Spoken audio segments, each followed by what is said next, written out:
Proofreader, Papatonks. Murong Shui frowned and sighed. Bailey Jingwei isn't so easy to fool, seeing through the empty city tactic. What now? Once he figures out the ruse, it'll be disastrous. Ling Yuntian turned to Zhuo Fan for help. Sir Zhuo, what do we do next? Please tell us. Murong Shui smirked and got before Ling Yuntian, and showing no courtesy this time as she reproached. Sect leader Ling, how can you still put your trust in him? It's because of his dumb idea that we lost 3 lands.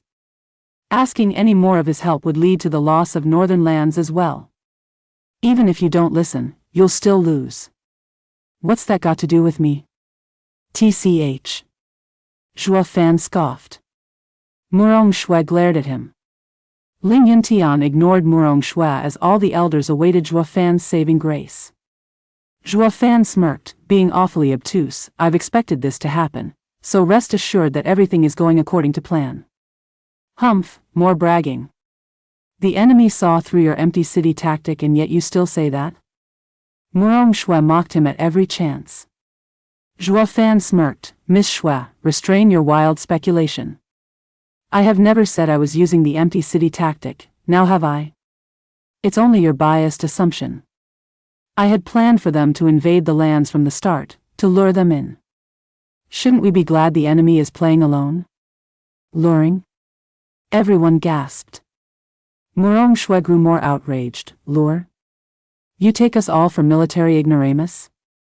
Luring means drawing the enemy into a trap or a favorable position to attack. But from your order, the 3 lands' armies have set no ambush, all going back to their bases. What's the point in luring them into your home, to kill you? What do women know of war? It's all about applying tactics and wisdom. Zhuo Fan smirked in disdain. 3 days have passed. Have the 3 lands fallen back to their bases? Eastern lands and southern lands had sent word they did. Ling Yuntian nodded. Only western lands had used a day to question the order, wasting precious time instead of following orders, but they should be on their way still. Zhuo Fan nodded. Western lands, with my clan head in charge of the army, ahaha.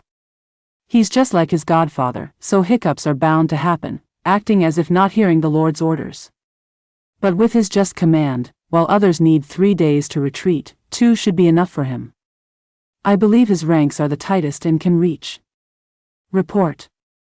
A disciple barged in and bowed with a jade slip in hands. Western lands sent word their armies have reached their base, waiting for Steward Zhuo's commands.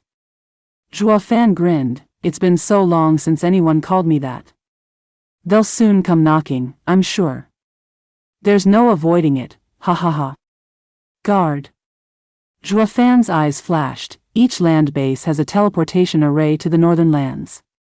Tell all of them to come to me. Our battle will be in the northern lands. Yes, sir. The disciple rushed to comply, while the oldies were dumbfounded. Exalted He Ran was even panicking. Zhuo Fan, what are you doing? Are you calling everyone here to protect northern lands? What about our homes? Just let them take it. If you just wanted to combine the Alliance's forces to protect one area, we would have long come to an agreement instead of asking for your help. It's because we want to protect our homes as well that we found ourselves unable to come to a decision. So why? Shangwan Feixiong hesitated. Zhuo Fan, as a Western lander, you should have sided with Western lands, so why are you focusing on the desolate northern lands?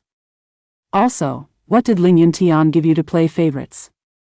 Ling Yuntian was frantic to deny, speaking in a solemn tone, but his smile couldn't be hidden. Shangwan clan head, I believe in Sir Zhuo to be fighting for everyone's best interests. Cut the crap. Of course you're on his side since he's fighting for your home. But what about our homes? Are they just going to be abandoned? Shangwan Feixiong roared, unable to hold it in, feeling like he was led by the nose all along. Zhuo Fan gave him a cold look, his tone low and rough. You're welcome to fight if you don't want your lands back. But if you do, stop and listen to my orders. The others went quiet, looking at Zhuo Fan with hope. Like Shangwan clan had said, what would be the point of taking the lead if it's just about focusing on defending one land? Zhuo Fan mocked, but would you have been able to focus without me? All of you know survival comes from standing together, but each of you have their own turf. Without me to mediate, you'd all rather die than choose any land to defend. You know deep down that I'm right.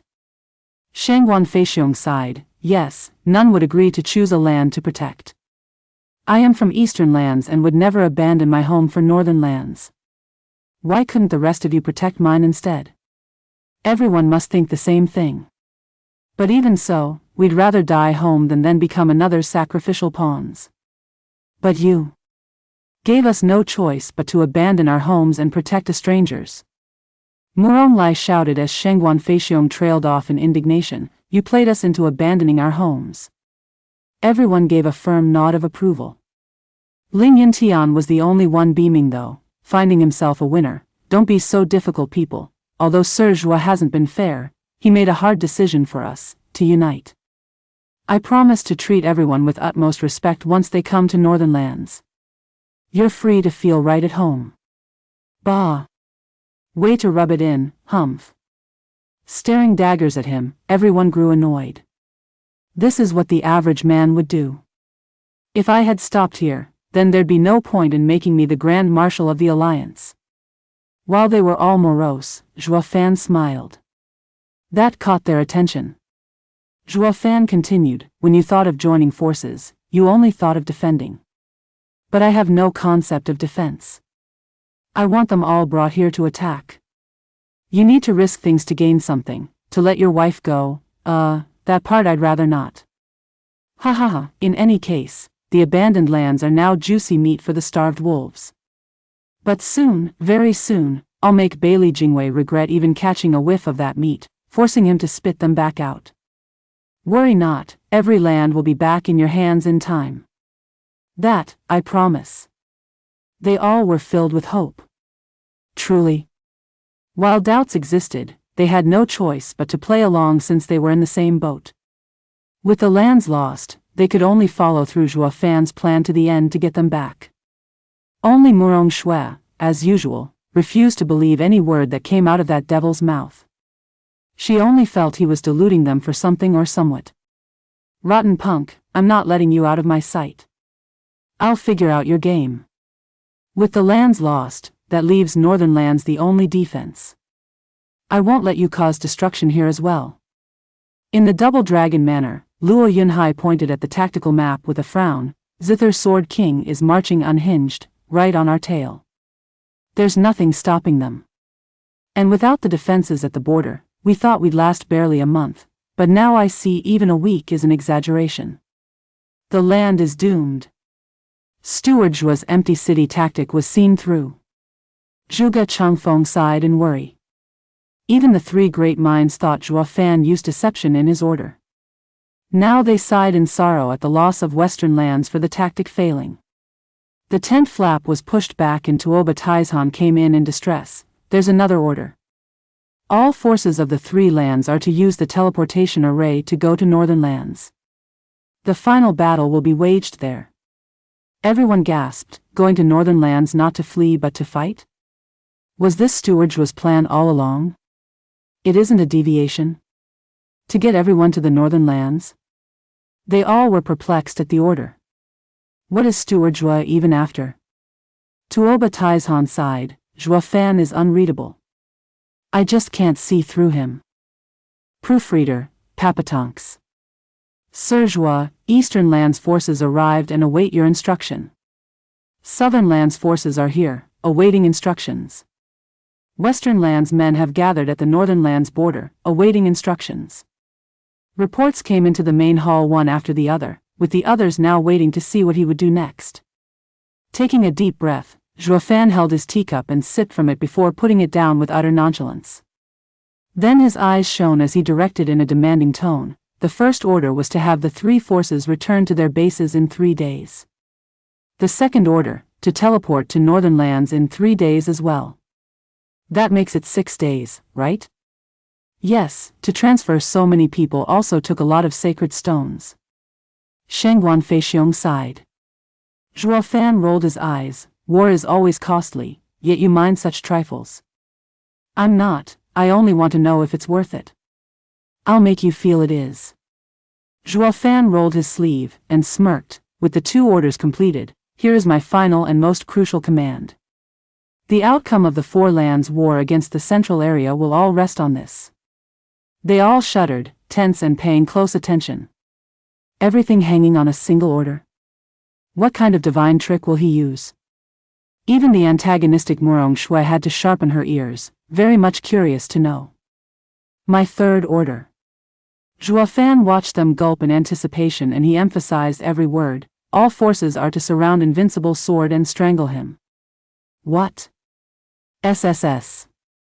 They all shook and gasped, looking at Zhuo Fan with dumb looks. It was beyond anything they expected from him. Using all the people of the 4 lands in exchange for the strongest, Bailey Yutian? This is insanity.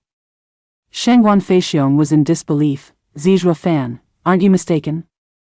You want us to kill Bailey Yutian together? He's strong enough to mow us down by the hundreds of thousands. We'll be wiped out in minutes. For that reason I needed all other lands to join in killing him. Zhuo Fan's eyes shone. He is very strong, but only a man with Yuan Qi. With so many of us, by coming at him one at a time, each casualty we suffer will surely drain him that much more until his head will roll. The instant it does, the battle is ours. Everyone's faces twitched, Zhuo Fan's plan horrifying them to the core. Using millions of lives to wear down Invincible Sword was not something that ever crossed their minds. Zhuo Fan's sudden order had them hesitating, even afraid. They could already see the mountains of corpses and the rivers of blood, the foul scent of iron in the air and the muddy ground with limbs sticking out. Murong Shui was outraged at the genocide and rebelled. You fiend, how can you think of something so vile? Throwing innocents against that blade will end in countless casualties. You're a stone-cold demon. This is war. Have you ever seen one without casualties? But the adversary should at least be at their level. Invincible Sword and all those cultivators are way too far apart. You're asking them to die, to become cannon fodder. This doesn't make sense. As long as they manage to wear down even a smidgen of Invincible Sword's Yuan Qi, it makes perfect sense. Even the toughest animal collapses under the assault of too many ants. The 4 lands' forces will wear him down to his grave. What would be the point of it all then? To kill just Invincible Sword, so many of us will fall, but there are Bailey Jingwei and the Sword Star Empire around still. How will we fight them?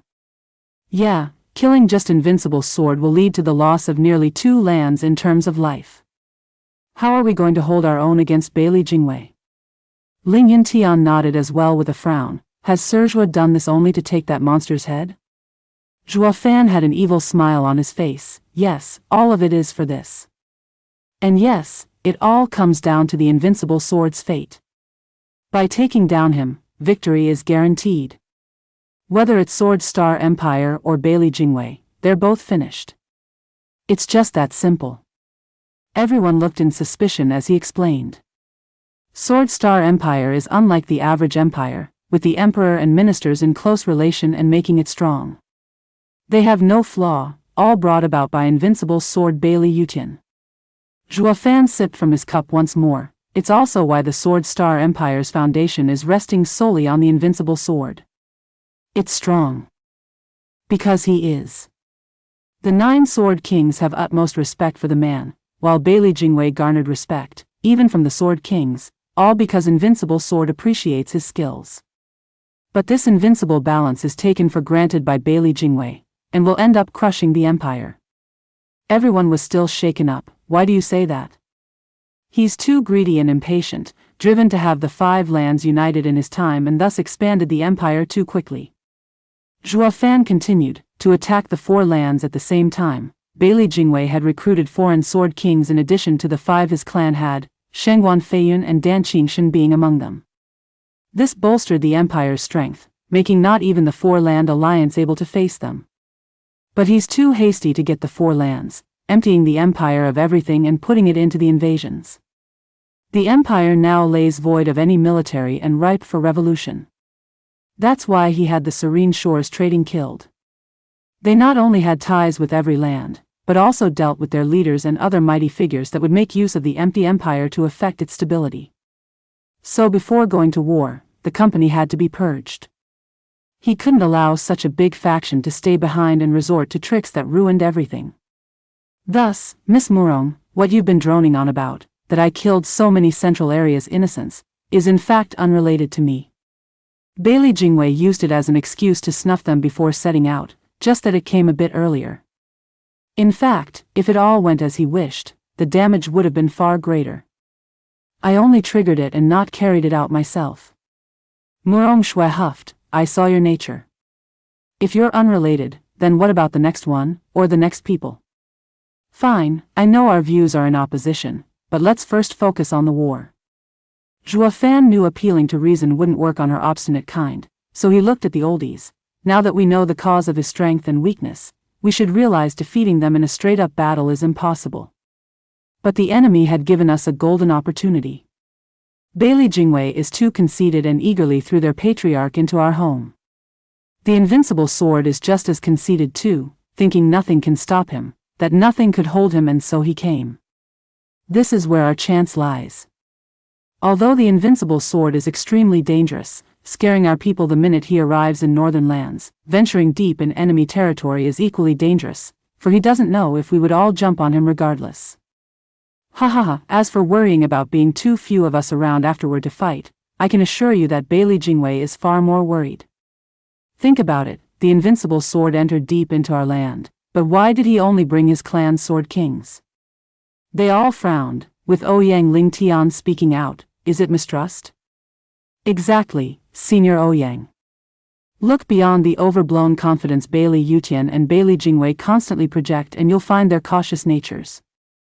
The people around the patriarch cannot be allowed to have conflicting interests. A man of a different clan would be looked on with suspicion since they might have different motives. Thus Bailey Yutian would not trust any foreign sword king to fight alongside Bailey Yutian. He fears betrayal, striking at Bailey Yutian when he fights the Four Lands. Zhuo Fan's eyes shone, like all was laid out before him. Bailey Yutian thus only has Bailey sword kings around him, while the attacks of our lands are all foreign sword kings. Thus making it very easy what Bailey Jingwei truly cares about. He isn't afraid of sword kings revolting, nor the empire's dire straits, but patriarch's death. Yet even so, he had Bailey Yutian take the lead. A truly conceited and cautious man. Such is the current situation. Those Central Area's armies attacking us don't matter, it won't affect the Sword Star Empire. But what about the death of the invincible sword? With this deterrence gone, the 9 sword kings will grow cocky and not listen to Bailey Jingwei. Especially the 4 foreign ones, finding themselves free to do whatever. There won't even be a need for us to attack the Central Area, it will destroy itself for us. Such a grand empire is going to fall, making the loss of 2 lands worth of lives all the more worth it. Now, isn't killing Central Area's invincible sword to our advantage? Everyone stared with open jaws. Yet their hearts stirred. Yeah, it won't matter how heavy the loss is, everything is worth the peace and future of our next generations. Only Murong Shui, per usual, nagged, using millions of lives over one victory? Devil, what do you take life for? There won't be as many deaths if they fought the Central Area's army, but you. I'm the commander and all I see are assets and their place on the board. Zhuo Fan gave her a cold stare. I only know that this will checkmate Bailey Jingwei. Proofreader, Papatonks. Orders. On the border between northern lands and the Central Area, the forces of the other 3 lands had transferred, with each taking a region and awaiting orders. Western lands experts under Luo Alliance's leadership were the same, anxiously awaiting at the border for the next radical order. The northern wind carried with it a sudden shout. The soldiers landed from up above before each faction, speaking at the top of their lungs. Whoosh! Luo Yunhai and many other generals from western lands were growing impatient in the commanding tent. Another orders here. I wonder what's Brother Zhuo's plan in the face of such a desperate crisis. We already lost 3 lands and there's no place to retreat now. With all having been going according to Steward Zhuo's plan, then the third order must be fighting back. Zhuge Changfeng rubbed his beard, his face solemn, his eyes shining with hope. The question is, how outrageous and weird is it this time? Ha ha ha, I'm eager to see Steward Zhua in action one more time. The others nodded, their brow quivering with excitement. Whoosh!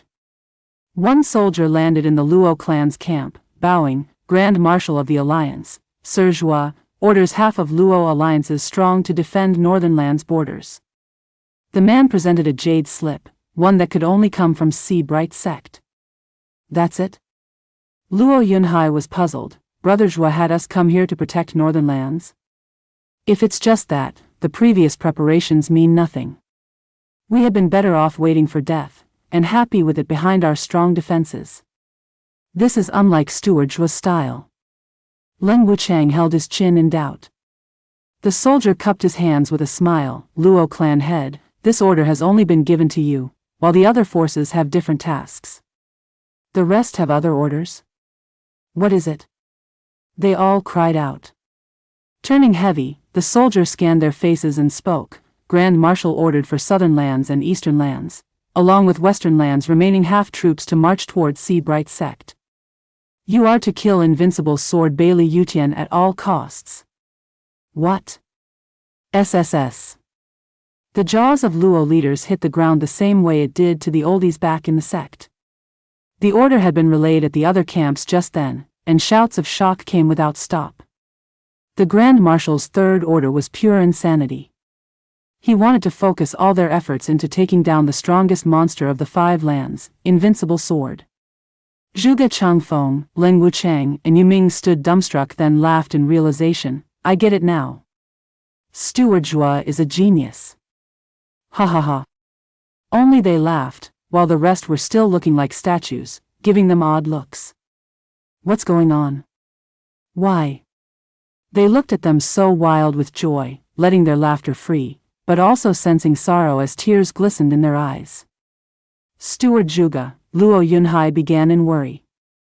Zhuge Changfeng shook his hand and the trio gradually calmed down, turning bleak even. So many years have gone yet Steward Zhua is still the same. We just can't surpass him. Yeah. What's with you 3? Luo Yunhai was bemused.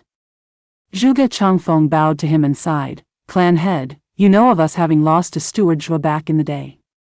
We've been working these years in assisting clan head also to compete with him. What he did back then, we could do it too, but now, we have lost in such a way we finally accept the truth. We will never measure up to Steward Zhua's one aspect for as long as we live. What? Drive. The trio spoke in unison. Zhuge Changfeng continued with a heavy heart. Clan head, what do you think about a beggar being harassed on the street? Luo Yunhai gave him a confused look, but seeing their cryptic smiles, he said, a beggar is being harassed due to his status. If he rises above his station, he will be free of any harassment. Ha ha ha, yes, riches can lessen your attackers. Zhuge Changfeng continued, then, clan head, what if a merchant was held down by a politician? Luo Yunhai was more confused than ever. But he looked at the others' smile and spoke firmly, money can buy anything. Since some politician is pushing against him, he just has to find a bigger supporter to fight back. Yes, using one's assets in exchange for even bigger assets and gaining much more, one step at a time. This is what we 3 have been doing these years. Zhuge Changfeng sighed, his eyes filled with sadness. From harassed beggars, we became merchants. From oppressed merchants we entered service. But our every progress was met with more suppression, never able to escape it our entire lives. This is who we are. But Steward Zhua is different from us in this tiny yet crucial aspect. The Luo clan had defeated in 10 years all the other houses and wielded all the power in Tianyu. This is something we could never achieve. Luo Yunhai's heart shook. How is it different? Clan head, how can a beggar never be harassed in his life? Zhuge Changfeng smiled as he asked instead of replying. Luo Yunhai frowned in confusion. Zhuge Changfeng saw him unresponsive and shouted, clan head, to never be harassed again, one must stand above everyone else. The beggar must become emperor to feel truly safe. How is that possible? Luo Yunhai was baffled.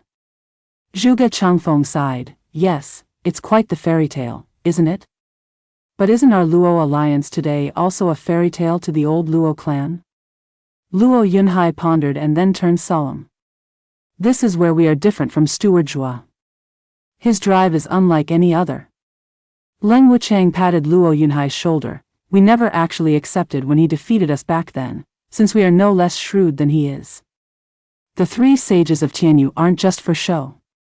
Only now do we understand that our vision isn't as broad as his.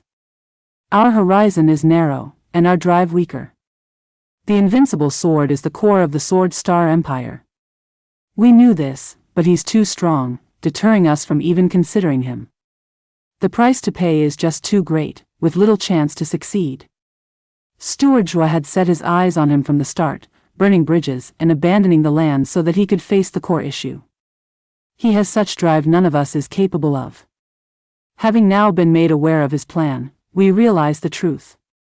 A land has around 30 million men, with half meaning 15. Against such a force, Bailey Jingwei had no chance of providing timely assistance no matter how desperate.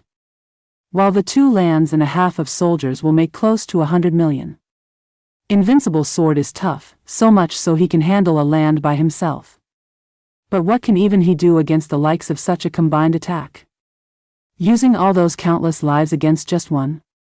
Who would have the nerve to do this? Not even we considered this course before hearing the order. This is also why the Sword Star Empire will eventually collapse. Steward Zhua's order is a masterstroke of the ages. I bet that not even Bailey Jingwei would dream that Steward Zhua would take this action. Luo Yunhai's brow shook, then he looked at the starry sky with a smile. Yes, you stewards are right. I can still remember the day the clan was made of 4 people, staying in the Veiled Dragon Pavilion, and Brother Zhua coming out to proclaim that the Luo clan will stand at the top. None of us believed him, but now, ha ha ha, Brother Zhua is a man who only saw the very peak. There's nothing he wouldn't dare or do. That is my Brother Zhua. Luo clan's first steward is our patron saint. The trio nodded in agreement. Brother Zhua had us stop to protect us. Leng Wuchang bowed. It's way easier to fight Bailey Jingwei and Dragon-Cleaving Sword King's army than going to war with a madman like the Invincible Sword. Yes, you guys sure got the easiest job this time, the soldier spoke with reverie. It's good to have someone left behind in court. Others, I bet, must be sinking in despair from being stuck with hunting Invincible Sword. Right on cue, howls of grief tore at the sky and endless tears soaked the earth. Proofreader, Papatonks. What's going on? Why the sudden commotion in the enemy camp? The 3 land forces wailed and grieved like their own funeral, hearing they were sent to die fighting that monster Invincible Sword. The thick air of despair and anguish leaked all the way to the central area's army camp. Bailey Jingwei was still smug in his belief that he broke Zhua Fan's empty city tactic and took the 3 lands without losses. That guy must be wallowing in his defeat right about now, being rebuked by all the other leaders. But then the sudden widespread grief had him flinch. A scout burst into the tent. Prime Minister, for some reason there is a sharp increase in forces on the northern land side. Their howls alone travel for thousands of miles. From what I've seen, they have now tripled their numbers. Tripled? How? Where did northern lands get so many people? Bailey Jingwei was confused, but then he exclaimed with a mocking smile, oh, since the empty city tactic fizzled out, the lands had no choice but to converge here. Humph, they're nothing but deserters with lower morale. Of course they'll cry. Tell the army to raise defenses for when the cornered dog makes an assault. Yes, sir. The man left. Bailey Jingwei looked mighty pleased, humming a tune. He even started dancing. Whoosh. Dan Qingshan entered the tent and paused, taken aback. Prime Minister, what got you so excited about? Ha ha ha, Dragon-Cleaving Sword King, you're just in time to hear the good news. The war against the 4 lands will be done in 3 months. I'll be sure to put on a good word to the Patriarch when merit is given back in court. Dragon-Cleaving Sword King has always wanted to rule over your paradise. After the unification, that area will be set aside for you to oversee. Oh, I am most thankful, Prime Minister, ha ha ha. Dan Qingshan nodded, but his heart sank. He made sure to hide his worries, though, behind his smile. Prime Minister, weren't you saying it's going to take a year? Why so soon all of a sudden? Bailey Jingwei leaned back with immense pride. We have to thank my old opponent for that, Zhuo Fan's empty city tactic, ha ha ha. His tactic got exposed and ended up delivering the 3 lands to us. Now Northern Land's borders have increased activity, mostly from the other land's forces teleporting in. In other words, the other lands are ripe for the taking. We will crush their teleportation arrays in a week and the lands are as good as ours. Then, in half a month, the 3 armies will be called here and defeat Northern Lands together. That will give him no room to escape. But with 4 lands united, the Northern Lands border will be even stronger. It won't be easy taking it down. Dan Qingshan sat at the table and sipped from his teacup, not looking pleased at all. Knowing his thoughts, Bailey Jingwei smirked. Dragon-cleaving Sword King, have you forgotten how Patriarch's team is out there and are waiting for the right time to strike?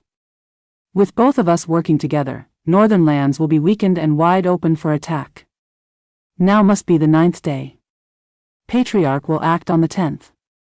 With attacks coming from within and outside, we'll just see how long they'll last, humph. Dan Qingshan's brow shook at Bailey Jingwei's celebrating tone. He lowered his head and just sipped tea, in his own thoughts. Bailey Jingwei glanced over with a scoff, the worst sinner in the lands, hated by millions, Zhuo Fan, Gu Yifan. I will be sure to raise his monument in every land to be remembered by, he he he. Though I've yet to settle on the right name. Report. The sudden shout broke his bliss as the soldier rushed to bow and stammer. A jade slip arrived from the enemy's side.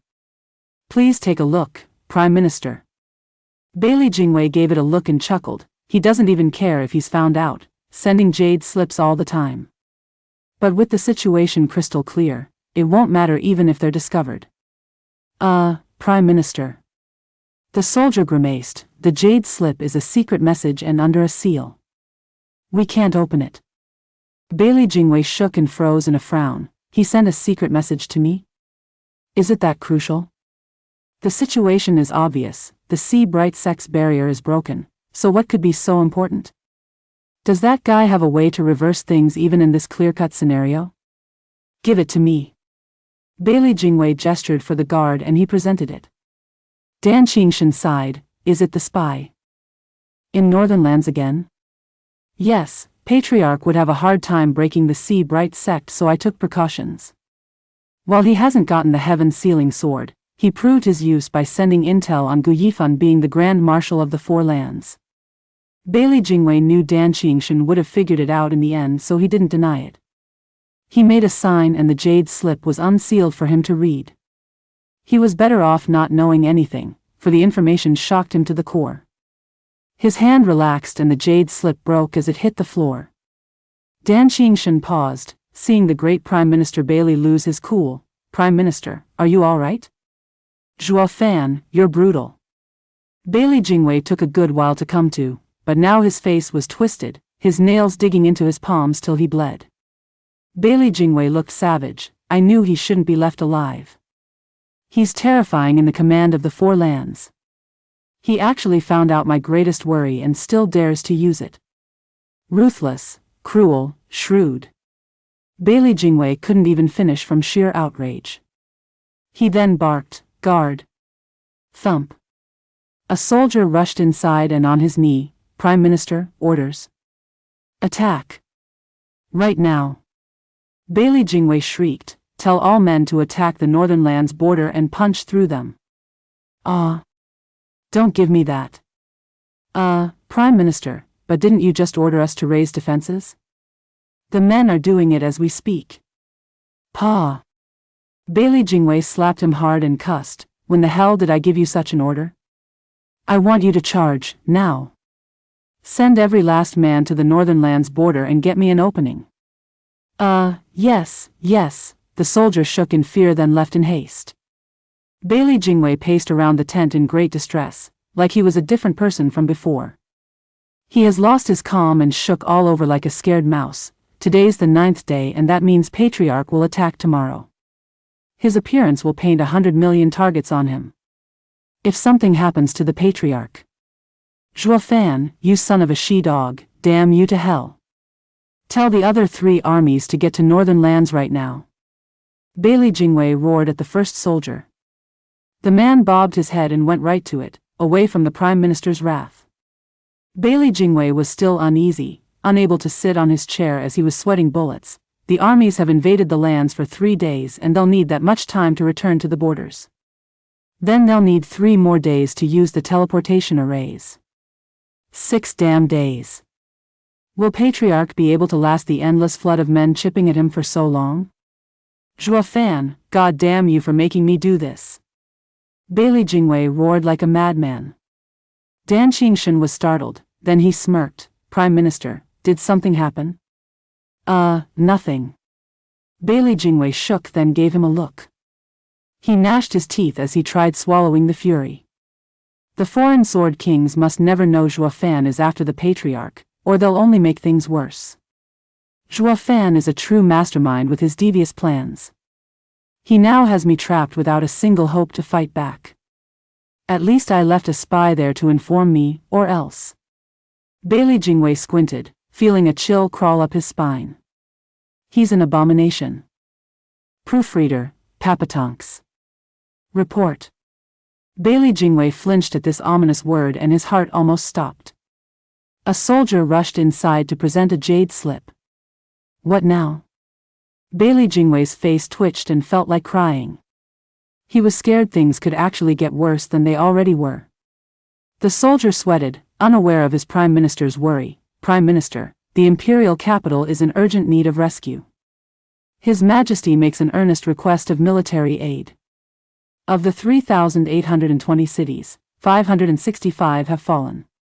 To make matters worse, the revolution is only gaining more ground. The city lords can't stop the flood. It's that desperate? Bailey Jingwei was shaken up. Does that mean the disturbance wasn't on a small scale but a full-blown riot? But who has such power in the central area? Wait, is it Serene Shores Trading? Bailey Jingwei's face twitched and turned savage with fury. Damn those merchants.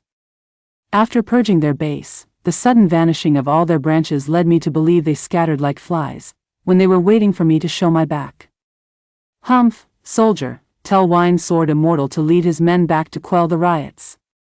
Prime Minister, Wine Sword Immortal is deep in northern lands and requires 3 days at the least to return. Also, Dan Qingshan picked up on the clues and said, you just ordered them to teleport to northern lands but the imperial capital doesn't have a moment to spare. Let's split our forces and settle the fires. Guard, stop the charge. We're going back to save the empire. Dan Qingshan had yet to finish before Bailey Jingwei cut him off. Wait. We can't leave, just charge. You must charge. Prime Minister, a rebellion is upon us. We must provide aid and quell it before it endangers the empire. Dan Qingshan tested, even if we split our forces, with our defenses, we're sure to last a few weeks. It'll be enough for us to quell the revolution and make it back. Not to mention the other 3 armies are coming soon, in just 6 days. We will hold out. You might hold out, but the patriarch can't keep a hold of his head. We're in a race for time where every second counts, where every moment might mean the death of the patriarch and the collapse of the empire. All that matters is for patriarch to survive to keep hope alive. Everything can be regained even if lost in this moment. The empire may go in flames for all I care, but the patriarch must still stand. Zhuofan, you rotten son of AB-. Bailey Jingwei crunched his teeth, shaking all over. Was all of it part of his plan? All of it is to stall me? That was no empty city tactic, but bait to lure the 3 armies away from the teleportation arrays and not provide timely rescue, earning him 6 days of peace. Then there's the Empire's insurrection, besieging me on all fronts. In 6 days I can pacify the Empire but not save Patriarch, which would still lead to its fall. And if I choose to save Patriarch, I won't break their lines in a mere 6 days, all while the fires rage in the imperial capital. Or maybe the revolution will cut off our reinforcements, hindering us further to delay the rescue. Either way, the game is lost before it starts. He crushed me. Bailey Jingwei went limp, falling in his chair with dead eyes. Prime Minister, what's wrong? Dan Qingshan held him. Bailey Jingwei looked bleak and in despair. He played me from the very beginning. The board is out of my control. I never dreamed my greatest advantage had become my downfall at that guy's devious planning. Zhuo Fan. Bailey Jingwei wailed, filled with denial and regret. Achoo. Zhuo Fan sniffed in Bright Sec's main hall and then shivered. Ling Yuntian smiled. Sir Zhuo, did you catch a cold perhaps? Since when does a cultivator catch a cold? Zhuo Fan rolled his eyes. My ears are burning. That Bailey Jingwei punk must be cursing me, humph. The others chuckled, with Murong Lai praising. Only Sir Zhuo could call a genius like Bailey Jingwei a punk. Sir Zhuo's plan is ingenious and praiseworthy. Reports are coming from the front line saying Bailey Jingwei flipped out, ordering to storm our defenses. He must have known about Sir Zhuo's plan and gone insane, ha ha ha. He's reacting already? Zhuo Fan paused, then nodded with a smile. I see. What? I see there's a spy among you. Zhuo Fan gave them a deep look. They all cried out, how can Sir say that? Bailey Jingwei fell for my first two tricks and still followed my expectation. Until my third one. But how did he find out about it so fast? And I also made sure to light the empire on fire. He should split his men to save it. Even if he guessed my intentions, still having doubts, he'd never ignore the empire in peril. Zhuo Fan's eyes flashed as he looked over the oldies. The answer couldn't be simpler. He didn't guess my plan but was certain of it. How? Only if someone told him. That's why he flipped out and started a mad charge. The men gasped, we have a traitor? Who? Everyone looked at each other in suspicion. Zhuo Fan smiled and waved without worry, not that it matters. Covert operations are about mind games, about laying traps and running the minute it's exposed, unlike an overt plan. It won't affect the plan if others realize it. I had his 3 armies stalled in the 3 lands, losing precious time to come back. He is also stuck even with charging the northern lands, not having the manpower to break through the lines anytime soon. It is this time that will earn us victory. Sir Zhuo, did you foresee a traitor among us? Ling Yuntian asked Zhuo Fan. Zhuo Fan nodded. Bright Sec's barrier is strong, something I'm sure Bailey Jingwei knew beforehand since he planned to attack it at some point. Spies are a must in wars, which is why I foresaw a spy among us. That's why I didn't tell you, nor explain my orders in detail. Now it won't make a difference, because the enemy is stuck in my trap, ha ha ha. Sir Zhuo is godlike. Everyone looked in awe at Zhuo Fan, in awe of his skills. Only Murong Shui looked askance with a cold face. Though she might abhor Zhuo Fan, she had to give the man credit for his methods. He is the vilest devil, a demon archon with unlimited appetite for destruction and blood. Once the war is over, he must be removed for good. What man would throw away 100 million lives for victory? Zhuo Fan noticed it was getting dark and grinned. Friends, the time limit to deal with Invincible Sword is 6 days.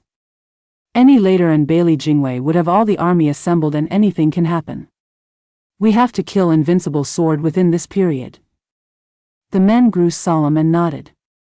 Shangguan Feixiong smiled, holding out his dear sword. Zhuo Fan, you haven't unsealed it last time since you were in jail and used it as leverage. Now you are our Grand Marshal, one of us. I still want to fight Invincible Sword and can't do it without Soaring Sword. Of course. Zhuo Fan's right eye flashed in 2 golden halos at the Scarlet Sword, Divine Eye of the Void's 2nd stage, Void Annihilation. Bam! The sword shuddered then shone a bright red as it flew around having regained its freedom. The people stared agape. That's it? The Soaring Sword is unsealed just like that? Doesn't that make us all fools for toiling over it for a year? They all looked at Zhuo Fan with shock and awe. Zhuo Fan is a miracle worker, and not just a mastermind. Shangguan Feixiong beamed as he looked at the divine sword. He made a sign and the sword fell in his grip. Thank you so much for this immense help. It's fine, ha ha ha. Zhuo Fan had no shame in his casual attitude. But then Shangguan Feixiong turned heavy. The hell would I do thanking you? That was your duty to begin with. This was part of our first deal. Zhuo Fan grinned. Ling Yuntian smiled, stepping between the two and saying, Shangguan clan head, you're wrong there. He only said about giving you the sword and not in what condition. Now Sir Zhuo unsealed it, so how can you say that? Yeah, you. Fine, now your soaring sword is back to you, so go on. Ling Yuntian urged him to the side before beaming at Zhuo Fan. Sir Zhuo, the soaring sword is settled, now it's about ha ha ha. Ha ha ha, when will your guard be returning with it? Oh, her, you'll meet her when you see Bailey Yutian. What? They gasped. Zhuo Fan had an evil grin. Hasn't she already told you who she is? Since she's Frigid Rain Sword King, then she'll take Heaven's Sealing Sword to Bailey Yutian. Since you'll be meeting that old man soon, you can ask him for it. What? Their hearts sank at Zhuo Fan's devastating news. Is Sir Zhuo working with Bailey Yutian? Proofreader, Papatonks. Everyone looked at Zhuo Fan as if he grew a second head. Murong Shui was the one most affected, but then she lashed out, see that? I knew he's not dependable, yet you all insisted on trusting him.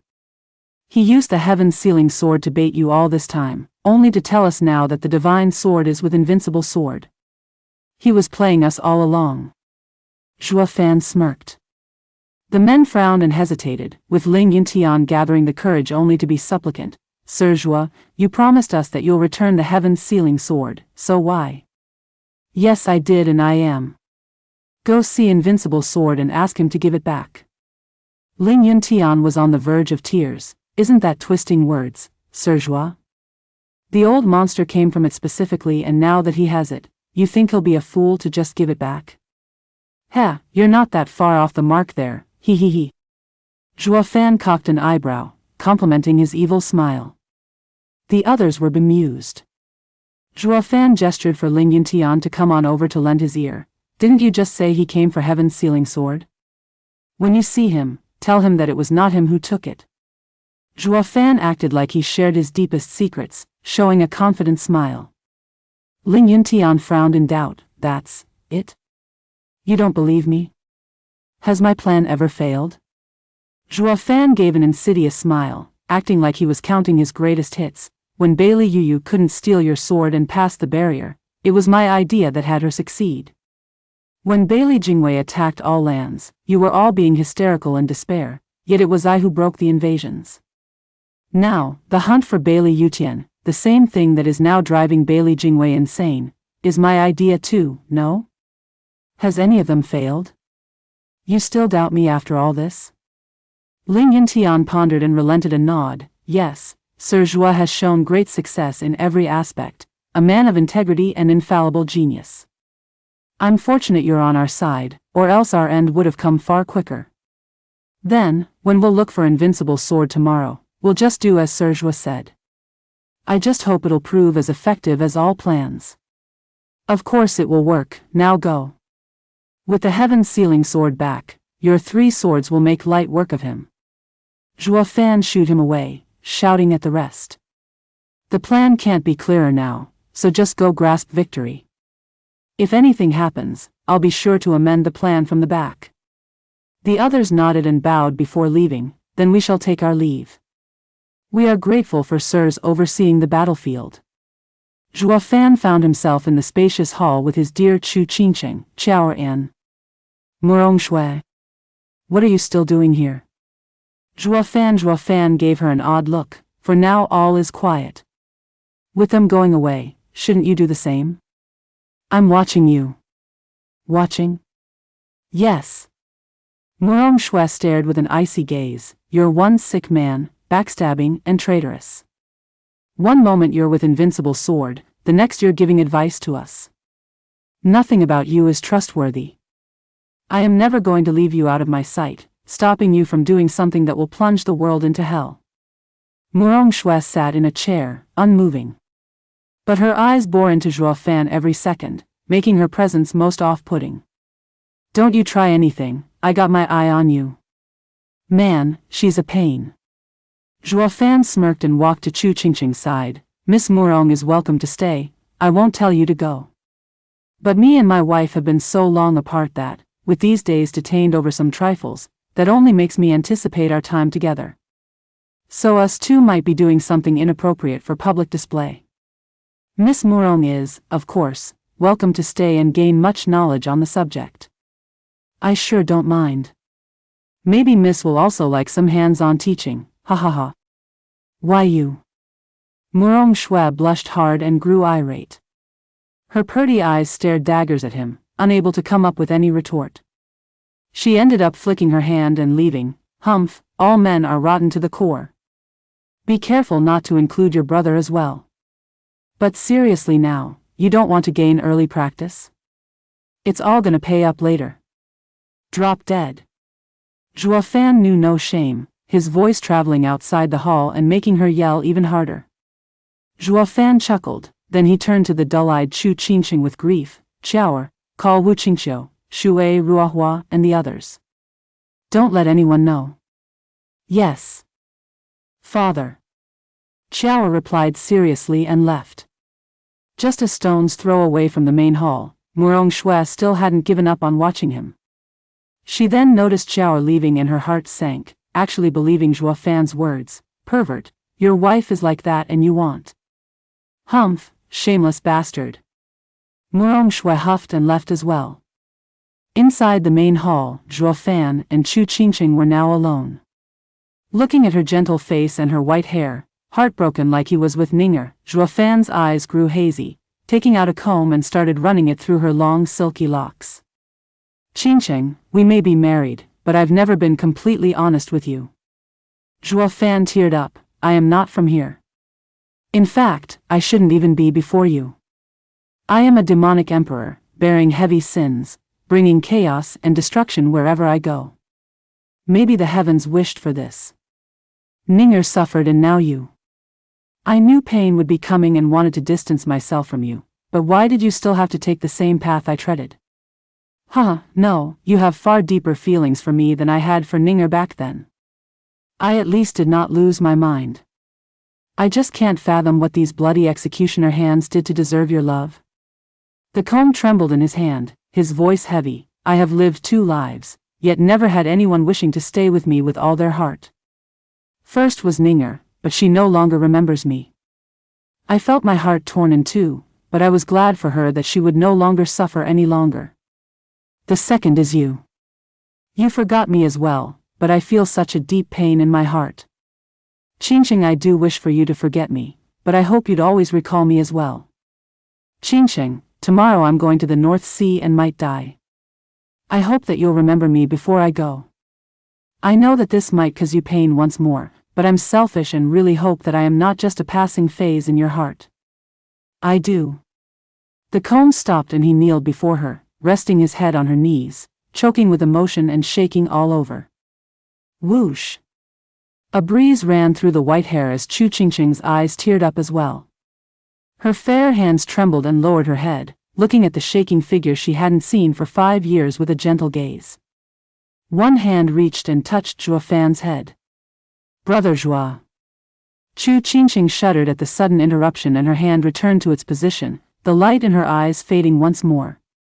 Zhuo Fan got up and strained himself to appear casual as Wu Qingqiu, Yi Lin, Shui Ruohua, and everyone arrived in the main hall. Behind them was Qiaoer. Wu Qingqiu cupped his hands. Brother Zhuo is now the Grand Marshal of our lands. We wanted to see you for days but couldn't. What could have had the Grand Marshal summon us? Ha, Brother Wu, what's this about Grand Marshal?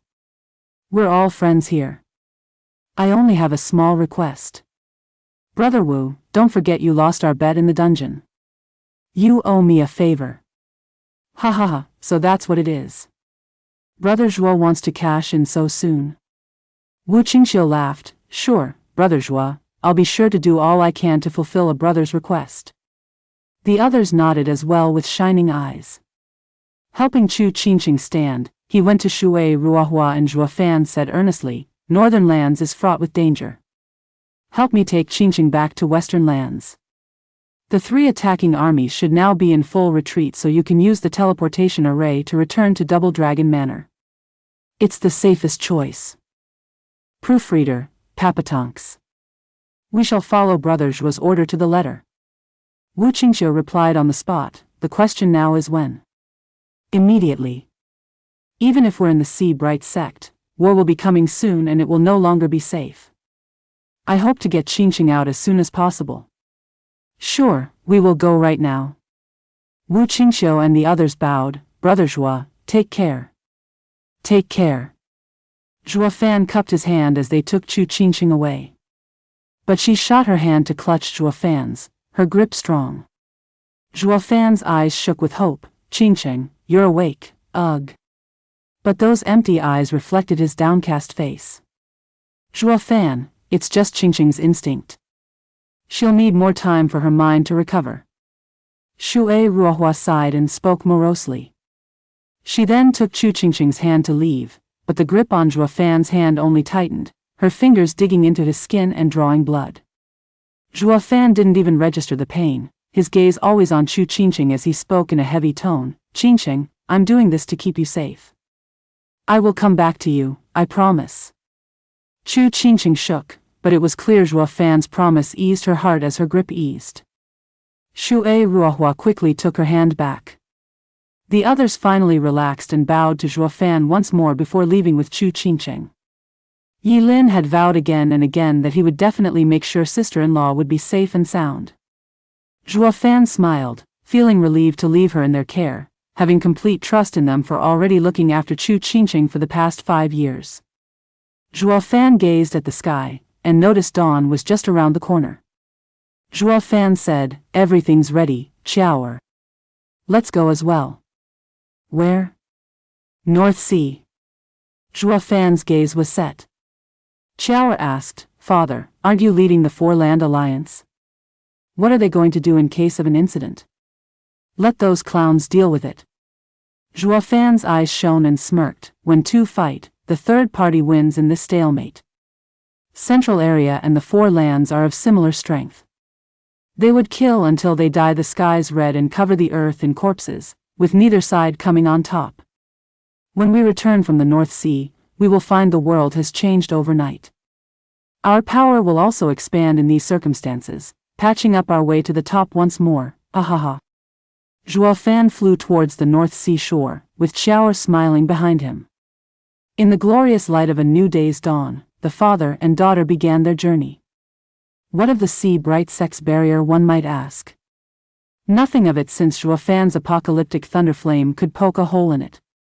Especially since the heaven-sealing sword was conveniently removed, making the barrier so much weaker. It was simply a joke for a man of his caliber. While they were out hiking, the same joke, it would seem, applied to one other person, far better than to Zhuo Fan. Rumble. Thunder cracked the sky as purple lightning exploded in 1,000 branches. The barrier of Sea Bright sect cracked like eggshells, bringing fresh sea air into the sect, or maybe doom. The purple lightning formed thousands of swords waved up above, looming dangerously over the sect. Even Genesis stage experts felt numb under the sea of purple. Their breaths faltered and their immense yuan qi slowed down to a trickle. Mere pressure was enough to bring the sect to its knees, such was the power of the purple curtain.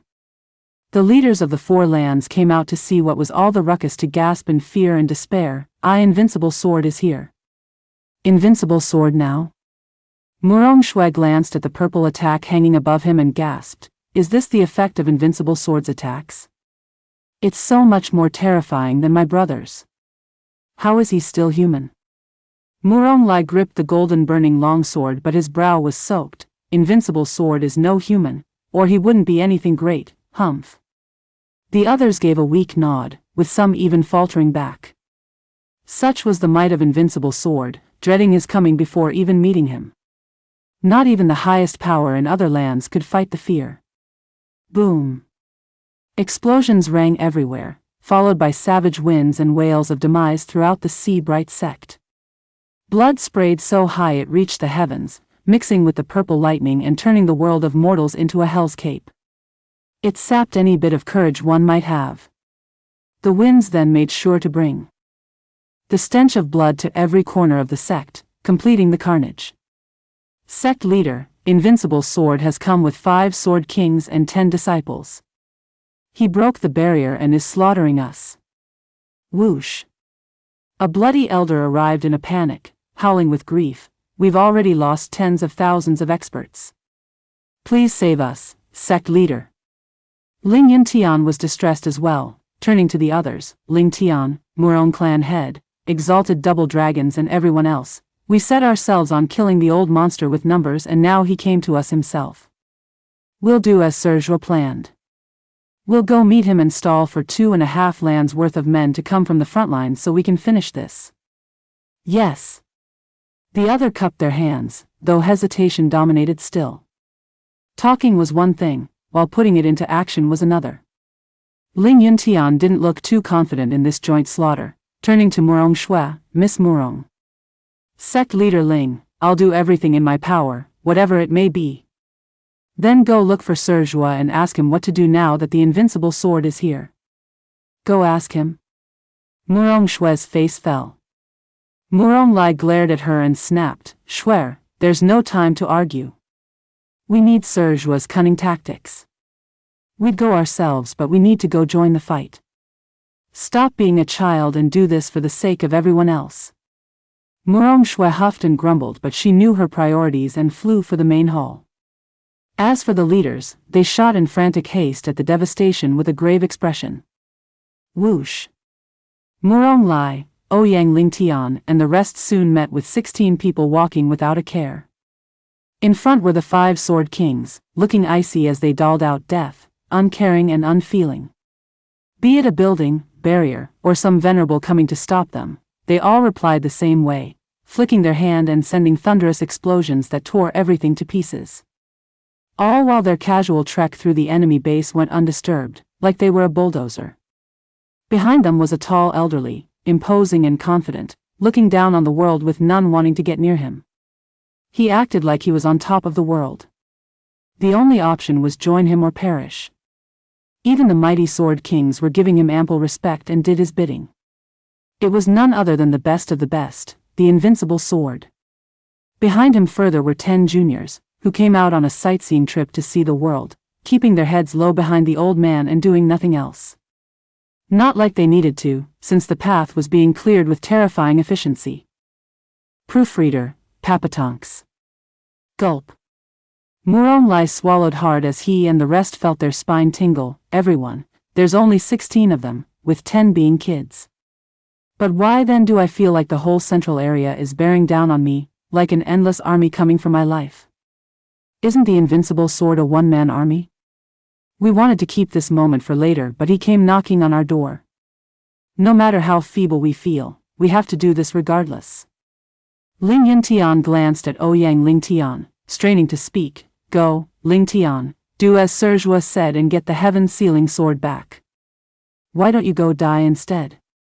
Ouyang Lingtian's mouth twitched, his heart sinking, but still shot for the invincible sword. Murong Lai, like a good friend, held the decimating sword as he followed. Brother Ouyang, I'll join you.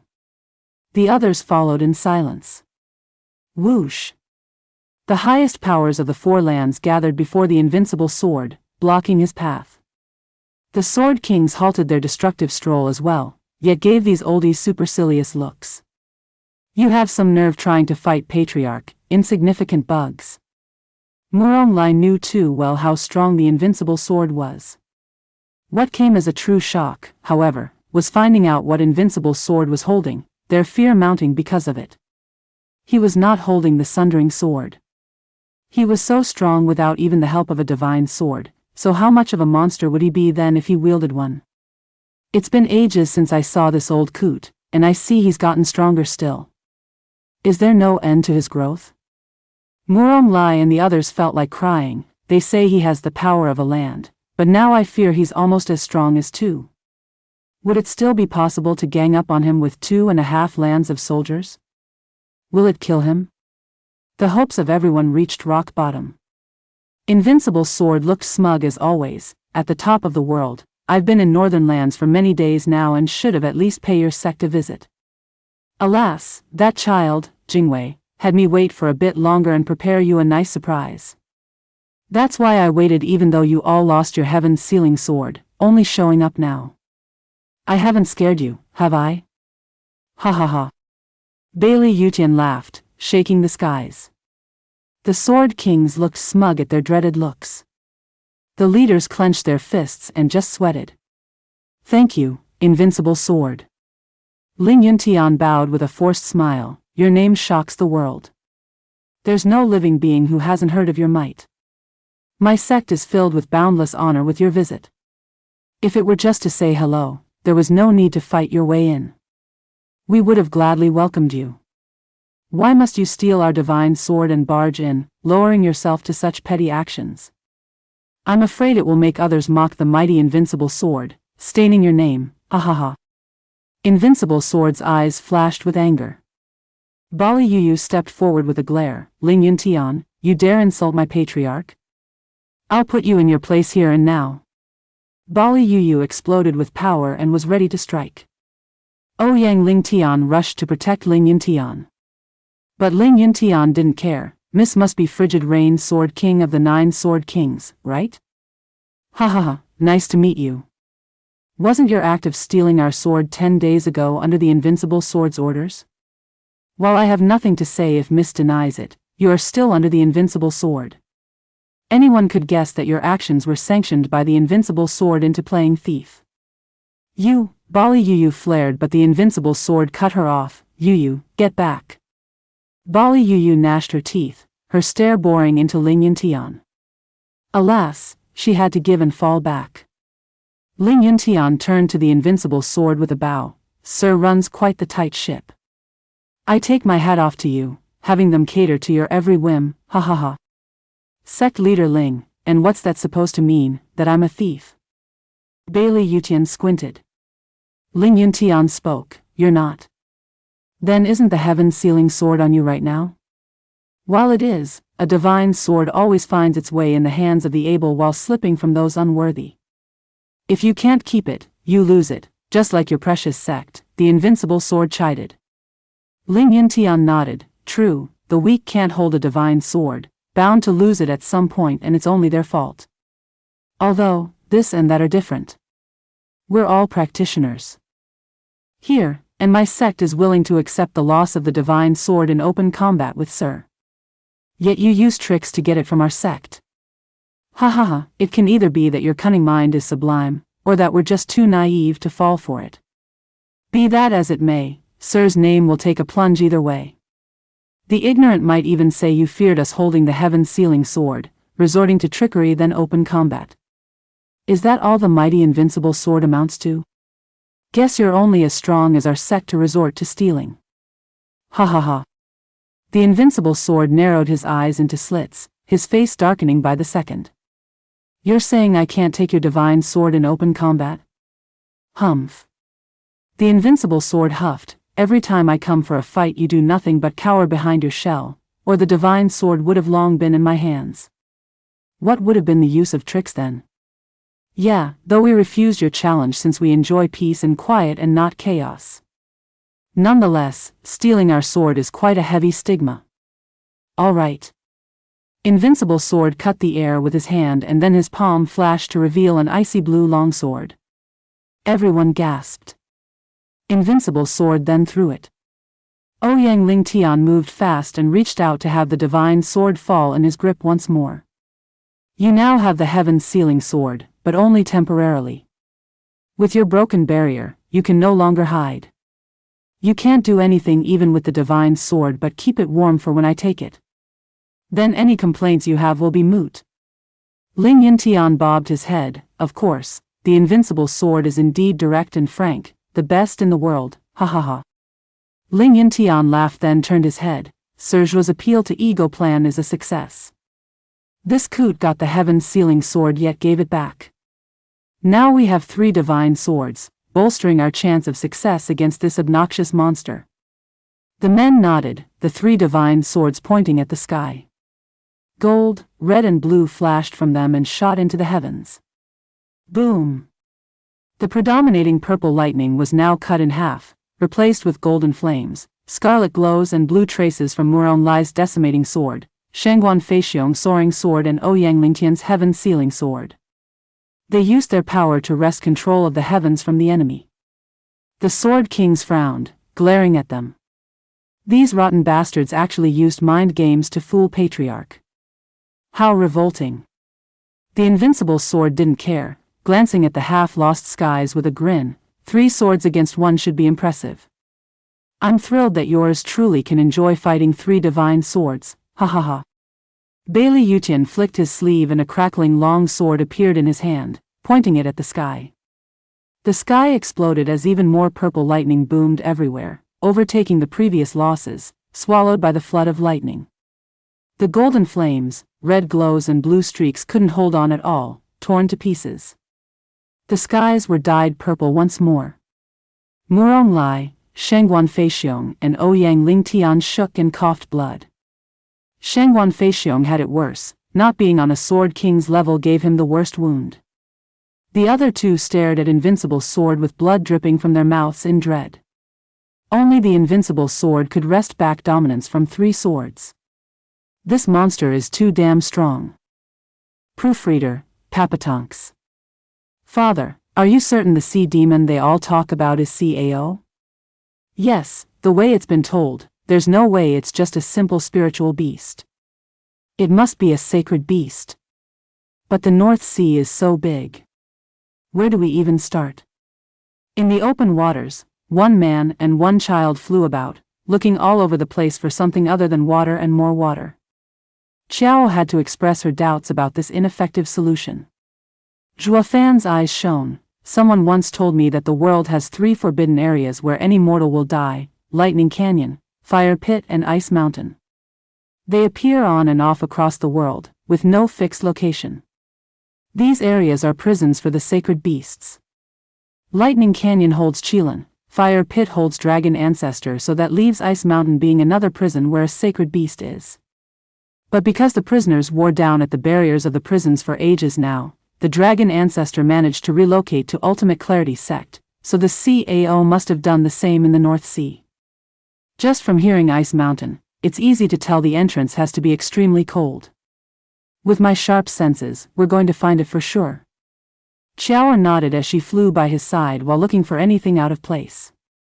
Zhuo Fan honed in on his senses, probing for anything truly cold, far colder than the icy waters of the sea below him. Rumble. A loud thunder clap exploded behind him. Zhuo Fan paused and looked back with a gasp. The sky behind them was now a sea of purple, tearing at the sky and bringing doom to those below. It was the Sea Bright Sect, the same place they were at just a while ago. Purple lightning, how come the invincible sword came out so soon? Zhuo Fan's brow shook, then he flew back at once. Qiao was startled. Where are you going, father? I need to see if your mother left safely. If she's stuck there, Zhuo Fan's eyes shone coldly, we'll have no choice but to face the invincible sword ourselves. Zhuo Fan sped up, his figure gone from here. Father, wait for me. Qiao cried and rushed to catch up. But then she felt a chill all over and looked around bemused. Why is it getting so cold all of a sudden? Rubbing her shoulder to fend off the biting chill, Qiao glanced about but at the calm waters. There was no wind and the sun was still up. She just shook her head with a chuckle. I must be feeling things. But this North Sea sure is cold. Qiao rushed after Zhuo Fan, leaving as well. Mere moments later, the calm sea shifted, thick mist blew in, just like after a heavy rain, and covered everything in a blink of an eye. A cold like no other swept the surface of the sea, freezing it on the spot. The thousands of life forms in its waters were unable to even budge, frozen stiff among the ice. 2 huge light sources suddenly came from deep in the mist, one looking bright, while the other dimmed. What's that noise? Are humans fighting? Far from the thick mist were constant booms echoing about, making the rumbling voice inside cackle. That vile race only knows how to look for more reasons to kill itself off. Their own fellow people slaughter until everything turns red. One moment they ask me for permission to go out to sea and the next they're killing each other. Great, perfect. Since neither side can stand the other, Let me give you a hand and swallow you both, hi hi hi. A creepy laughter echoed out from the fog as it drifted swiftly, going towards the sea-bright sect. The waters turned ice wherever it passed in an instant. With it came the shuddering and haunting voice of a demon. I open my doors to you, welcoming you to become dessert, hi hi hi. The sea overlord was coming to shore. In the sea-bright sect, the invincible sword was showcasing his unstoppable power against the other sword-wielders, taking control of the skies and striking terror in the hearts of men. He looked at everyone with nothing but disdain, while the other Bailey experts held their heads high and mocking the enemy. See that? That's the Patriarch's power right there. What are you yokels going to do about it? Ling Yintian's face fell, his team sighing heavily with worry as they watched in sorrow. The 10 juniors aside, Bailey Yutian was sufficiently monstrous alone that they together couldn't handle him, let alone the other 5 sword kings by his side. Ling Yintian's heart sank as he looked around. We need Serge's mind now. More than ever. What's taking Miss Murong so long to deliver one simple message? Children. Bailey Yutian's eyes shone and shouted, scatter and have fun, but don't interfere with my enjoyment.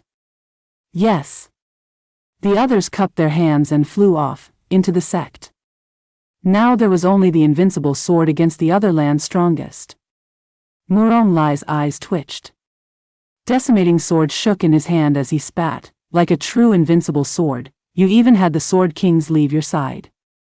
You want to fight all of us all by yourself? Don't I have what it takes? Bailey Yutian mocked. More than enough. The invincible sword's power is too much for us to disregard. Ling Yintian chuckled, but aren't you scared something might happen and you'd have no one to aid you if you send the sword kings away? The invincible sword's face twitched and he looked harder at him before laughing in his face. Sect leader Ling, you're still up for jokes? Accident? You think of yourself capable of giving me that? Invincible sword, don't get smart with us. All of us here are as strong as your 9 sword kings and we have 3 divine swords on top. A sudden incident might do you in. Murong Lai roared and pointed at him. The others were equally resentful, flaring their auras at him. The invincible sword couldn't care less, merely tracing sundering sword's edge, as if in his own world. All bark and no bite. Show me what you're made of and not prattle me to death. As for 9 sword kings, humph, they're nothing but children making a scene. You think you can scare me with that? Ha ha ha, that's rich. People, he was our target to begin with. Now that there's no one helping him, it's the best chance we can get. Charge. With how nothing could ever earn the old man's respect, Ling Yintian sent to the others, use his conceit to your advantage and make him pay with his life before he gets cautious and makes it harder for us. The others nodded and shouted as they stormed Bailey Yutian with their best skills. Decimating sword, decimating inferno. Whoosh. Murong Lai slashed and the golden sword exploded with flames at Bailey Yutian. The fire formed a sword wave that shot with such heat that it warped the air and even left black cracks. Soaring sword art, soaring skies. Whoosh. Shangguan Feixiong shouted and hacked with the soaring sword. The scarlet sword wave shot with incredible speed for its quarry. Heaven sealing sword art, world seal. Ouyang Ling Tian was not one to be left behind. He waved his sword, devoid of the savage nature like the rest, but hiding an incredible force behind its subtle nature. The attack reached Bailey Yutian's side and was about to engulf him. The invincible sword found himself under attack from all sides, ultimate skill coming from the 3 divine swords. Proofreader, Papatonks. The 3 divine sword wielders each used their own swordsmanship. They had immense power, enough to even crush a sword king, yet proved to be sorely lacking when up against the undefeated invincible sword. The exalted double dragons took this time to strike as well. With a dragon roar, a sword dragon fell from the heavens above and shot for the invincible sword. Eastern Land's 3 venerables, Northern Land's 4 Snow Peak Elders and Southern Land's Sword Guardian Venerables made their move too. The incredible and flashy display was not only amazing but also deadly and apocalyptic. All these powers converged on one old man standing there all by himself. As the string of explosions echoed out, it felt like the world would be torn asunder. Alongside their joint attack, there were many other great experts who sent out such force that not even the 9 sword kings together would survive. A land's army was bound to find itself crippled and blown to pieces too. But as the ruckus died down, thunder flared and retook dominance as it spread in every direction, blowing away the dust. The invincible sword was still standing straight, holding the sundering sword as he touched the ground, majestic and undaunted. There was not a speck of dust on him. His eyes were cold and sharp, his grin disparaging. Everyone gasped in disbelief. No way. All our attacks did nothing? The old monster is just outrageously strong. Ling Yintian's face twitched, his heart shuddering. 3 divine swords and every top expert of the 4 lands couldn't even scratch him? How are we even supposed to kill him? Can more than 2 lands worth of soldiers do nothing to him? Ling Yintian turned to the others. Bailey Yutian had gone beyond what was humanly possible. Not even the world's strongest joined together could hurt him. Their hearts sank in despair and remorse. Fighting the invincible sword was the greatest mistake. This freak of nature is too damn tough and strong. Clang! A sharp noise pierced their miserable thoughts. They flinched as they saw the purple lightning-streaked divine sword getting off the ground as he moved. The monster is about to attack. They all froze, with sweat trickling down their brow. The invincible sword wore a sneer, his eyes shining as he raised the purple sword high. You attacked first and didn't feel a thing. What an utter disappointment. Letting you have the 3 divine swords is such a waste. Now then, it's my turn. Once I remove your heads from your necks, the divine swords will belong to me and no one will question my methods. Their blood ran cold and flinched back with fear. Whoosh. Bailey Yutian used no skill, just slashed like usual. Though anything average turned extraordinary when it came to the likes of Bailey Yutian, carrying with it an unstoppable force of nature. Rumble. The immense power came for the 4 lands experts while the purple lightning above started striking down, following the sword wave and disintegrating anything in its path. Everyone panicked, with Ouyang Ling Tian rushing to use the Heaven's Sealing Sword, Heaven's Sealing Domain, Sky Sword. Unbreakable world, unbreakable sword. Hum. The Heaven's Sealing Sword shook and unleashed a dim blue glow that surrounded everyone to keep them safe from the incoming attack. Humph, the Heaven's Sealing Sword? Bailey Yutian mocked, the Heaven's Sealing Sword art seals everything. But you, Ouyang Ling Tian, are too weak and can't stop the pinnacle of the sundering sword art that I've reached. Boom. The thin blue barrier had no chance against the onslaught, gone upon contact with the thunder sword wave. Ouyang Ling Tian coughed blood on the spot and was sent flying. Murong Lai and Shangguan Feixiong rushed to use their own swords, faring no better than Ouyang Ling Tian even if working together. They coughed blood and were flung away all the same. The 3 sword-wielders didn't stand a chance, which meant the others were far worse off. The deadly sword wave carried berserk lightning as it boomed swiftly towards them, through them, and into the horizon. It pulverized anything in its path, laying waste to half of the Sea-Bright sect in that attack alone. As for the land's experts, they didn't get to let a wail out, gone from here and sent thousands of miles away, buried under the rubble, either dead or near it. The invincible sword was just too terrifying. Whoo! Biting winds swept the dust away. Though the invincible sword resumed leaning on his sword, standing there among the desolation and destruction. He eased a long breath, frowning as he began to walk. If I knew how it would turn out, I wouldn't have sent the brats flying. With all of them all over the place, it's going to be annoying finding the divine swords. What a pain. Bang! The invincible sword flew up and searched along the ruins. The 5 sword kings and the princes heard the loud commotion and jumped. Crown Prince Bailey Jingtian looked back at the huge dust kicked up by the attack and gasped, Patriarch is amazing. That slash alone must have finished them all off. Brothers, the Patriarch is done with his fight, but he still wants to have one person dead. We will help him by bringing back that guy's head. Right. The others roared in agreement and sped deeper into the Sea-Bright sect. The Sword Kings got busy as well, with only Bali Yu frowning. Brother Lei, they're going right for him. We find him first and hide him, then we'll talk. Bailey Yulei's eyes flashed. If the patriarch or anyone else finds him, he's dead. Bali Yu's eyes shone with resolve as she shot deeper in the Sea Bright sect. On the easternmost side of Sea Bright sect, Wu Qingxiu's group were frantic in their rush with the dulled Chu Qingqing, sometimes looking back at the devastation with a chill down their spines. Brother Zhua has to be either a god, or a bad omen. He had us take Qingqing out of here since it won't be safe, and it's already gotten dangerous. Even the invincible sword came. It won't matter if we die, but we'll fail to fulfill Brother Zhua's request. Senior Brother Wu, the teleportation array is farther away, but they seem to be closing in fast. Shui Ruohua held on to Chu Qingqing as she heard the shouts coming from behind.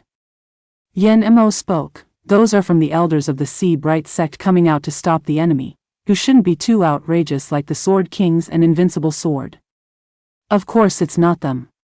From that huge explosion and rumbling in the distance, that must be where the Invincible Sword must be fighting. He won't show up here. We will be safe for now. Wu Qingxiu smiled and eased their worries. We'll arrive in 15 minutes and we'll be safe for good, ha ha ha.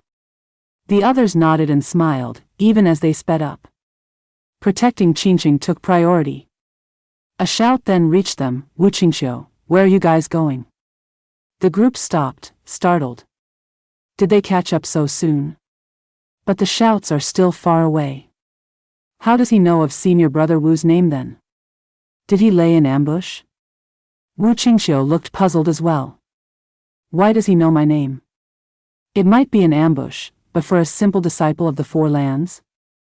Even if it was set up to kill potential dangers, he wasn't exactly at the top either. At the very least, he had two ahead of him in Western Lands, Zhuo Fan and Yi Lin. Shouldn't he kill them instead? Why does he even know my name? Wu Qingxiu's group was stumped as to what was going on. Proofreader, Papatonks. Whoosh. A sudden figure landed before them, speaking in a harsh tone. Where do you think you're going? Looking for the toilet. Wu Qingxiu stiffened as he made an excuse on the spot. Then he noticed who it was and rolled his eyes. Ouyang Chongqing, you almost gave me a heart attack. We thought the enemy caught up to us. Ouyang Chongqing roared. It would have been far better if they did. Aren't you here to help Northern Lands? Now that we're under attack, suffering heavy losses, what do? You're running away. Humph, turns out Western Lands people are nothing but spineless cowards. Who says we're running? Wu Qingxiu pointed at Chu Qingqing. We were entrusted with the Grand Marshal order to escort Qingqing back to Western Lands. Also, none of us can do anything against the Invincible Sword. Ouyang Chongqing gave Chu Qingqing's dull gaze a long look. I can relate with sending your beloved somewhere safe. Take her, there's a teleportation array up ahead. But could you tell me something first? Where is the Grand Marshal, Sir Zhua? As a Grand Marshal, he must be in the main hall, overseeing the alliance. The hell he is. I'm just coming from there and there's no sign of him.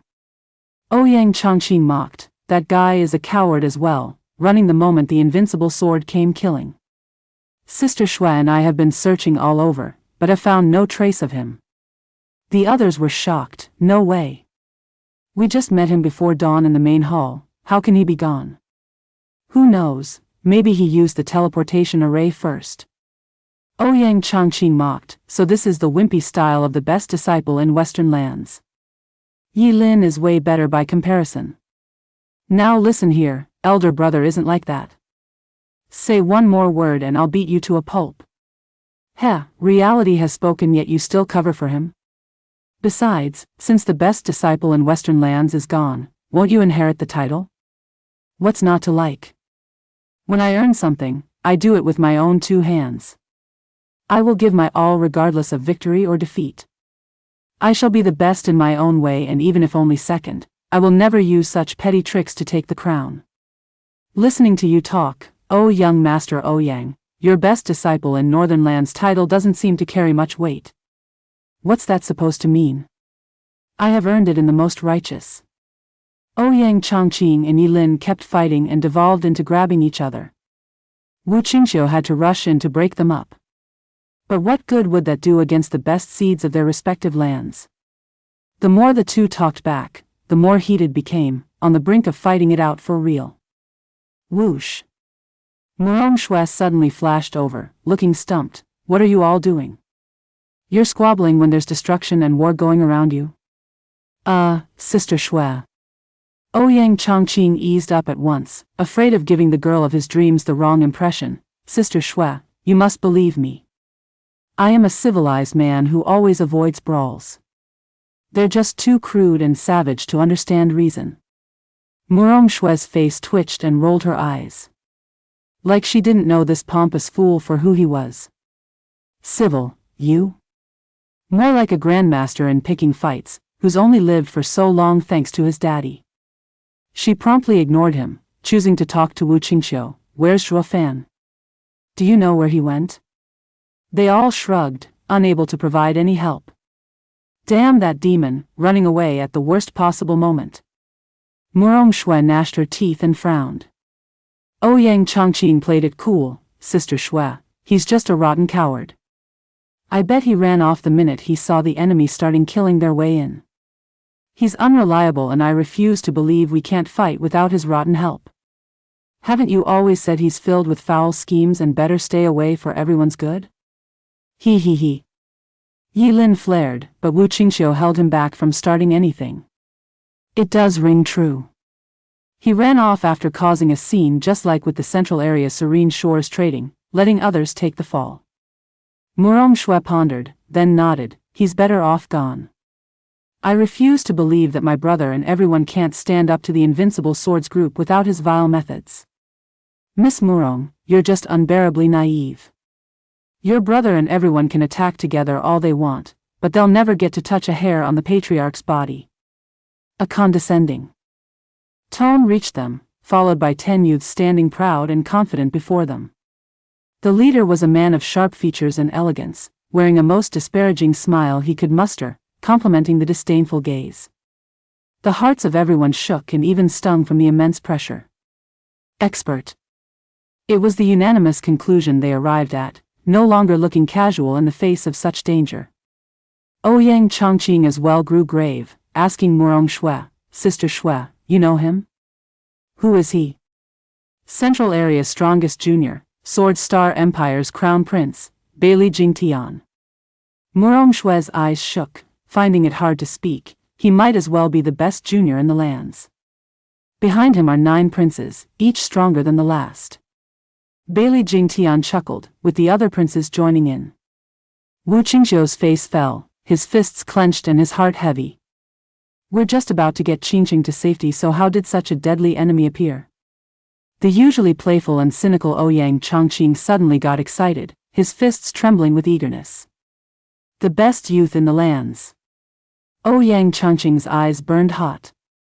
Murong Shui, oblivious to his quirk, totally focused on Bailey Jingtian, said, Crown Prince, what a strange coincidence to find you all the way out here. Best in the lands. Ouyang Chongqing roared over her and shot straight for Bailey Jingtian, shouting at the top of his lungs, once I beat you, I shall be the best of the best, ha ha ha. Ouyang Chongqing, don't be hasty. You're not his. Sister Shui, watch closely. I will prove to you how worthy I am of you. Murong Shui started, not expecting him to be so impulsive. Ouyang Chongqing was deaf to reason, finding his lifelong dream right before his eyes and had all the intention to grasp it. He charged right for Bailey Jingtian and unleashed a cold sword wave at the chest. Heaven's sealing sword art, blood seal. Bailey Jingtian hardly cared, smiling, the best in Northern Land, son. You're as bold as your father, I see, worthy of Senior Ouyang's teachings. A shame you're not the only inheritor of a great expert and not fit to touch me. Bam! The loud bang rattled the air, fluttering the clothes of the princes. Bailey Jingtian was still standing in the same spot, just like usual. Ouyang Chongqing gasped, staring hard at the finger in front of him facing him that was flashing with purple lightning, another prince that stood by Crown Prince's side. This is impossible. The best disciple in the central area didn't have to step in, but another prince took my all-out attack like nothing? Ouyang Changqing was in complete denial of what happened. Only then Murong Shue's words sank in. The central area had 10 princes, with each as strong as the best disciple of any other land. Are you serious? Ouyang Changqing's eyes shook hard as he gnashed his teeth in indignation. Murong Shui and Wu Qingqiu's hearts sank. The strongest clan in the lands is just too terrifying. Even the young have the power to shake the lands. It seems like Bailey now got the best youth in the land's title as well. But where does Zhuo Fan fit in all this, I wonder? They were all hoping yet watching gravely as Ouyang Changqing, whose power they knew, was stopped before even reaching Bailey Jingtian. Whoosh! Just then, another figure appeared wrapped in golden flames smashed for Bailey Jingtian's head. Proofreader, Papatonks. Following the draconic cry, golden flames exploded as a fierce power pushed down on Bailey Jingtian. The searing heat was so strong it twisted and singed his hair. The crown prince's brow shook, looking dead serious at the incoming golden flames. There's actually an expert among these bugs? He was just mildly surprised, still standing there without budging. Bam! The golden figure then found itself halted by a strong hand just an inch from reaching his target. The flames scattered on impact and revealed Yi Lin in his normal form. The one to block him was a buffed man, looking serious despite having blocked the attack. Not just anyone could stop the might of a half-sacred beast with just their body.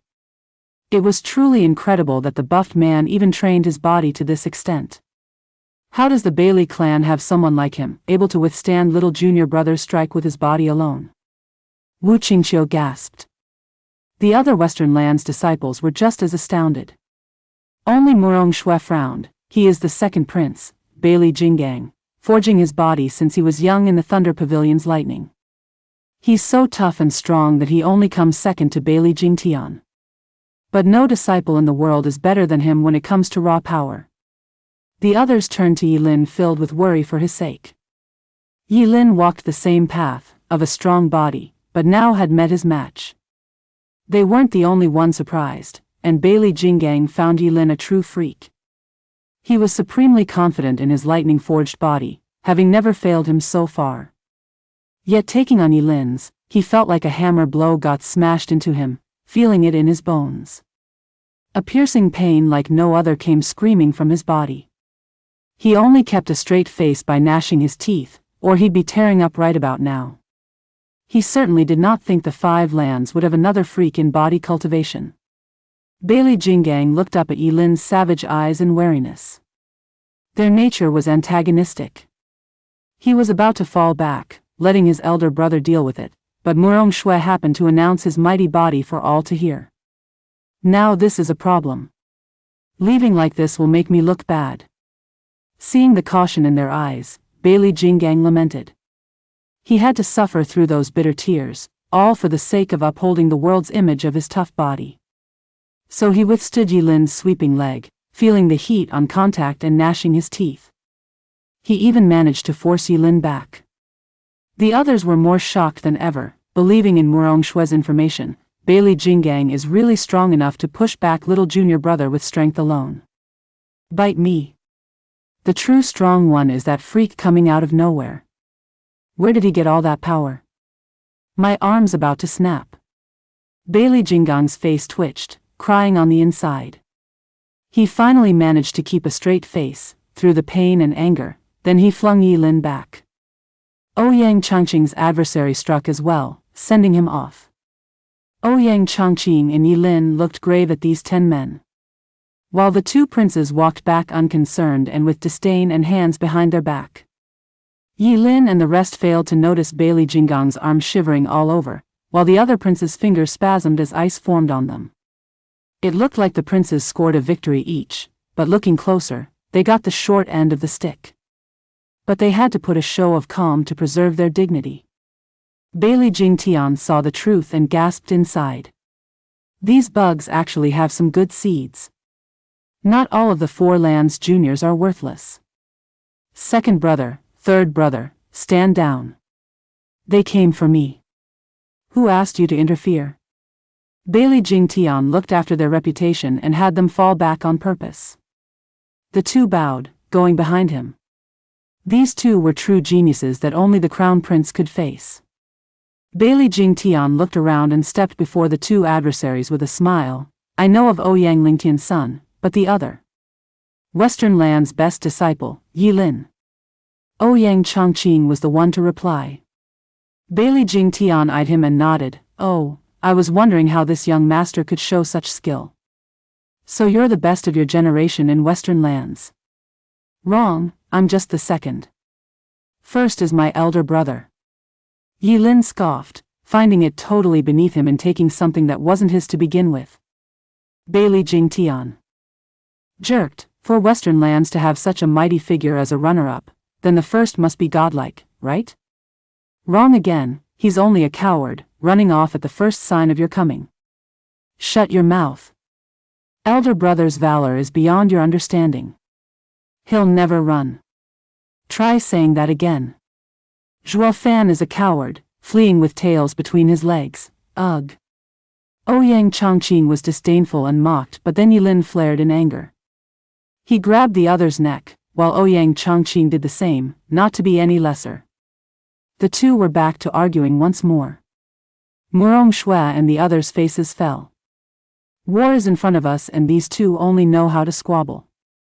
Bailey Jingtian frowned, smiling after a pause. Zhuo Fan, are you talking about that Qian Fan merchant, Steward Qian? Right, he's been using that name to get into the Sea Bright sect. Ouyang Chongqing replied while focusing on fighting with Yilin. Bailey Jingtian snickered. Then may I ask, where is this Zhuo? How should I know? Ask them. If there's anything worse than a tough enemy is a dumb ally. Ouyang Chongqing was so caught in wrestling Yilin he let his mouth run off, grumbling and pointing at Wu Qingxiu and making it even worse. They're defending Zhuo's wife and escorting her home. They must know about him. Oh, Zhuo Fan's wife, is it? Bailey Jingtian gave the others a look. Their hearts sank and stepped before Chu Qingcheng, which only worked to point her out to Bailey Jingtian. Bailey Jingtian smiled and his eyes flashed. Grab her and we'll get that guy's location, ha ha ha. Bailey Jingtian flicked and the princes charged at Wu Qingxiu's group. Everyone flinched, with Yilin panicking. He stopped fighting with Ouyang Chongqing and went to help. Ouyang Chongqing finally reacted, finally knowing who the enemy was and went to help. But then someone jumped up to stop them, Bailey Jingtian. He wore a mocking grin, speaking with disdain. Weren't you coming at me before? Well, here I am, attack me together. Beat it. Don't touch my sister-in-law. Yilin roared as golden flames turned into scales and charged like a tornado for Bailey Jingtian, dragon scale flash. If you want Zhuo Fan, go find someone else, not his woman. I hate nothing more than bastards who go after women and children. Ouyang Chongqing roared, releasing his aura and flicking his fingers, sending icy waves at Bailey Jingtian. Heaven sealing sword art, endless ice seal. Proofreader, Papatonks. Whoosh. The cold sword wave stilled anything it passed through, as if stopped in time. Whoosh. Golden scales rained down like meteors at Bailey Jingtian, blocking any chance of evading. Yilin and Ouyang Chongqing worked together for the first time, bringing out the best in each other. Bailey Jingtian hardly noticed the danger, still wearing that disparaging smile. Did you know that the patriarch's demands are the harshest? Every time we fight, if even one time we fail to take on 100 experts of our level by ourselves, we fail his expectation. In regard to those fights, you two coming at me is hardly enough to make me sweat, ha ha ha.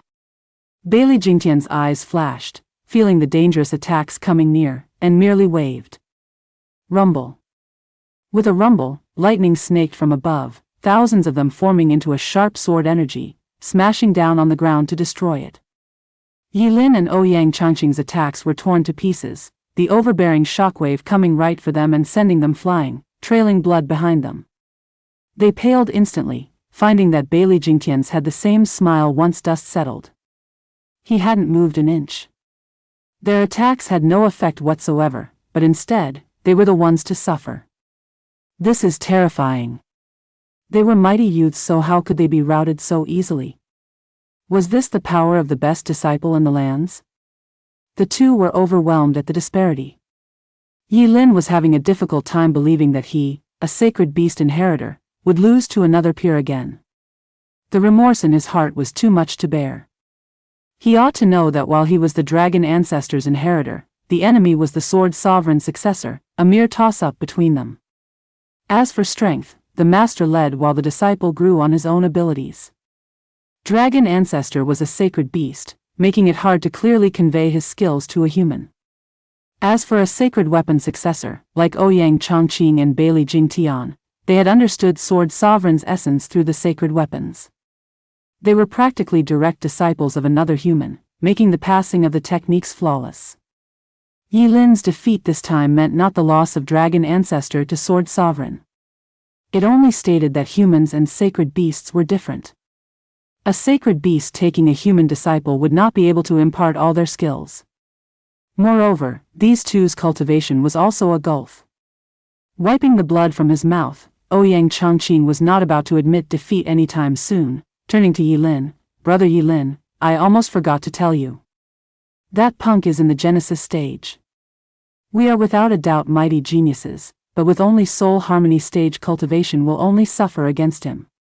We can't compare with him in the usage of the world's power." Makes sense, but could you please stop with the narcissistic praises? You should have stopped at calling me a genius. Don't include yourself as well. Yi Lin glared at him. Ouyang Chongqing rolled his eyes. "Fine, but now what do we do?" "I do have a plan, but I need Brother Yi Lin to work with me." "Say it." "Remember our fight, when the world's energy went berserk?" "I want to do it again." Seeing Yi Lin agreeing, Ouyang Chongqing turned serious. "I'll open a channel, guiding the world's energy into you, and you must bear with it. Even if you go berserk, all that matters is that you gnaw him to the bone." Yi Lin rolled his eyes. "What am I, a dog? Even gnaw? Then again, your idea has some merit. I'll be sure to do my best in controlling that power and unleash it upon him." "That settles it." Ouyang Chongqing made a sign, evoking heaven art. A great power suddenly gathered high above, turning into countless cold sword energies. Bailey Jingtian laughed. "Ha ha ha, you're only borrowing power that's not even yours. It might work against an equal opponent, but nothing that can stop a true Genesis stage expert's world's power. You'll just have to wait and see." Ouyang Chongqing shouted, "Brother Yi, I got it. Transformation, Fire Dragon King." Yi Lin roared and the golden flame exploded around him, warping and surging 500 meters in height. Ouyang Chongqing changed signs, Heaven's Sealing Art, World Channel. Whoosh! The power far above flew into Yi Lin, only this time, it no longer froze him but fueled his fire, with the golden flames roaring higher and brighter. The huge dragon's expression was heavy. From pain as well, but he bore through it even as the strain increased along with the power. Ouyang Chongqing didn't seal Yi Lin's strength, but drew the world's power into him to bolster his. But with this constant flow of power, the odds were it would go berserk once more and take over his mind. The risk in doing it was very high as well. "Brother Yi, how does it feel? Can you take it?" "No problem." The dragon's eye shone with resolve as he gnashed his fangs. "Then strike, do it now." Ouyang Chongqing pointed at Bailey Jingtian. Yi Lin roared in anger and threw himself at the enemy with his claws and fangs ready to tear him apart. For the first time, Ouyang Chongqing applauded Yi Lin. "Good, Brother Yi, attack." "Ha ha ha, Bailey Jingtian, you're finished. Brother Yi has my Heaven's Sealing Art in him. No matter what you do, all your power will be drawn into him and only make him stronger. Not just your Yuan Qi but the world's power as well. He's unstoppable now and you will die." Yi Lin roared as he finished, the flames on his body rising higher and brighter. "Oh, so that's how it is." Bailey Jingtian smirked, drawing two fingers out and releasing sword intent from their tips. Ouyang Chongqing mocked, "Bailey Jingtian, are you deaf? I already told you, no matter what you..." Boom! Bailey Jingtian flicked his hand and a purple sword energy shot for the fire dragon. A bang echoed out at impact that forced the flames to explode and Yilin to cough blood as he himself flew out of the fire dragon. He was now looking deathly pale and blood flew from his pierced chest. The world's channel died naturally with the destruction of the fire dragon. Bailey Jingtian was still standing there with his smile. Ouyang Chongqing gasped. That's impossible. Ouyang Chongqing shook his head in disbelief. Dad clearly told me that once the world's energy goes berserk, only the heaven-sealing sword can seal it, so how?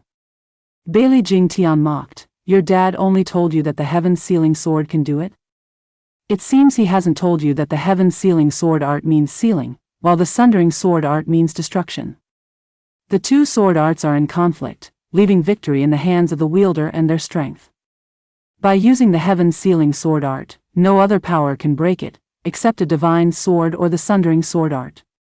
In other words, you're suicidal if you think you can come at me with it when your mastery is weaker than my mastery of the sundering sword art, ha ha ha. Ouyang Chongqing stood dumbstruck. The sundering sword is the heaven-sealing sword's bane? No way. Whoosh. In the middle of his daze, a sword wave ran through his chest. Ouyang Chongqing spat blood and fell to the ground. He, the greatest disciple in the northern lands, couldn't even take a hit. Bailey Jingtian is terrifying, a young invincible sword. Proofreader, Papatonks. Yin Yang Ghost Claw. Yen Mo released his aura, fighting with a prince just off from the main fight. Yin and Yang flames formed into an eerie claw that raked the air. The prince gazed coldly, waving his finger and shooting a sword wave to crush the claw like it was nothing. The sword wave wasn't finished, slashing Yen Mo's chest and making him cough blood as he flew through the air. Yen Mo. Wu Qingxiu cried out in worry just as Bailey Jinggang arrived before him and smashed his punch into his clarity domain. You have the time to mind others when fighting me? Bam! Second only to Yilin, the strongest body in the western lands was Wu Qingxiu. However, Bailey Jingtian's unstoppable punch connected to Wu Qingxiu's chest, snapping his ribs. Wu Qingxiu was flung through the air and landed hard, with blood splattering everywhere. They weren't the only ones, with everyone else suffering the same fate against the 9 princes. All these renowned disciples ended up crushed in less than a second. None could get up, too damaged and too paralyzed to move. The 10 princes of Bailey were unstoppable in power and potential. Plop. Murong Shui bled from the mouth with a frown, her knee hitting dirt. Looking around, she found that the 10 princes were dominating the fights, leaving their opponents on the ground. Even Yilin and Ouyang Chongqing, the opposing land's strongest, were no different, looking on with despair and dismay. We're finished. Murong Shui's heart sank in defeat and she shook her head. She should have known that the 10 princes were beyond any of them could hope to match. Bailey Jingtian alone was like a second invincible sword, crushing them all the same even without the other 9 princes. Compared to them, her side were weevils. First came defeat and then came robbing their future and their lives. Murong Shui sighed and closed her eyes. Regardless of that foul man's shrewd planning, it was Bailey Yutian who had taken initiative and now held the advantage. Now we have lost and the 4 lands lost as well. The people are going to suffer once more. Brother, these guys were nothing. How do we handle her though? Bailey Jinggang's cold eye surveyed the area and as he brought a shivering Chu Qingqing over to Bailey Jingtian. Bailey Jingtian gave her a long look. Miss, there's no need to fear us. We won't hurt you. We only want to find your husband. Where could Sir Zhuo be at this moment? Chu Qingqing shivered and lowered her head. Bailey Jingtian looked at his brothers with puzzlement. Don't tell me she's been scared out of her mind. He'd seen his fair share of cowards, but never one who turned like this and was a cultivator as well. They were only a bit rough on them, that was all, not yet having resorted to killing. So what's got her so terrified? Brother, this must be her nature. Bailey Jinggang said. When we struck, the girl had just stood there and shivered. She didn't even fight us when we brought her, like a cripple. Why would Zhuo Fan, a deceitful and arrogant bastard who even fooled the patriarch, marry a dull wife like her? Bailey Jingtian was stumped. She's dull. Cough. Yi Lin spat blood and forced his weak body to sit. Don't touch my sister-in-law. She lost her mind and knows nothing. Just take me if you want. What good will that do? Who are you to Zhuo Fan anyway, that you could draw him out? Bailey Jingtian mocked and turned to the shivering Chu Qingcheng. She may be a dumb wife, but Zhuo Fan did have them escort her. That proves he'll come for her. She'll make a good bait. Brothers, take her back. Yes, sir. Bailey Jinggang bowed with the others and grabbed her hands to leave, but then paused. Brother, what about them? They may be insignificant bugs now, but who's to say what the future holds? Especially those two, having the potential of a sword king. Get rid of them. Bailey Jingyu's face was cold as jumped in the air. He drew 2 fingers and unleashed booms as his power shot from them. The people on the ground closed their eyes. The pride of Western lands was going to fall here of all places, away from home. Ouyang Chongqing gnashed his teeth, roaring, I can't accept it. I've yet to marry Sister Shui. I've yet to be the best in the lands. I can't die, I won't. You? Become the best? Humph. Bailey Jingtian scoffed, at best you're nothing but your old man's successor, the best in the northern lands. The best in the lands. Shall forever be with our clan, so just wake up already. Oh, sorry, it looks like you won't even be dreaming soon. Take this little pity you got from me and use what precious seconds you have left to dream then, ha ha ha. Ouyang Chongqing's lips shook. Chongqing, I'm here to save you. I knew sensing the evoking heaven art here that it was you who did it. Ha ha ha, I'm so glad there's still time. A sudden voice shouted. Elder Lu. Ouyang Chongqing looked at the old man leading 24 others and showing their mighty Genesis expert aura. Ouyang Chongqing was overjoyed, we're saved. 20 elders are here and in Genesis stage. They. Boom. Thunder rattled the air with every explosion of lighting and the elders were broken apart under the thunder sword waves. They couldn't even scream as they turned to ashes. Bailey Jingtian put down his fingers and mocked, young Master Ouyang, did you not hear me? I've trained against crowds from a young age, against 100. Aren't you a bit naive thinking 20 Genesis stage bags of bones could save you? Ouyang Chongqing felt like crying, roaring, you freak, have you no respect for your elders? Killing kind old men without provocation, is this how you've been raised? What has the Bailey clan even taught you? The patriarch said to cut the tongues of the chatty ones. Bailey Jingtian darkened as he glared at him. Ouyang Chongqing closed his mouth, shivering in silence. Murong Shui shook her head with a bitter smile. The pompous fool is wild even in death. Bailey Jingtian drew his fingers again and built power in them as he put on an evil smirk. There's no need to harbor false hope as the Sea Bright sect has hardly any people left alive. No one will be coming to save you. So just accept my judgment and go to hell, ha ha ha. Bailey Jingtian flicked and the sword energy came crashing down. It held so much power the stones were eaten away, robbing the breaths of the wounded on the ground. They were all doomed. They knew it but none could do anything to stop it. Elder brother, farewell. Forgive me for not protecting my sister-in-law. Yi Lin closed his eyes in remorse. Zhuo Fan, I am ashamed to be your brother. Wu Qingqiu and Yan Mo lowered their heads. There are too many monsters in the world. I am unable to be the best in the lands. Ouyang Chongqing felt his heart twist in defiance. Central areas can't be repelled. The people are going to suffer, Murong Shui sighed. In the moment of their deaths, all that went through their minds were their regrets. But then, Divine Eye of the Void's 5th stage, Thunderflame Wall. Proofreader, Papatonks. Elder brother. Yi Lin cried out and opened his eyes. The others were also excited as they looked on with hope, Zhuo Fan. Power shot in front of the sword wave and black thunderflames sprung to life in the form of walls. Bailey Jingtian got startled by the sudden development. But the deadly sundering sword art attack smashed into the flaming walls next. There was no sound, the sword energy was swallowed up as it made contact with the flaming wall, losing most of its power. Bailey Jingtian gasped in disbelief. What is going on? How did my sword energy suddenly get so much weaker? The first wall was soon exhausted and the sword energy now met with the second. This was where it got stalled for longer, not passing through as fast, getting its power cut off even more. Once the second wall was gone, the sword energy lost most of its power. As it arrived at the third and final wall, it faded away along with it in an explosion. Fierce winds blew around, showing a man with long black hair.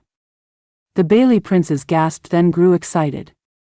The patriarch wants his head. We just have to take it and make a name for ourselves. The princes were eager to get rewarded, including the crown prince. Elder brother. Yi Lin cried out, looking grave, forgive me, I failed you and didn't protect sister-in-law. Zhuo Fan's eyes shook and glanced at him before turning to Chu Qingcheng, who Bailey Jinggang was still holding. His eyes grew icy as he stepped forward, ignoring everyone else. Murong Shui shouted, Devil, what are you doing here? You're only dying with us. You can't fight them. Their leader is the best disciple in the lands, Bailey Jingtian. He's the next invincible sword. Zhuo Fan never paid her any mind, still walking forward. Fine, since you want to die, go ahead. The sooner a devil like you dies, the better off the world will be. Murong Shui huffed after being ignored. Ouyang Changqing said, Sister Shui, Bailey Jingtian is beyond strong like invincible sword, but Zhuo Fan did stop the berserk Yi Lin and he's the best disciple in Western lands. He should have a chance, right? None whatsoever. Murong Shui shook her head and huffed. Senior Ouyang explained clearly that he stopped it because his power clashed with the world's power. I had also once fought him and he isn't anything strong. He needs to restrain the sundering sword art or he's only going to die against an expert like Bailey Jingtian. Really? Ouyang Changqing's hope hit rock bottom, speaking with misery, and here I thought there's hope for us now that he showed up, but he's only showing off to die. What did I ever do to deserve this? Is there no real savior coming to rescue us? Ouyang Changqing sighed and lamented his untimely demise. But then a weak laugh came. Ha ha ha, young Master Ouyang, no need to fret. Our savior is right here. Who are you beseeching? Ouyang Changqing turned to Wu Qingxiu and Yan Mo, seeing their conviction and confidence. You guys believe he can save us? But Sister Shui. Miss Murong. Wu Qingxiu ignored him and said to the girl, You said you fought him once, but do you know his real strength? Acting sloppy and being serious are two things entirely. Serious? Murong Shui paused to think, it's I who was serious though. You believe all my strength wasn't enough for him to get serious? Wu Qingxiu shook his head. In the Double Dragon Manners gathering, demon scheming sex disciples talked about how Brother Zhuo had always been laid back. He'll never lift a finger to do anything dull. Let me put it another way, did Brother Zhuo use his eye when he fought you? His eye? Precisely. Yi Lin butted in with immense confidence in Zhuo Fan, elder brother's half. 70% of power is in his eyes. Since he hasn't used them on you, he was only playing. He's only serious when he uses them.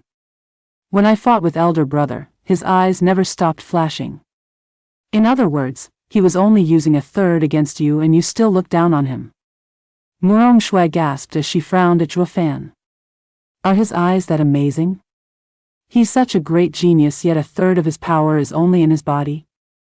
Ouyang Changqing turned to Zhuo Fan in haste, wishing to see the battle for the best disciple in the lands about to unfold. Hovering above and gazing down on the approaching Zhuo Fan, Bailey Jingtian smirked. Qian Fan, Zhuo Fan, ha ha ha. How should I call you, I wonder? Whatever. Then. Sir Zhuo. Bailey Jingtian smirked. I remember the first time I saw Sir Zhuo and it left a deep impression. Even the patriarch got fooled by you. Sir's skills are sublime, with none seeing through your bluff. Frigid Rain Sword King then came back and we knew the truth, that you're just at the soul harmony stage in strength yet you act like a Sword King. We truly admire your calm and level-headed attitude as you put on your act. Sir, however, has conned the wrong people. Patriarch is outraged and wants your head, you see. That's why we're here. So, if it's not too much trouble, would you grace us with your head on a platter? Zhuo Fan shook and stopped, looking up at Bailey Jingtian. Who are you? Did we meet? I am Sword Star Empire's Crown Prince, Bailey Jingtian. I had a one-sided encounter with Sir along with Patriarch. Sir shouldn't be so quick to forget. Bailey Jingtian smirked with pride. Going down memory lane, Zhuo Fan closed his eyes. Sorry, I don't bother with bystanders. Sir, what's that supposed to mean? I even introduced myself. Bailey Jingtian's face fell. Zhuo Fan shook his head. Should I remember you just because you stated your name? Thinking back, I often met with outstanding men, leaders of the 5 lands. You just said you were with Bailey Yutian. Ha ha ha. Sorry, but the only one I recall is your patriarch who was before me. I didn't even commit the 5 sword kings to memory, let alone a pipsqueak like you. What can I do? I have too much important stuff taking my time that all the useless junk gets filtered out. Useless junk? Bailey Jingtian's face twitched. Sir Zhuo, you're being too condescending. Zhuo Fan shook his hand, mocking. I have my standards in anything I do. There's 2 kinds of people, the way I see it, enemies and friends. Which, I wonder, are you? Enemy. Zhuo Fan shook his head. You can't mean friend, for Sir Zhuo will be most wrong. Oh no, you needn't worry about which. Zhuo Fan looked at him with a taunting smile. Since you never registered to me. I told you, I don't waste my time with bystanders. So, who are you? Wu Qingqiu's group stifled their laughter. Bailey Jingtian shook in rage and hatred, staring daggers at Zhuo Fan. This punk has to die. Proofreader, Papatonks. A pretentious fool who only knows how to act and deceive is now unmasked, yet still insists on sticking to his role to the end. Haha, Sir Zhuo, this is utterly vapid. Bailey Jingtian's bloodthirst shone in his eyes, smirking and signaling Bailey Jinggang. I, however, am in no mood to indulge you. Your head is mine. Brother, the dumb wife has outlived her purpose, handle it. Bailey Jinggang gave a sharp nod and laughed. Lightning crackled all over him as he smashed a big fist at Chu Qingchang. With an evil grin, Bailey Jingtian's sword wave finally grew outrageously strong enough. Glancing back at Zhuo Fan, weren't you so full of yourself in your acting? Your wife is about to have that punch splatter her all over, and what can you do? Nothing. What's there to still be smug, Just as he was about to release his sword wave, he froze, looking in disbelief at where Zhuo Fan was standing, to find it empty. Where'd he go? Whoosh tilde. Bailey Jinggang's face twisted as his mighty fist reached Chu Qingchang, the blowing wind fluttering the frail girl's white hair. Then something red flashed out of nowhere, standing before Chu Qingchang and meeting Bailey Jinggang's strike. What was that? Bailey Jinggang's eyes shook from shock. The flash came all of a sudden and couldn't make it out, yet cared little about it. The dumb wife must have had some protective spiritual weapon. But he believed that there was nothing that his lightning-forged body couldn't overcome. After all, he was able to punch through even 7th-grade spiritual weapons. He shouted, ramping up the lightning on his fist as he pushed on. Bam! The punch slammed into the red glow, unleashing a mighty shockwave, only to realize this was anything but a defensive spiritual weapon, but a scarlet fist. Bailey Jinggang was even more confident. No matter who was coming at him, the number of people able to take on his beyond tough body could be counted on one hand. Yi Lin was a freak enough, but he was now on the ground in wounds. He didn't believe that there could be another outrageous body cultivator here. It was only logical to think that monsters were a rarity, or how else would others get by with them being so common? Shaking his head and sporting a belligerent grin, Bailey Jinggang grew excited as he got into smashing the ignorant interloper. Ha ha ha, fool, you're coming at me with your body? You've got a death wish. I will flatten you. I'm sorry to say, that's going to be you. And while monsters were indeed a rarity upon this god's green earth, he had hit quite the iron plate this time. Coming from the red glow was a cold reply to his infinite confidence. Bailey Jinggang blinked as there was a sickening crunch echoing from before him. What followed was a blinding pain that overloaded his heart. He jerked, then sweated all over hard. How is this possible? Bailey Jinggang was overwhelmed with a maelstrom of emotions. How can a fist be that strong? Is it still made of flesh and blood? His eyes shook hard, Bailey Jinggang looking dumbfounded as the scarlet fist's glow eased to reveal Zhu Fan's deadly gaze. Get away from my wife, reject. The scarlet fist shook and unleashed a powerful ripple that exploded Bailey Jinggang's lightning-covered arm, causing bone, blood, and flesh to fly all over. Bailey Jinggang's gaze was empty, only now sensing there was nothing where his tough arm should be. Then the dread came, further amplified by Zhu Fan's ruthless gaze. Never had he thought that there would be someone out there that could break his body forged through such hardships. Is he still human? Bailey Jinggang's heart seized. Retreating now was impossible, not when he was supremely confident in his own body that he gave his all in that attack. As his eyes were taken in with fear and shock, inertia carried the now one-armed Bailey Jinggang closer to the red glow and his doom, all by his own making. Boom! Bailey Jinggang collided with the fist in a mighty bang and turned to mush. It made a nauseating splatter as his corpse hit the ground, before he could even let out his last cry of pain. As for the punch, its power shot ahead, ripping everything for 100 miles. A huge cloud of dust was kicked even as the ground never stopped shaking. Only now did the bystanders react, looking over at the sudden commotion to find a savage wind blowing where Chu Qingcheng and Zhu Fan stood. As for Bailey Jinggang, he was now blood on the ground, fertilizing the grass. The two had a mighty clash of the toughest bodies yet, and the result came faster than expected, with Bailey Jinggang's body failing immediately. It happened so fast that none here could react nor see how the gruesome ending of the buffed Bailey Jinggang came to be. Brother! The princes cried out in shock, giving Zhu Fan looks of fear and bewilderment. How on earth did he just get to brother in an instant? And just what kind of power utterly destroyed brother, who is only second to the crown prince? But more importantly, how did he kill him without even giving us the time to witness it? That can only mean his power. All princes turned to the still stunned crown prince who grew dark. He's not a pretender through and through after all. But how did he pass 8 princes? Is his speed that great, dwarfing even mine? Bailey Jingshan balled his fists, his heart tense with caution. Murong Zhu's group on the ground were just as stunned. She could hardly believe what she saw. Is this what Yilin meant? Is this the devil's true power? It's unlike anything I fought against back then. Quick, sharp, ruthless, killing the second prince on the spot.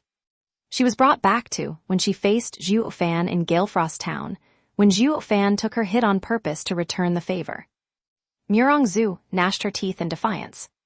Since when do I need the devil to turn his cheek for me to purge evil from this world? This is utterly absurd. Hey, Brother Yilin, is Western lands godlike? Ouyang Chanking was having a difficult time coming to terms with reality as well, slapping Yilin's shoulder as he demanded answers.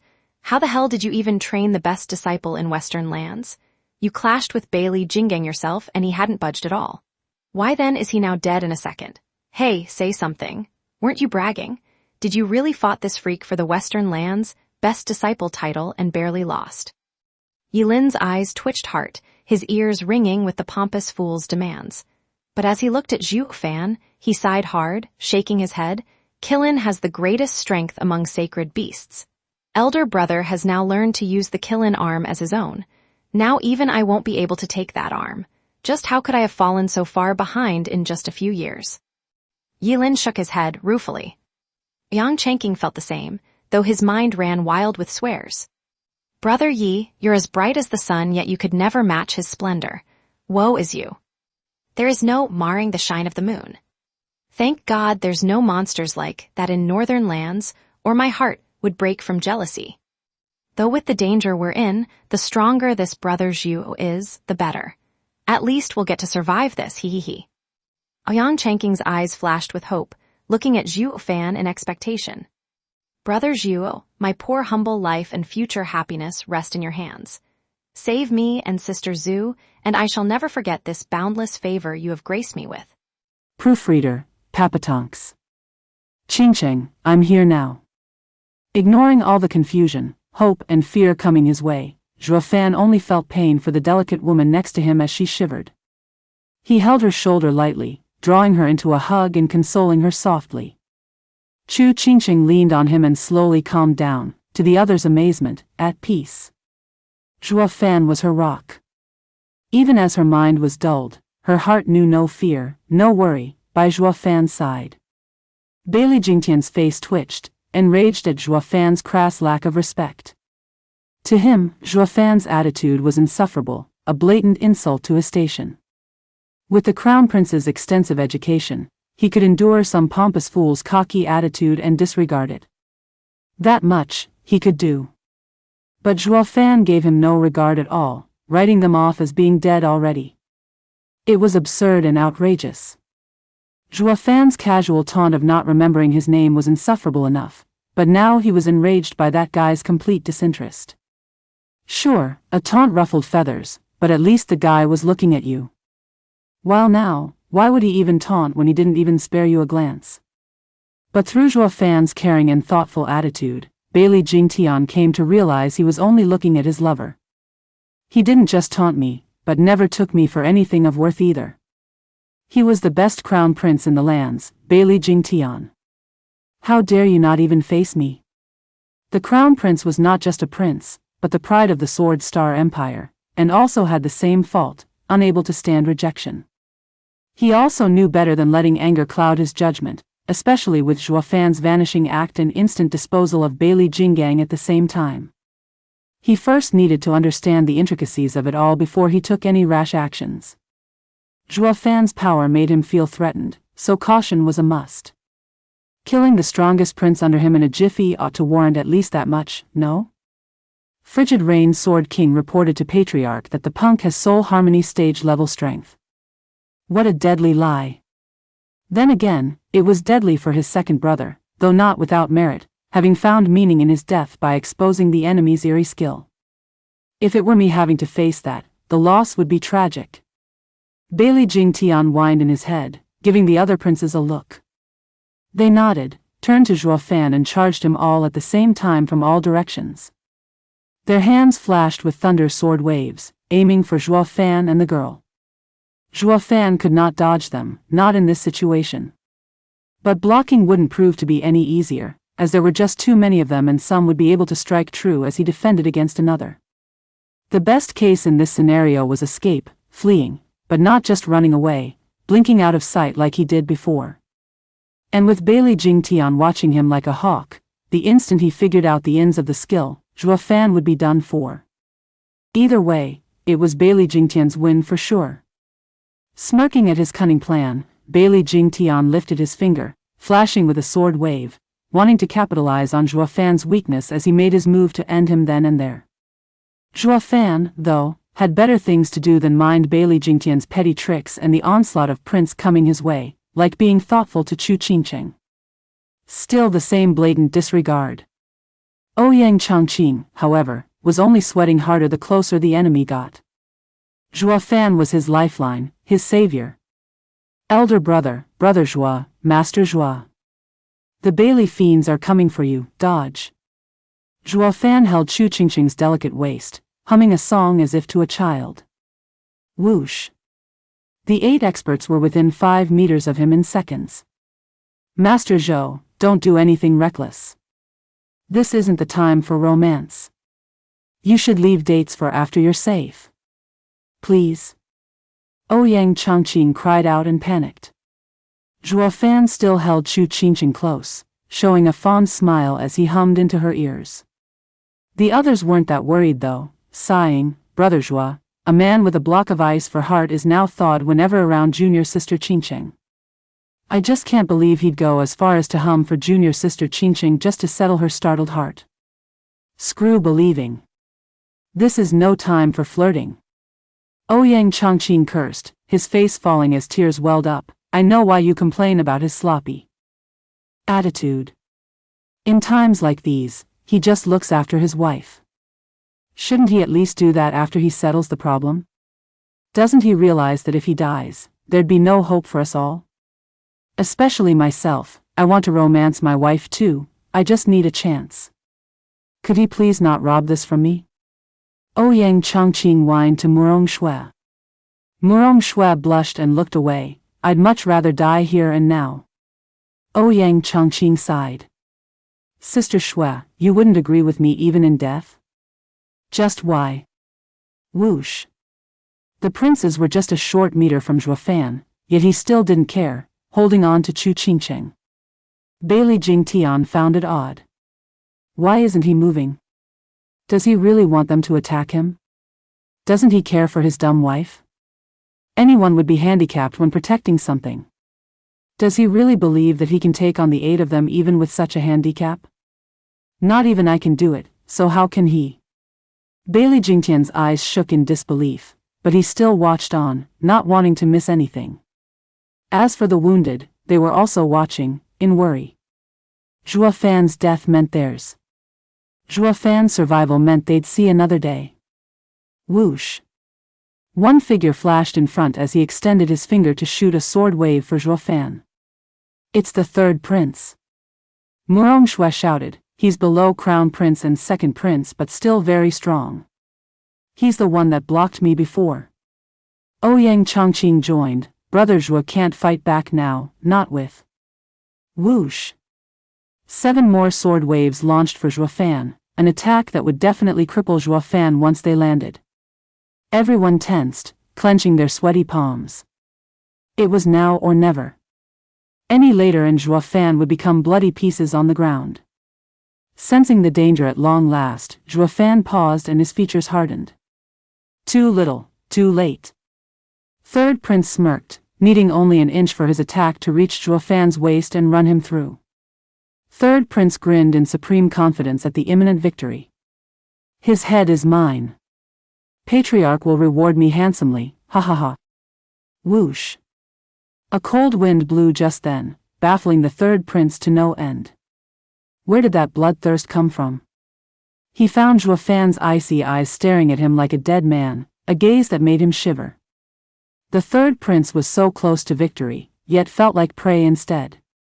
Zhuo Fan's piercing stare felt so oppressive, like death's scythe on his soft neck. Zhuo Fan only stared at him, ignoring the other 7 attackers. Scum, how dare you come close to Qingcheng? Die. The boom that followed made the air warp in 1,000 meters around Zhuo Fan as a black thunderflame inferno exploded in all directions, enveloping the 8 and swallowing them whole. Divine Eye of the Void's 4th stage, Thunderflame Space Crusher. His right eye flashed with 4 golden halos while the left held a berserk black thunderflame. Zhuo Fan was in the center of the roaring flames yet held Chu Qingcheng with utmost care as he hummed. He might be soft around Chu Qingcheng, but cruel to any other, a true devil. Any that approached would be devoured. Proofreader, Papatonks. What? That's. Bailey Jingtian squinted, his body jerked, looking with total disbelief at how his brothers were taken by the darkness. SSS. The sizzling sounds of the flames gave the impression the fire was growing, yet it showed no movement. In but a blink of an eye, all life had been swallowed by these black flames. Bailey Jingtian hovered above, his brow seeping with sweat. The attack he got ready at the tip of his finger shook along with it in hesitation. It was failure on his part for not taking into account that Zhuo Fan had maybe another strange skill under his sleeve, one that proved even deadlier, taking 8 strong princes down. How can this be? Just what is that black fire? How the hell can it prevent 8 soul harmony experts from even letting a sound out as it took them? Bailey Jingtian looked at the black swirling dome of flames with a heavy brow, his calm now replaced with fear. His mind might reject such a foreign feeling, but his heart wouldn't stop hammering in his chest. Wu Qingxiu's group were stunned.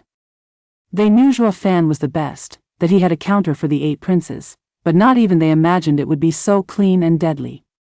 Their eyes were almost falling out of their sockets. These were the same 8 Bailey princes that wiped the floor with them moments ago. So how then when Zhuo Fan entered the picture, they became lambs, giving him an easy time dispatching them from this world? No, they're no lambs, but Zhuo Fan being too strong, stronger than we can imagine. This is the true strongest disciple in the lands, the next invincible sword. Wu Qingxiu and Yan Mo sighed, just a few years and we can no longer compare. Yeah, elder brother's eyes got stronger. Yi Lin sighed as well, shaking his head. Only a lick of black fire almost got me killed last time, but now he could let out so much more.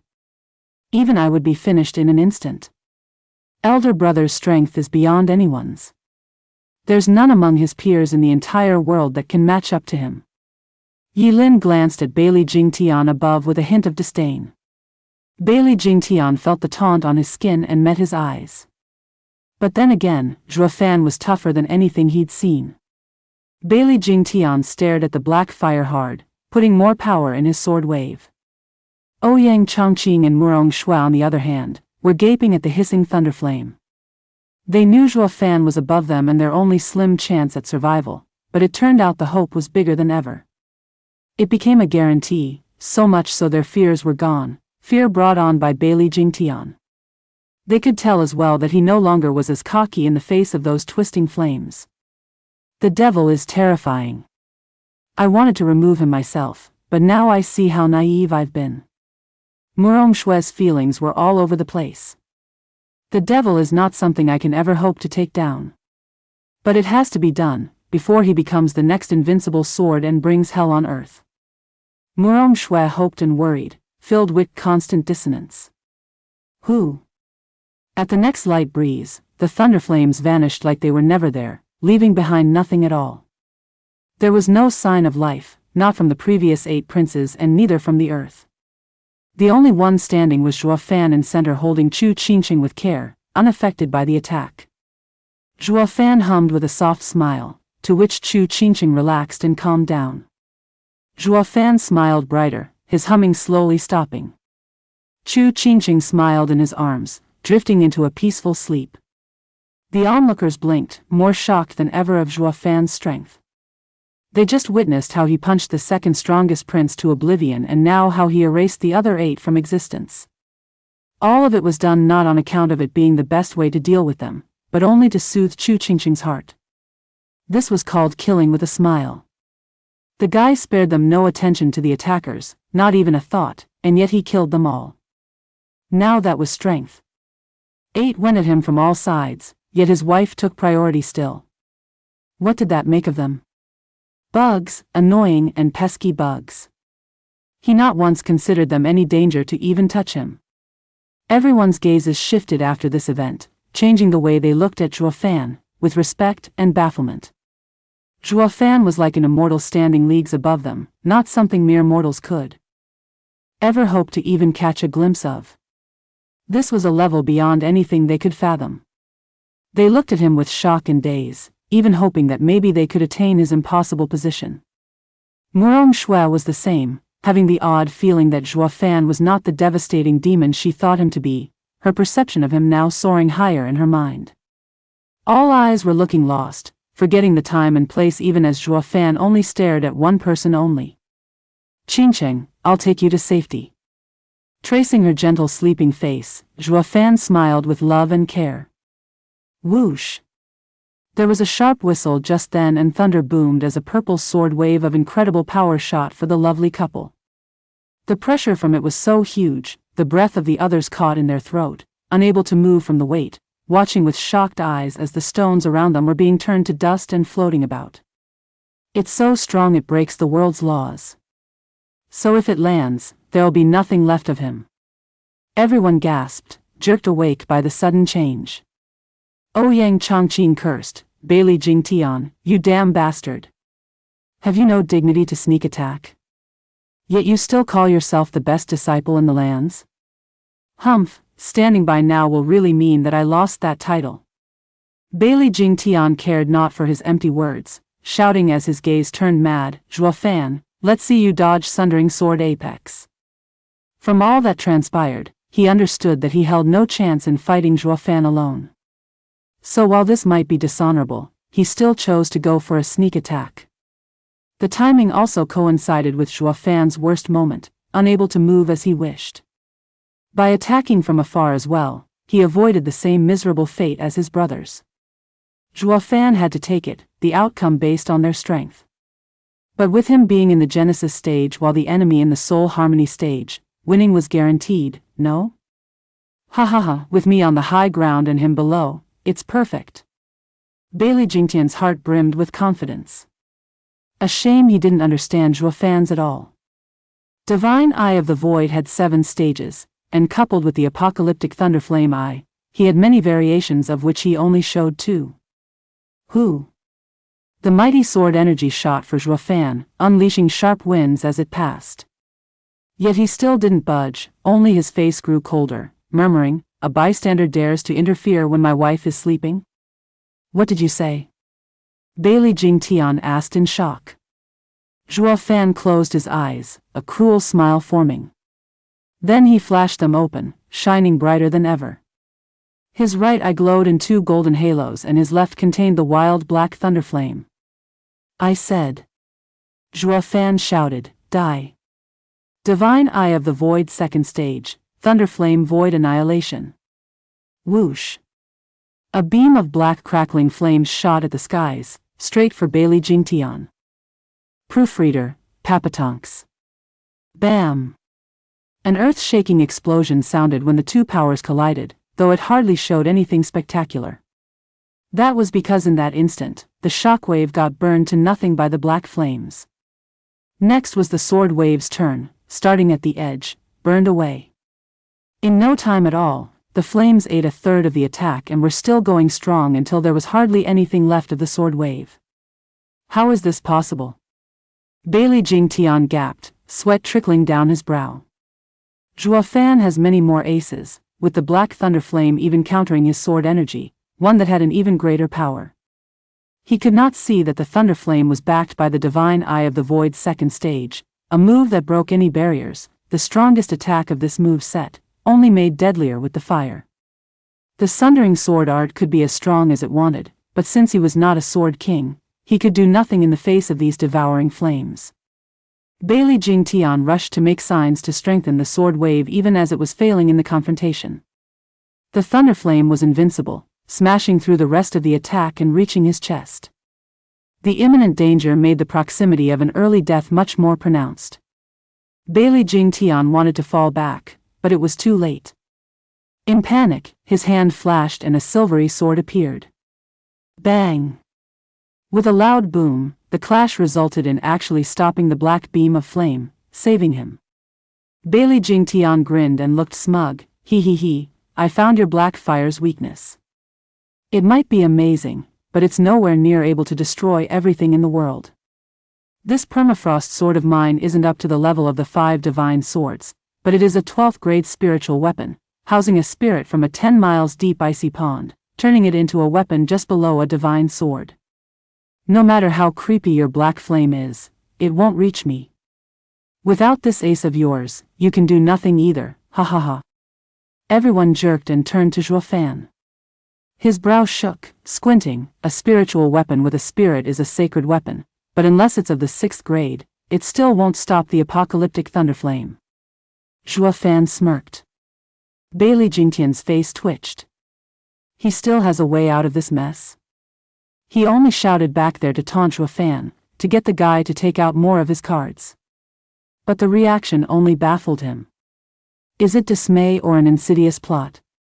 Zhuofan soon answered him, not through dismay or some scheme, since none were needed. He showed that the rare 12th grade spiritual weapon would prove a dashed hope in saving him.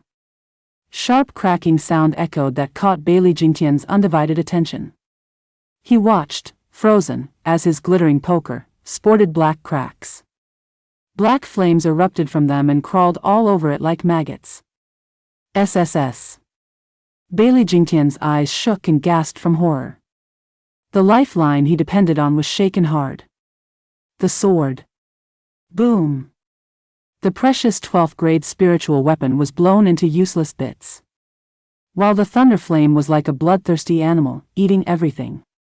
The flame turned into a snake, shooting for Bailey Jingtian with the promise of a cruel death. Bailey Jingtian's legs turned to jelly, his face a mask of disbelief and shock. His 12th grade spiritual weapon barely fended off the Thunderflame's savagery. What the hell that thing even is? It's monstrous. Bailey Jingtian wailed on the inside, but with the Thunderflame closing in fast, he flung his head to the side to let the fire pass, looking like a whipped dog. It was an action most unbefitting of the Crown Prince of the Sword Star Empire. But life was always more precious than how others saw him. Seeing the black Thunderflame fly away, Bailey Jingtian was sweating buckets as he gasped. The fear was still palpable from his brush with death. But at least he came out on top, and alive. Bailey Jingtian only took one of Zhuo Fan's moves and already was keenly aware how deadly he was. He almost died back there. Looking down at Zhuo Fan, Bailey Jingtian turned heavy. He found none of the bragging from before, realizing how close he was to dying. Should he try and slip away? He believed that the moment he turned his back, another Thunderflame would come and he'd die for sure.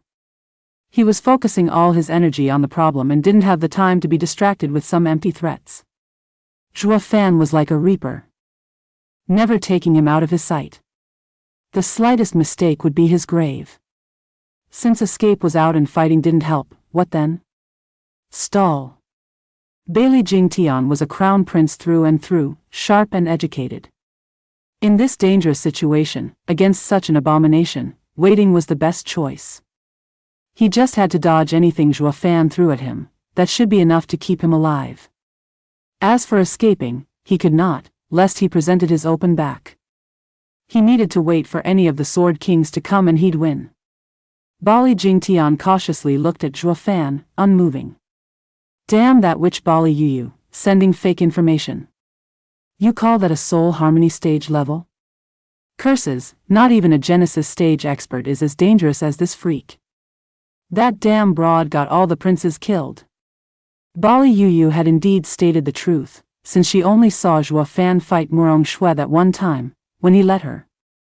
She had no way of knowing his true strength. Zhuo Fan paused, seeing him just standing there. His eyes flashed with realization and chuckled.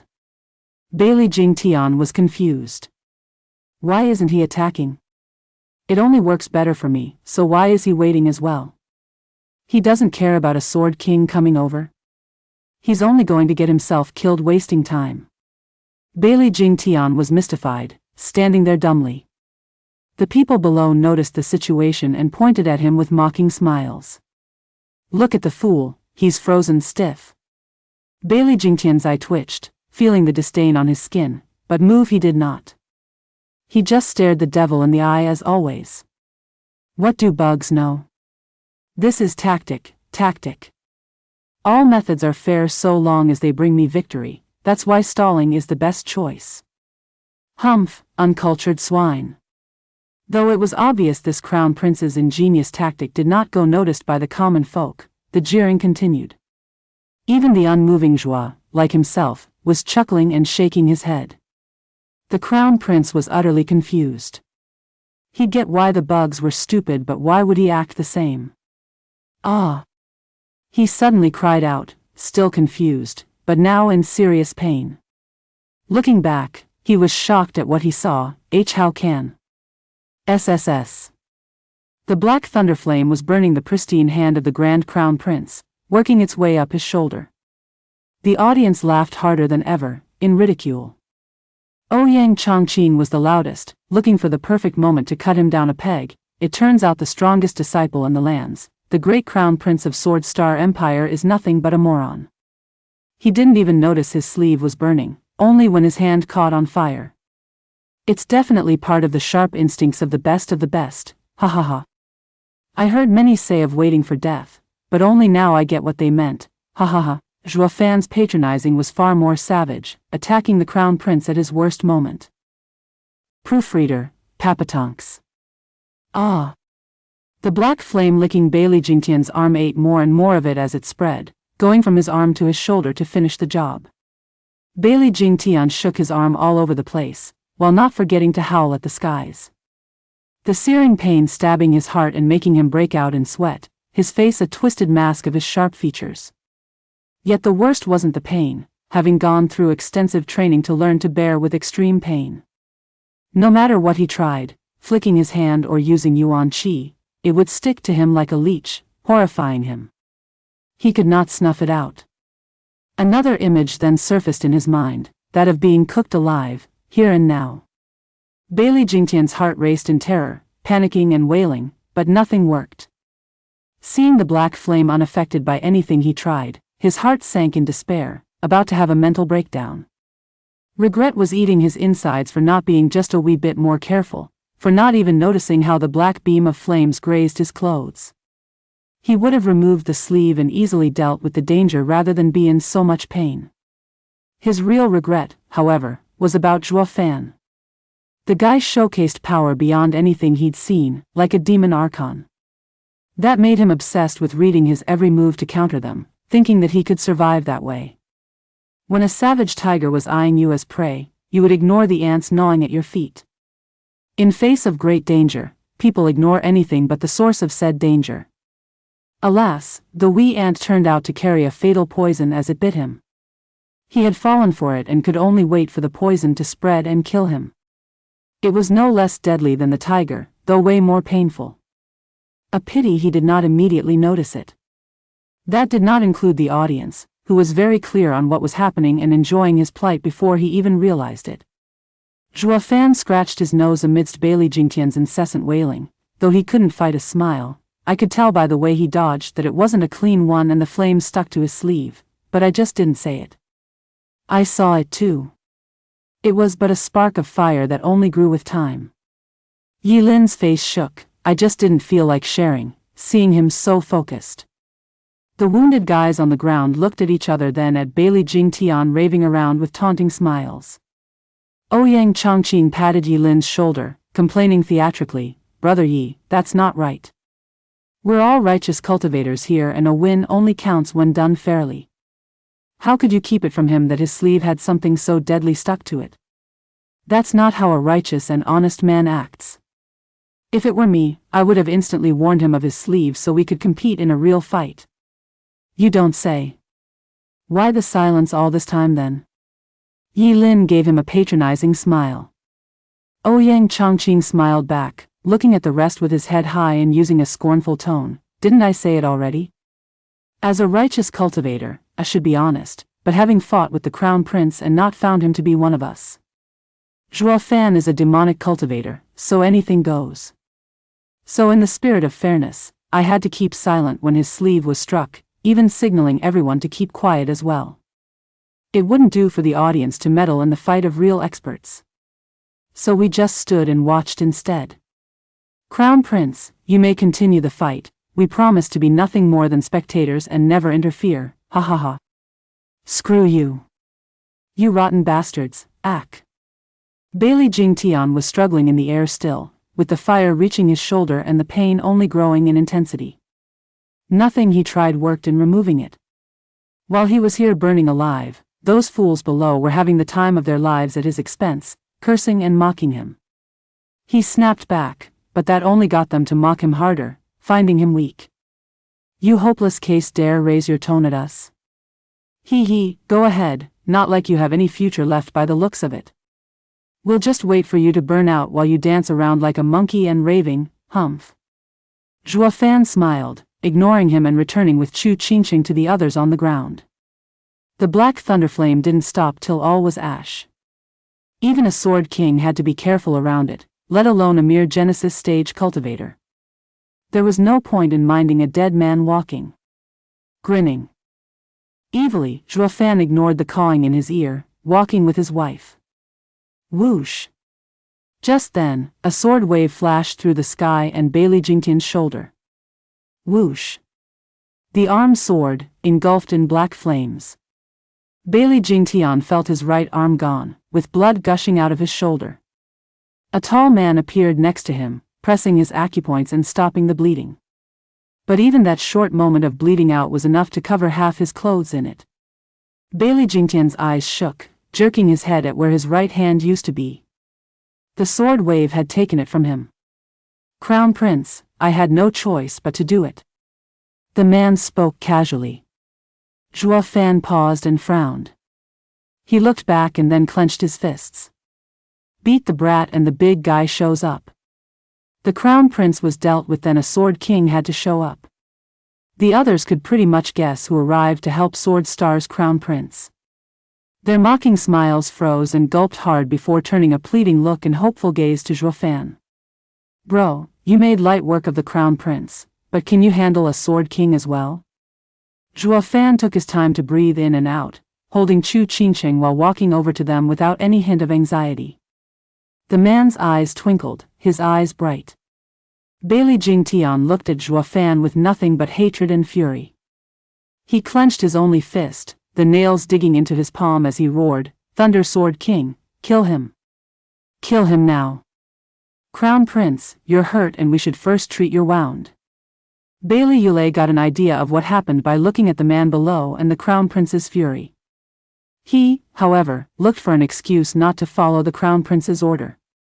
Bailey Jingtian was unaware of the Thunder Sword King's weird attitude of not being interested in taking Zhuo Fan's head back to Patriarch and earning his reward. For some reason, the Thunder Sword King was more interested in the Crown Prince's condition. But Bailey Jingtian was beyond reason, rage having taken over his faculties. "Thunder Sword King, listen here. The Patriarch wants him dead. You have to get his head. I may not be able to do it myself, but I'm content with seeing him die." Bailey Yulei did not move, only looked around. Zhuo Fan ignored the threat above, walking with Chu Qingqing to the others and taking out a vial. He opened it and let green pills fly to his friends. "Eat it, then take Qingqing and leave." Giving Chu Qingqing to Shui Ruohua, Zhuo Fan spoke calmly. Wu Qingqiu rushed to say, "But what about you? Someone must keep the Sword King here." Zhuo Fan stood and turned around with conviction. His eyes shone golden and black. "Proofreader, Papatonks." Whoosh. Zhuo Fan's sharp gaze met Bailey Yulei's eyes, making him shiver and feel threatened. That the kid actually had what it took to kill him. How is this possible? He may be strong, but only in the soul harmony stage. How can I feel danger from him? Bailey Yulei glanced at the one-armed crown prince and his heart sank. Not just an average soul harmony expert, or the crown prince wouldn't suffer so much. And this is because I came on time, or the crown prince would have left this world. Bailey Yulei stared back at Zhuo Fan, feeling conflicted. The boy is nothing like the bluffer Yu said he is. He is inscrutable and hard to deal with. Bailey Yulei's brow shook, just standing there and facing Zhuo Fan as he did the same. The others had recovered with Zhuo Fan's pills and could at least move now. They left this danger zone while tending to Chu Qingqing. Though it was now unclear if Zhuo Fan could take on a Sword King this time. Sword Kings were the peak of power in the central area, at the level of Murong Lai and Ouyang Lingtian.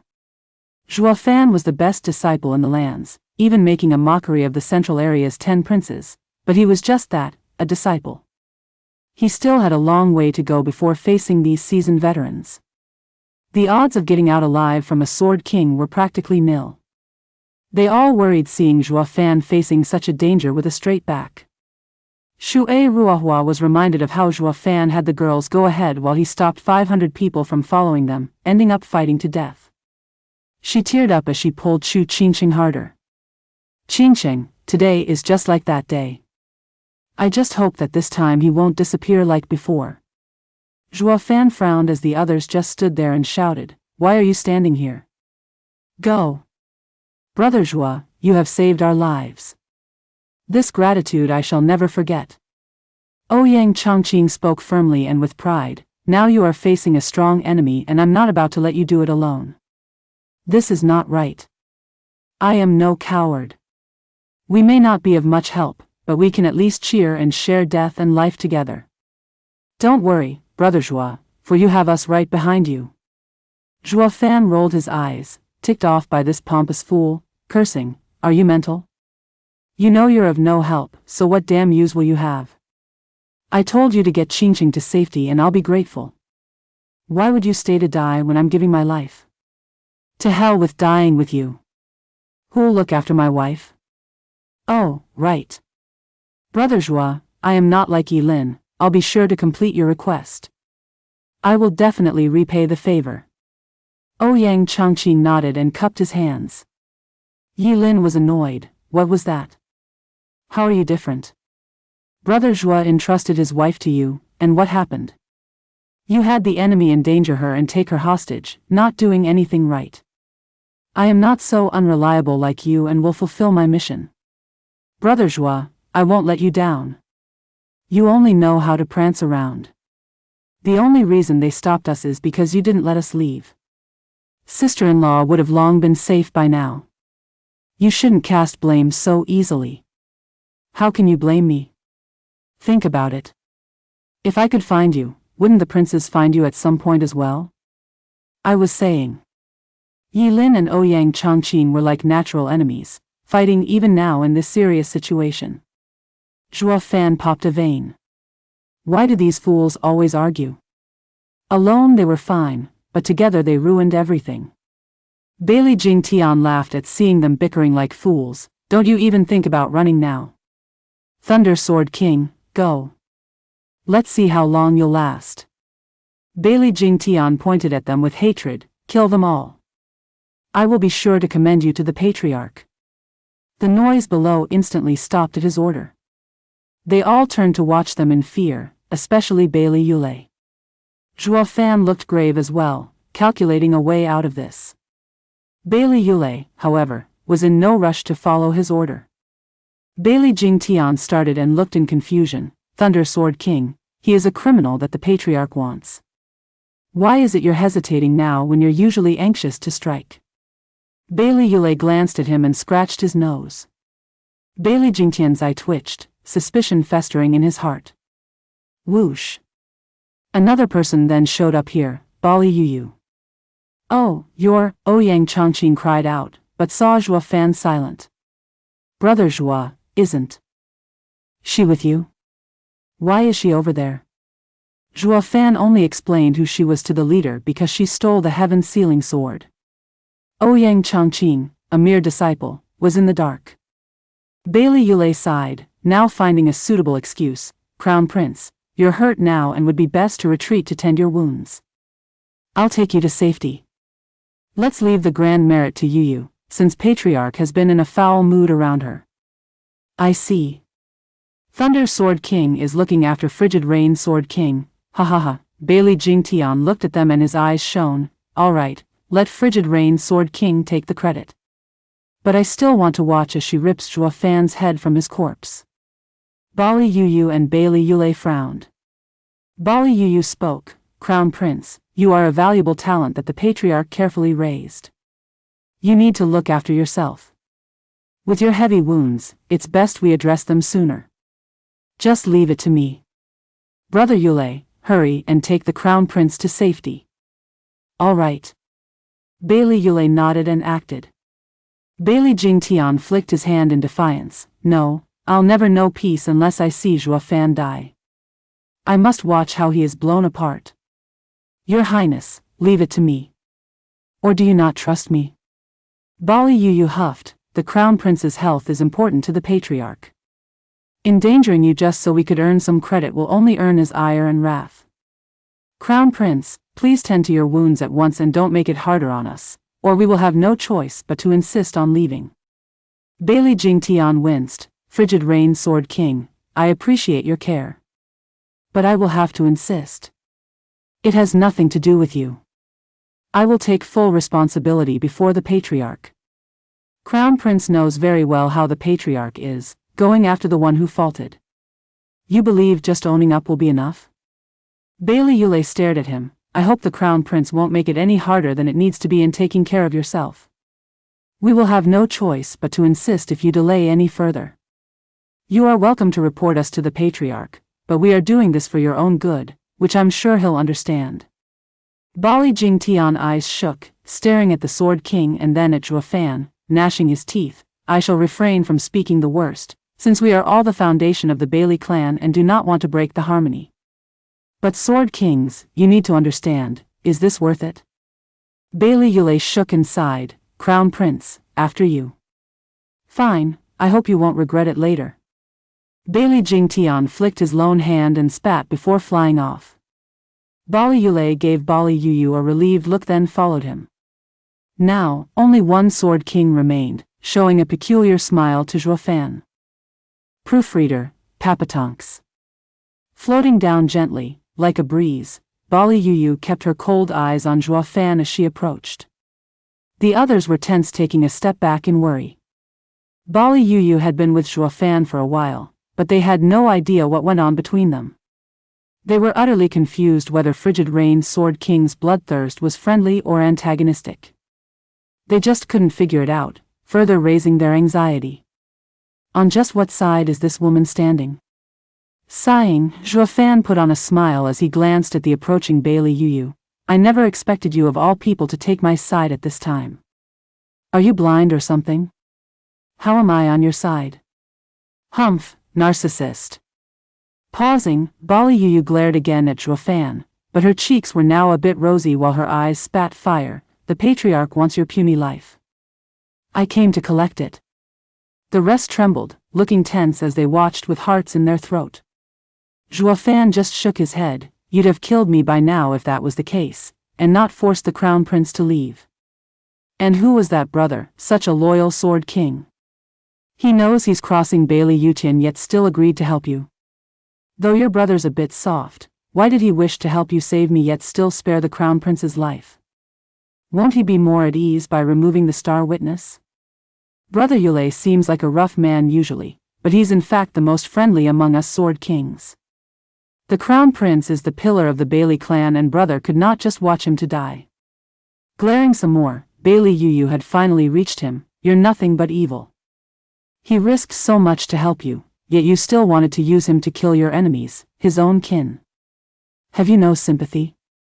Murong Shui bobbed her head, glaring with hatred at Zhuofan. Ouyang Chongqing cleared his throat. Ahem, Sister Shui, please mind the situation. Brother Zhua is on our side. His death means ours as well. Irresolute and compromising in morals, humph. Murong Shui turned her sharp glare on him. She was opposite of Zhuofan, against everything he believed, but she now had to put all these aside as she walked with the devil in these circumstances. This was the result of being helpless, of having the conscience to aspire to the greater good but sometimes becoming utterly powerless against doing anything about it. All she could do was to keep herself unmarred by this devil. Vigilance was what staved off evil. As the saying goes, good triumphs over evil, but just because someone says it doesn't mean they aren't a demon themselves. Shrugging, Bali Yuyu's critique went right over Zhuofan, who chuckled, I don't have much sympathy to speak of, but I do know how to appreciate you two risking yourselves to help me. I will be sure to return the favor when you are in difficulty. Screw you. You are the one in difficulty. Bali Yuyu snapped her sharp eyes on him, refuting his words. Zhuofan shook his head, his eyes shimmering. Today you helped me and difficulties are still going to come in the future. Ha ha ha, anywho, I'll be sure to remember your help. Now come along. Zhuofan turned and put on a grave face. There's still a distance to the teleportation array. Let's move right away. It should be 15 minutes, even less if we hurry. Wu Qingqiu added. Zhuofan nodded and waved over Bali Yuyu. Yuyu, escort them out of here. You're still ordering me around like a servant? Didn't you decide to follow me just now? Zhuofan cocked an eyebrow and smiled, just like on the caravan trail, listen to my orders. Or you can just take my life like Bali Yutian ordered you to, your choice. Why you? Bali Yuyu was conflicted, giving an angry huff, but still walked ahead and roared back at them, don't dawdle and run. Once other Sword Kings noticed there will be no escaping. Bali Yuyu shot forward, her word though did not carry any rancor. The others were stumped, but then they came to and hurried after her. When they glanced at Zhuofan, they were filled with shock and admiration. Ouyang Chongqing patted Zhuofan's shoulder, Brother Zhua, awesome. You're even poaching from the Invincible Swords team, his core members even. It used to be him and Bali Jingwei who did the poaching so far, with Shangguan Feiyun and Dan Qingshan running over to their side. Now Brother Zhua had won over Frigid Rain's Sword King, giving the Four Lands a reason to be proud. How did you do it? Good looks. Zhua. Fan scratched his beyond average face. He then went to Chu Qingqing's side, helping her with Shui Ruahua to rush to the teleportation array. Good looks? Ouyang Chongqing frowned, scratching his own perfect face, mulling, Brother Zhui used the honey trap and it worked? Doesn't that mean with my traits? Was there another woman Sword King in Central Area? Meanwhile, Crown Prince Bailey Jingtian flew with a dark face with Bailey Yule watching him like a hawk. 3 people suddenly showed up and Bailey Jingtian cried, "Sword Kings, please wait." They paused, which only made Bailey Yule frown. He saw Bailey Jingtian's look and could tell what he was planning. He couldn't knock the prince out now, not in front of them. "Oh, it's the Crown Prince and Brother Yule, how come you're together?"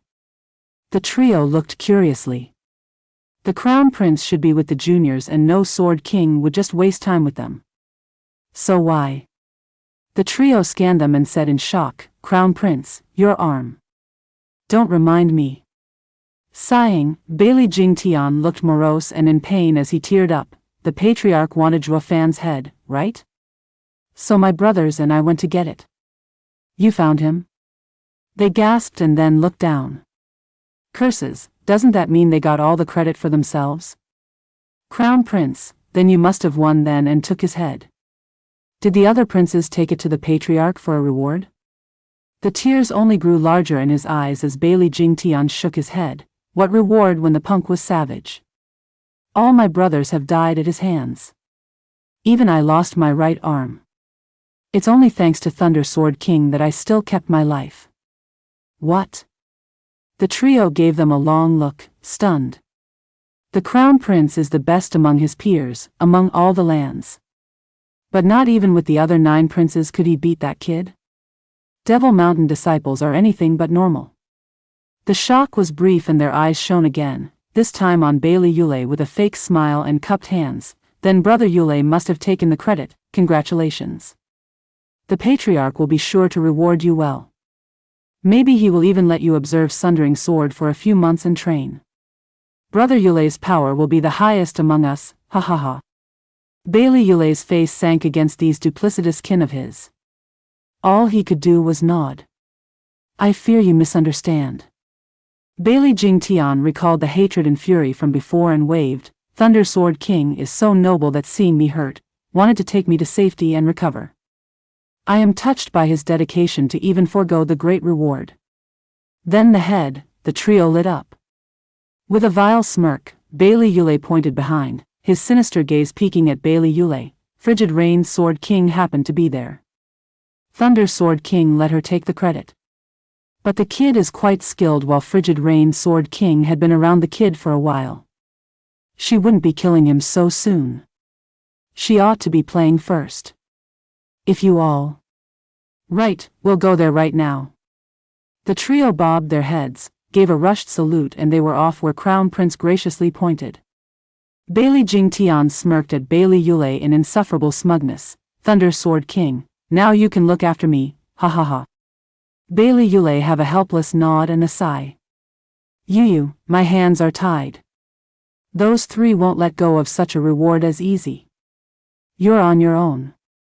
If you're willing to break it off with our clan over that kid, then no one can help you. Proofreader, Papatonks. Hurry it up, faster. Are you snails? Get a move on. Bali Yuyu was like a shrew with a whip, driving the herd while roaring at the top of her lungs. The guys were doing their best at running, while also having to endure the hag's incessant complaints. Ouyang Chongqing was the first to cave. He was the best disciple in Sea Bright sect, after all, how could he suffer such indignity? Alas, not even he could muster the courage to really tell her off, not since she was a Sword King on equal level as his dad. Sister, we're wounded. Could you take it just a bit slower? Try to underdash. You understand. Bali Yuyu snapped harder, spraying while saying, your weakness got you those wounds. You couldn't even hold your own against 10 brats, just what the hell have you been doing all these years? A bunch of rejects, rabble, worms. Bali Yuyu had turned even more obnoxious, if that was even possible, not taking a break in her insults and criticisms. Ouyang Chongqing made himself small and shook, never to open his mouth again despite the shame he felt. You think yapping helped anyone?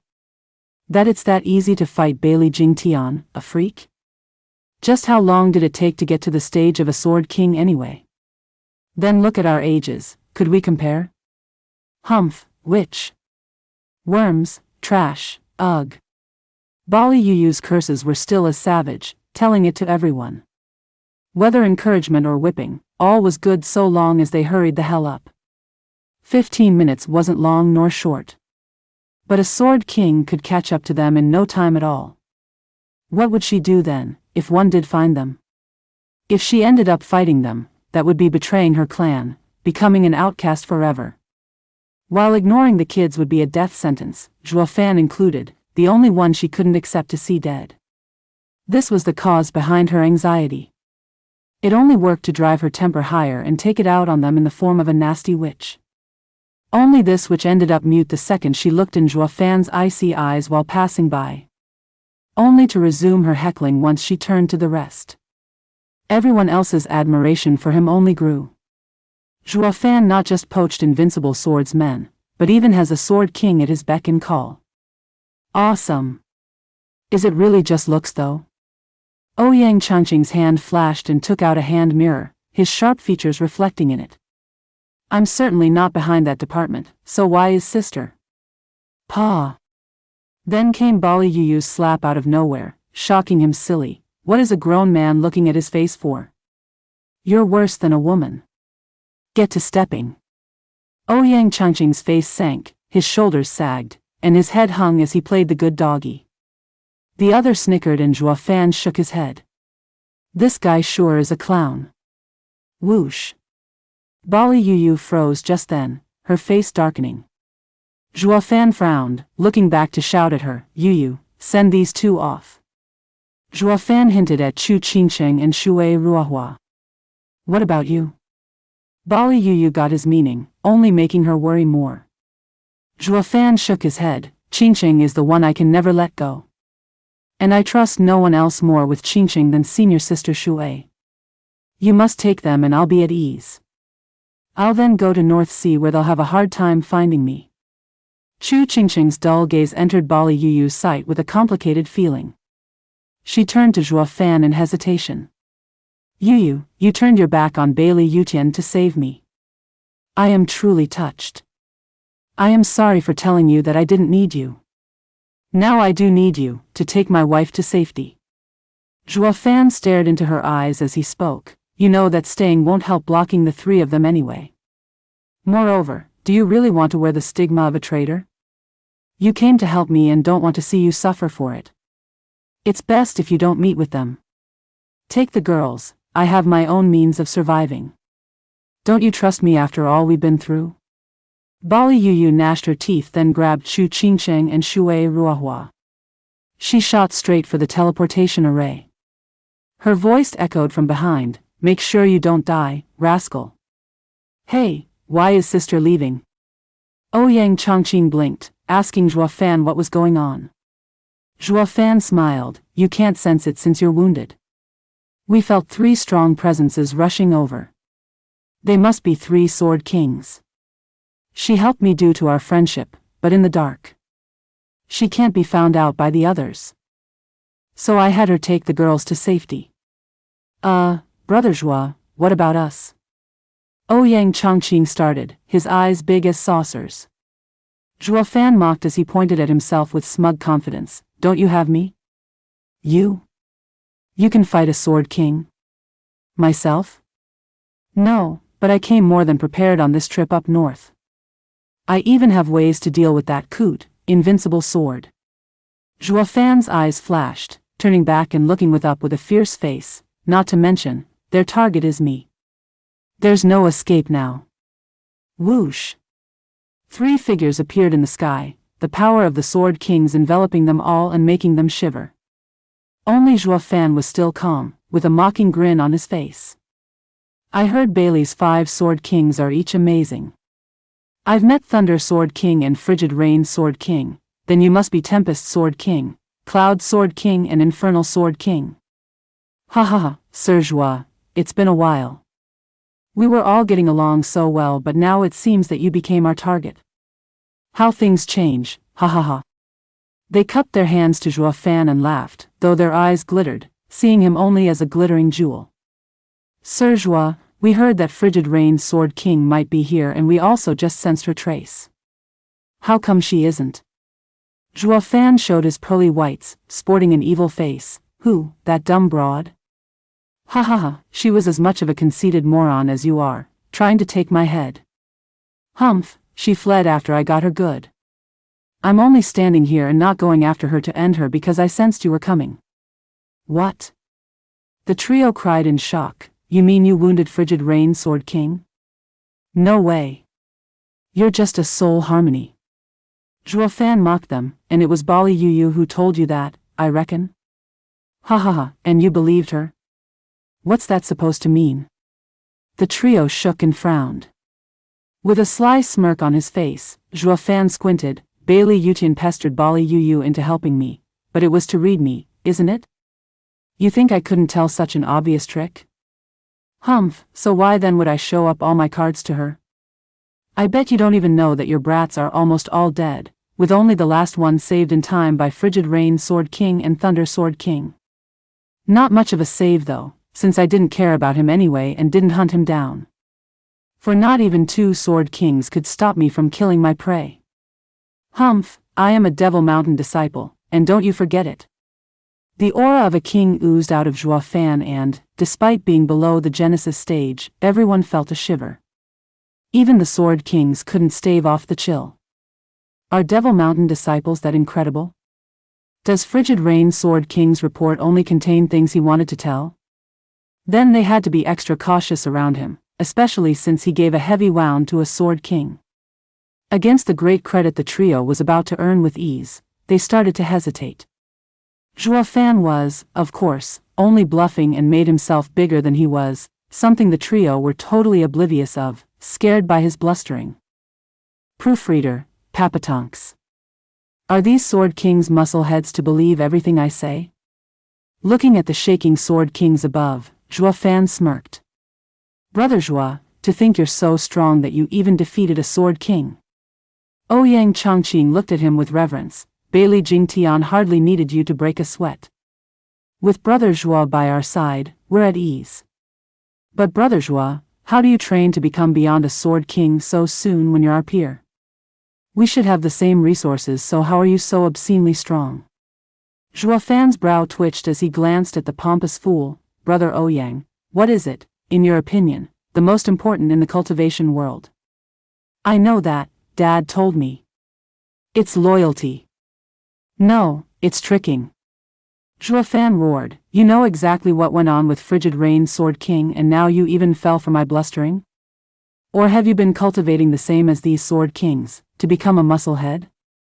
Murong Shui giggled, earning their odd looks, but turned serious the next second. The rest chuckled as well. Ouyang Chongqing figured it out at last. Oh, Brother Zhuo tricked them. And they believed you? It depends on how solid the lie is. Their biggest doubt is whether Frigid Rain's Sword King has run off. As long the truth isn't revealed, we can maintain this stalemate. Zhuo Fan's eyes shone. And then? Ouyang Chongqing asked, won't we end up dead when they finally find out? Sure, because this is just a temporary plan to stall. Once help arrives, all will be settled. Help? Who? You'll know in time. But if she doesn't hurry, I'll be found out. While not finished, but, Zhuo Fan frowned. Ouyang Chongqing was clueless. He had no idea that Zhuo Fan's goal was to get to the North Sea for the CAO and nothing else. The flames of war between the central area and the Four Lands could reach the heavens for all he cared. Sure, he could act as the third party to break the stalemate on the two's conflict, but that would only cut at his profits. For instance, he had it in him to finish the invincible sword then and there, but why would he? That would mean the collapse of the central area, and the Four Lands wouldn't be worn out any longer. Their armies would race to the central area to get their share of the spoils. This would end in the lands winning big and him getting nothing. Only when the two sides choke each other to the last man would he have the most to gain. While the central area and the four lands wanted to lord over the other, Zhuo Fan wanted them in balance. The same way he raised the Luo clan while facing tough but complex factions. It wouldn't help to break the balance until he milked it for all it was worth. Then after, rise to take it all. And that was no easy feat either. Though his ambitions weren't something that any of the factions were privy to. As they spilled each other's blood, they were blissfully unaware of a common enemy cheering them on without lifting a finger to help, let alone harming a sword king. The four-land alliance would have died in regret if it knew.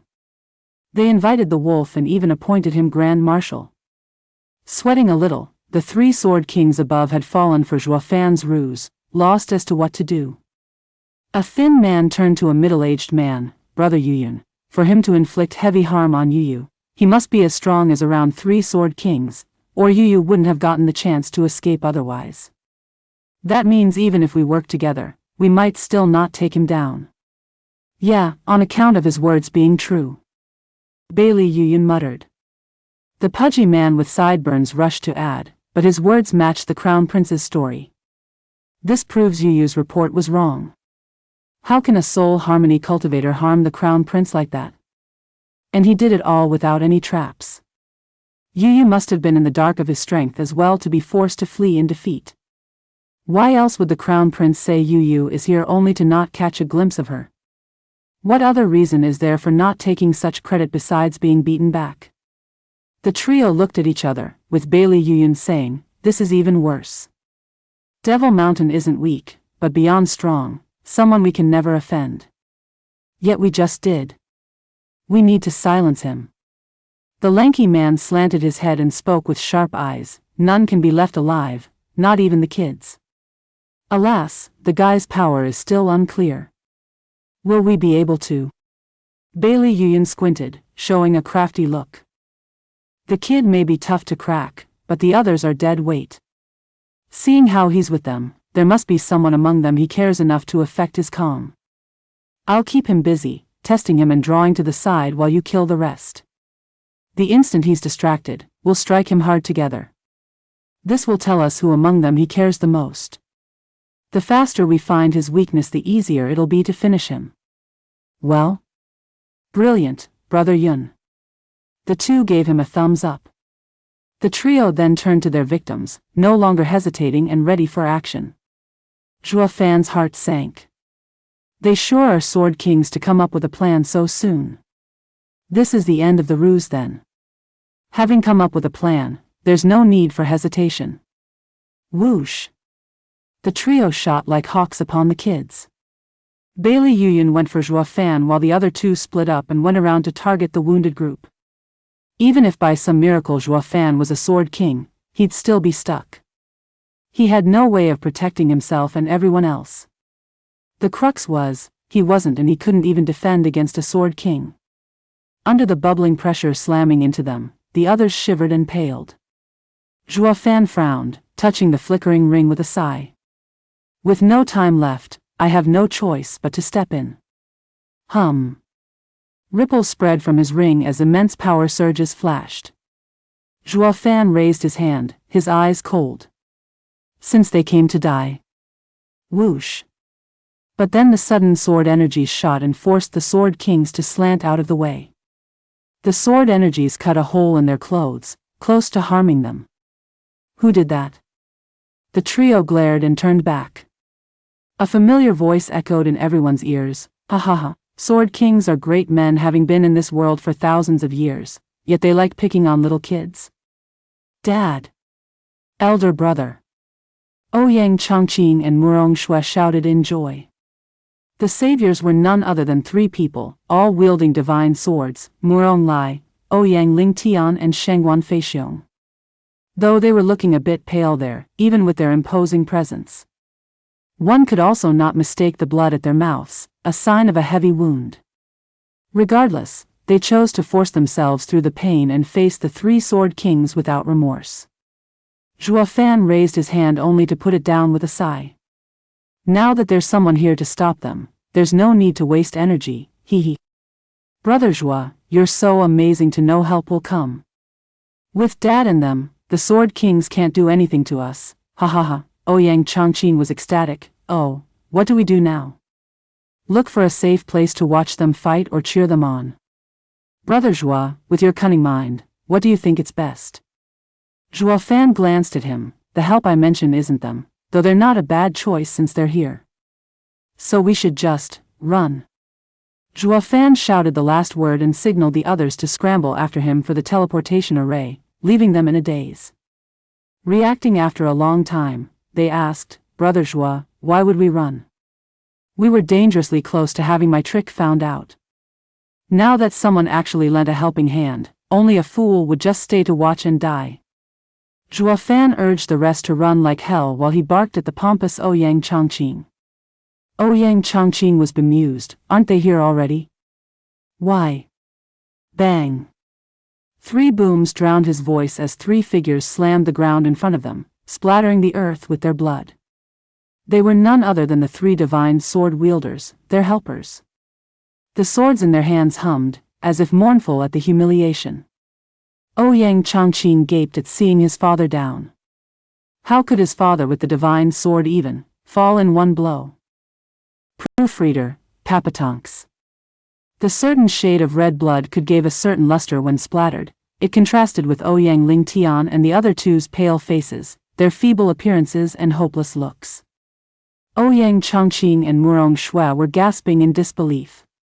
They had never seen their kin damaged to such an extent. How can this be? There were only 3 sword kings, almost on par with them. Not to mention they had the divine sword's help, all 3 of them. So why then did they fail instead of win? What happened? Zhua Fan was the only one sharp enough to figure it out, sighing, I hoped they'd last some more, but those heavy wounds didn't help. Wounds? Murong Shui snapped her eyes at him. Brother and them were hurt before?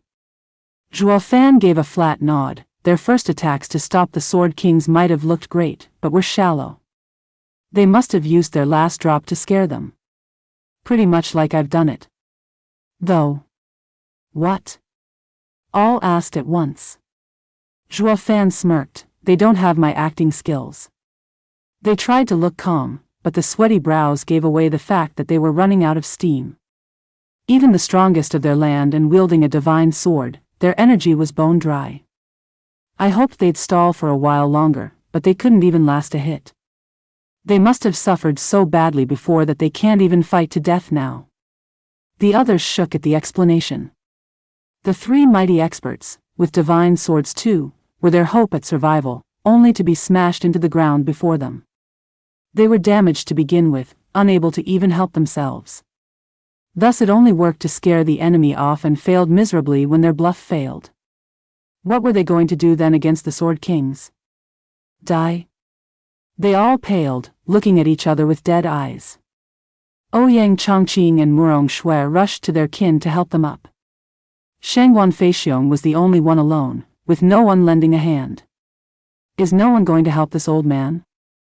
Did I not just come to save you kids? Shangguan Feixiong complained, looking at his other peers being helped, and his mood soured. Pa! A large hand just then held him by the shoulder. Turning, he saw a familiar smile. Ha ha ha, Shangguan clan head, I told you, soaring swords unsealing was never going to be good for you. Wielding it, you had to fight that invincible monster, and unable to defeat him, this is how you end up. While not using soaring sword, you'd be out as a front-line commander. Now do you know the meaning of a blessing in disguise? Shangguan Feixiong shuddered and gave Zhua Fan a bitter smile. Sir Zhua's foresight is flawless. I knew that with my strength that I wouldn't be a match to that old freak even with the soaring sword. But this is what a man does. I would gladly lay down my life if it means the 4 lands will thrive. TCH, if the old geezer was that easy to snuff out, you'd never be so afraid of him. Zhua Fan taunted. Shangguan Feixiong nodded and sighed. I was only wishing for it. It would have been my life's glory if it worked. Shangguan Feixiong turned a deep gaze on Zhua Fan. Sir Zhua, from central area to northern lands, every time I struck misfortune, it's always you that lends a hand. I am touched by your friendship. As long as the Shangguan clan survives this war, my clan will never deny any of your requests in time of need. as gratitude for fighting shoulder to shoulder. Better save that for when the Shangguan clan actually sees tomorrow. Though you better be sure that I remember this favor. Don't regret it later, he he he. I won't, even if you want my daughter's hand, I'll accept without remorse. Now hold it there. I'm a married man, I don't need you to sell her to me. And? A true man has a couple or four by his side. Yenna might be against it, but will be sure to accept it if it's you. Now I'm badly hurt and only you came to my aid, already looking like a son-in-law. I told you to hold it, are you deaf? Wu Qingxiu, you take the old man. Seeing Shangguan Feixiong still trying to stick to him through his daughter, Zhuo Fan tried to stop him only to finally push him on Wu Qingxiu. Wu Qingxiu was a man of virtue and accepted it gladly. Murong Shui and Ouyang Changqing glanced at each other, looking at their own kin in shock. They're hurt because they fought the invincible sword? Ouyang Lingtian coughed and sighed with a lowered head, still not accepting the outcome himself. Is the invincible sword strong enough to hurt all three of you divine sword-wielders? Murong Shui gasped in disbelief.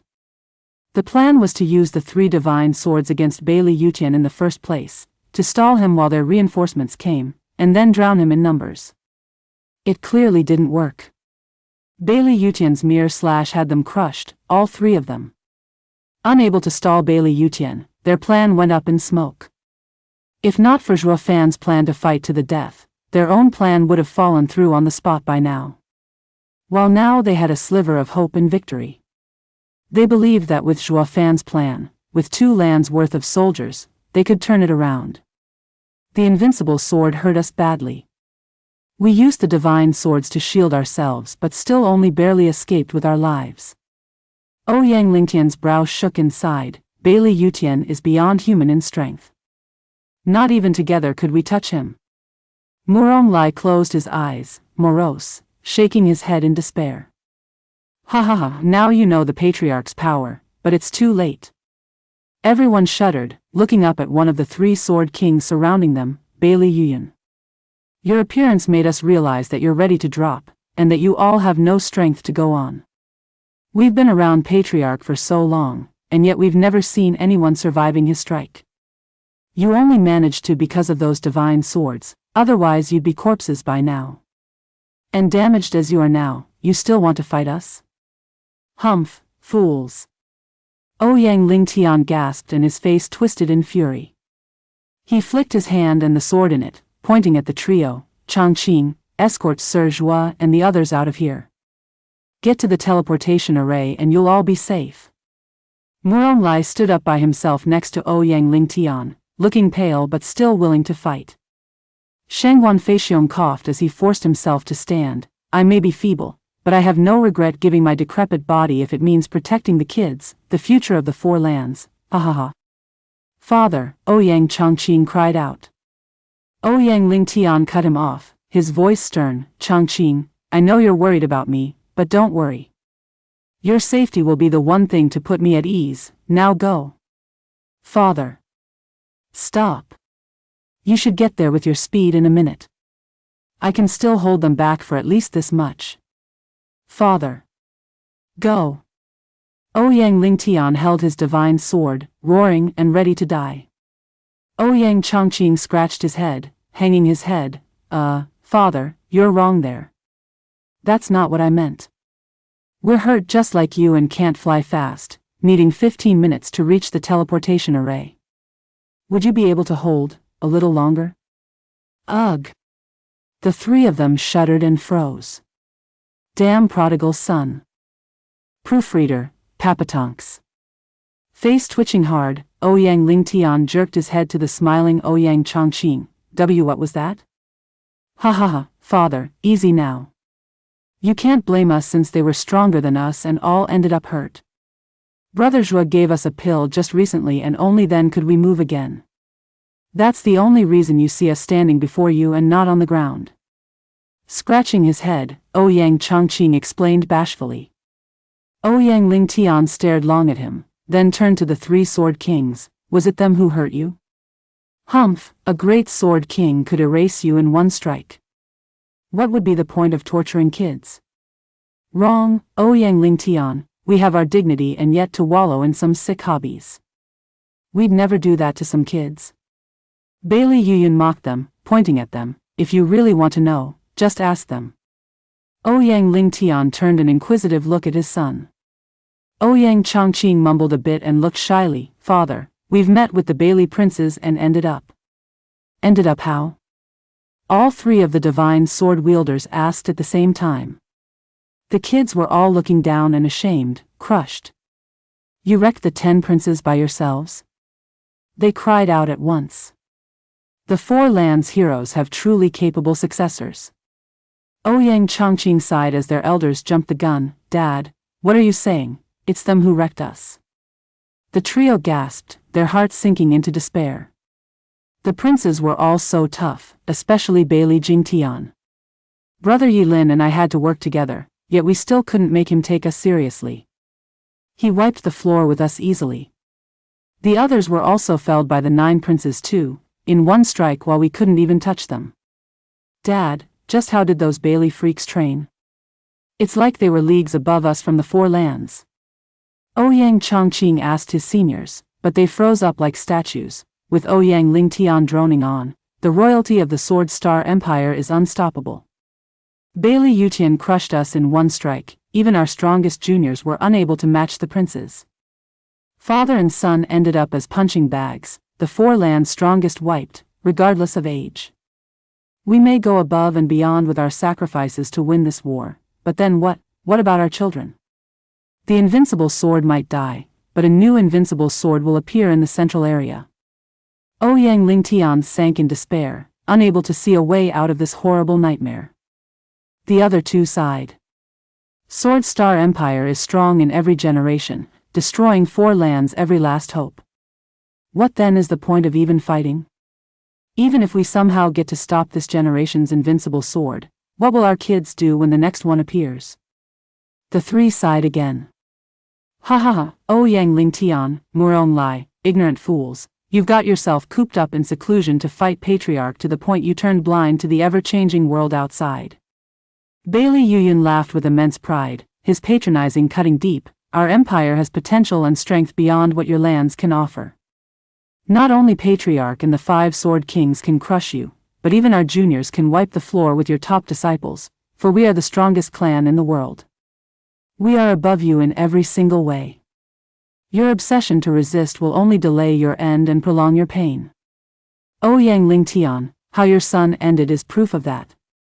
You can fight our empire for a decade, century, thousands of years, yet still have not the slightest chance at winning.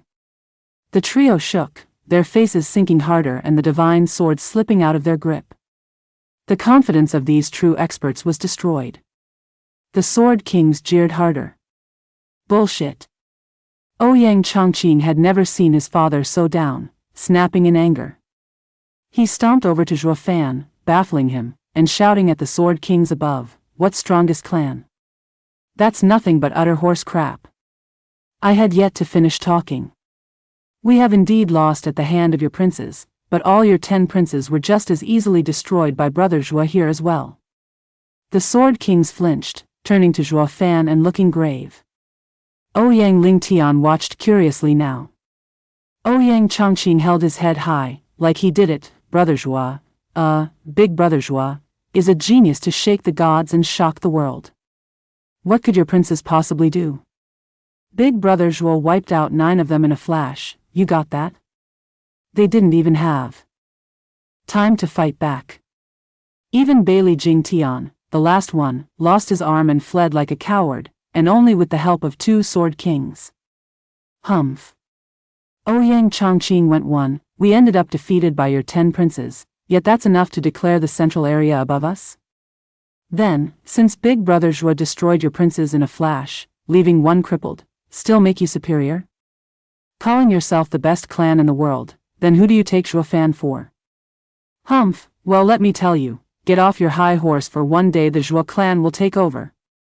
Big Brother Zhuo is the 2nd invincible sword, no, that guy's nothing. Big Brother Zhuo will be even stronger.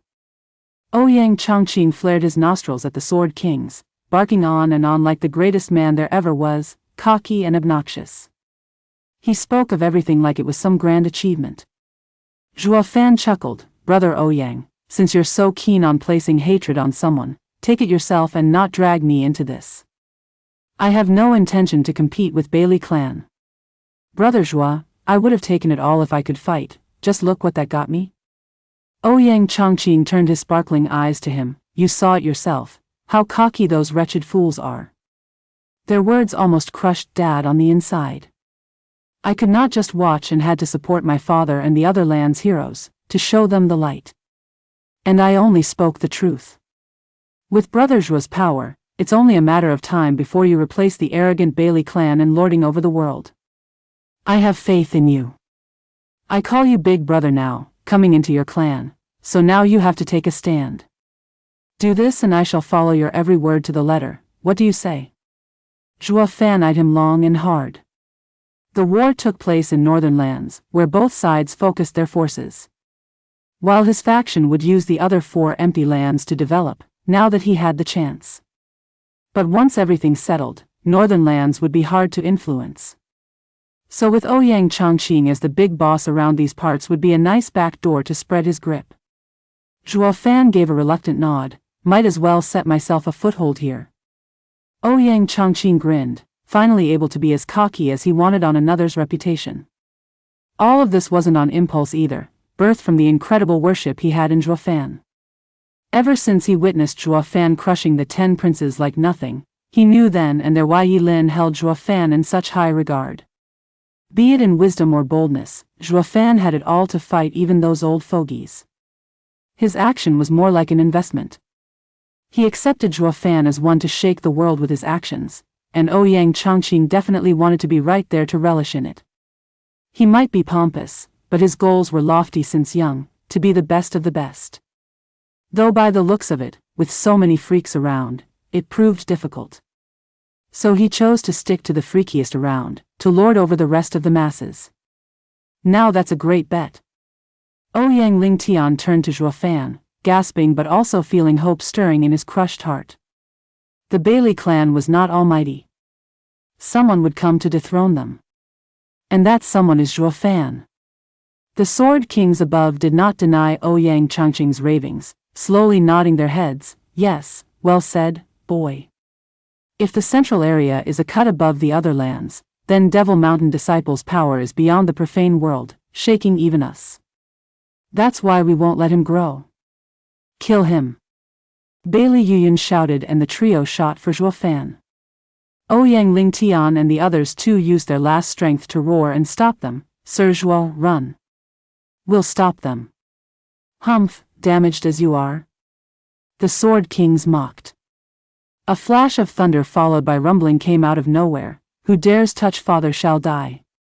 Zhuo Fan smirked, you're late, Chiaoer. Proofreader, Papatonks. Boom. Purple lightning flashed at the horizon, unleashing 3 attacks on the Sword Kings before they reached Zhuo Fan. They had to flick their hands to stop the lightning strikes from hitting them, and they frowned as the attack forced them back. Who is it that can unleash the same type of lightning as the Sundering Sword? Whoosh. Chiaoer flashed in front of Zhuo Fan, giggling, Father, I'm just in time. No, you're late. Zhuo Fan grinned and shrugged teasingly, any later and you'd have to scrape your poor old man from the ground. Chiaoer gave a sly grin, no, I wouldn't. Dad has so many aces those 3 wouldn't be able to touch you. Who can say? Maybe I'm so stingy I'll never use any. We still need to reach North Sea as well and should be used in case of certain doom only. Ahaha. Zhuo Fan shook his head, at which Chiaoer smiled and wrinkled her cute nose. Dad, that's petty. While they were having a moment there between father and daughter, the rest were just shell-shocked. Ouyang Chongqing jerked awake, hey, big brother Zhuo, why you're miss? What? That miss of yours that interfered. Ouyang Chongqing gesticulated as he found it hard to speak the right words, stammering, Jay, just how old is she? The rest gasped at the young miss in disbelief. She looked around 6 but she just struck thrice with the power of around peak soul harmony stage. A junior with that power would be a mighty talent indeed. But then what would that make her, still a twerp yet wielding so much power? Just what is wrong with this world? Ouyang Lingtian's team was just as stunned as the rest of them. Thinking about it, they had seen Zhuo Fan with his daughter, but was written off as extra in their minds, of no import. Only now they saw her as a real threat. Were all those around Zhuo Fan freaks of nature? Shangguan Feixiong had it the worst. He could still remember the young boy Zhuo Fan had with him back in the central area, the same boy who punched Shangguan Feiyin so hard he spurted blood. Now he showed up with a girl. Is the Zhuo clan a den of monsters? Everyone gave Zhuo Fan astonishing looks.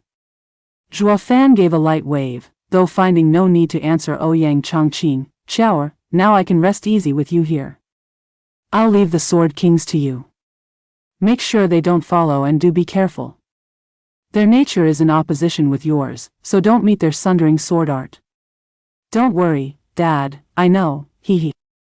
Shower flicked her twin ponytails as she turned around to stare at her targets with insufferable smugness. Dad says you three can't pass me, unless you want to die. I feel heaven's generosity for life, so I'll make it easy for you. If you don't budge, then you get to live longer. Dong. The minds of all boomed like drums at the young missies blustering, unable to wrap their heads around how a wee girl could be so arrogant. Then they realized. Right, like father like daughter, insufferably arrogant both of them. While the next reaction was, is the girl crazy? She may be in the soul harmony stage at her incredibly young age, practically a miracle, but no matter how outrageous, she's no match for Sword Kings. It'd be a loss upon this world for such a gem to be nipped in the cradle. Looking at the cute girl standing tallish, with that mighty look on her face, had Ouyang Lingtian and the rest feel it was such a pity, giving blaming looks to Zhuo Fan. We can understand the child being rash, obnoxious and wild, since it's her nature, but you, as her father, are supposed to act your age and not send your own daughter to her death. Why the hell would you? Zhuo Fan flicked his hand, walking away. In 15 minutes you'll all be safe through the teleportation array as I escort you. I also want to see for myself that Qingqing has left. Big brother Zhuo, you're going to leave and leave my niece here all by herself. Ouyang Chongqing was quite forward, first calling him big brother and now treating Qiao as his niece, all stuck to him like glue. Zhuo Fan eyed him then chuckled. The kid sure has no sense of shame, just like me. In the poor days of the Luo clan, he was anxious to get some backing for it, so he used the same tactic on Longjiu from Veiled Dragon Pavilion. While he might not have found anyone from the mortal domain worth his attention, back then he was too broke and too powerless not to become sworn brothers with his best options. To speed up his development plan. It was his lack of propriety that got the same clan turned into the enormous faction that was today. Looking at Ouyang Chongqing, Zhuo Fan was looking at himself and smiled. Brother Ouyang, weren't you calling my clan the strongest? Then just watch, the Zhuo clan's might. I find it beneath me addressing some sword kings, leaving it to the kids, ha ha ha. Everyone gasped, their eyes big. Dude, that's quite a mouth you have. You can show off, yes, but that's going overboard. Sending a 6-year-old girl to deal with sword kings? Is your clan made up of gods now? Besides Zhuo Fan, taking his sweet time walking off, the others were rooted to their spots, all staring at the cute shower with skepticism. They were just too damn curious how the child could fight 3 sword kings in the soul harmony stage. They wanted to test her limits and Zhuo Fan's wild boasting. Ouyang Lingtian and the other 2 were gripping their divine swords, ready to strike as well. If Qiao couldn't handle it, they would protect her. It was too much of a shame to bear, having a 6-year-old dying to protect these old coots. Their pride was on the line here. The Sword Kings were just as tense, though never considering Qiao from the start. Having seen her to be in the soul harmony stage from the 3 lightning attacks, they no longer cared. They only had eyes for Zhuo Fan. Brother Yun, the plan was to take the kid's head to get some credit, but then these 3 geezer came to give us their swords.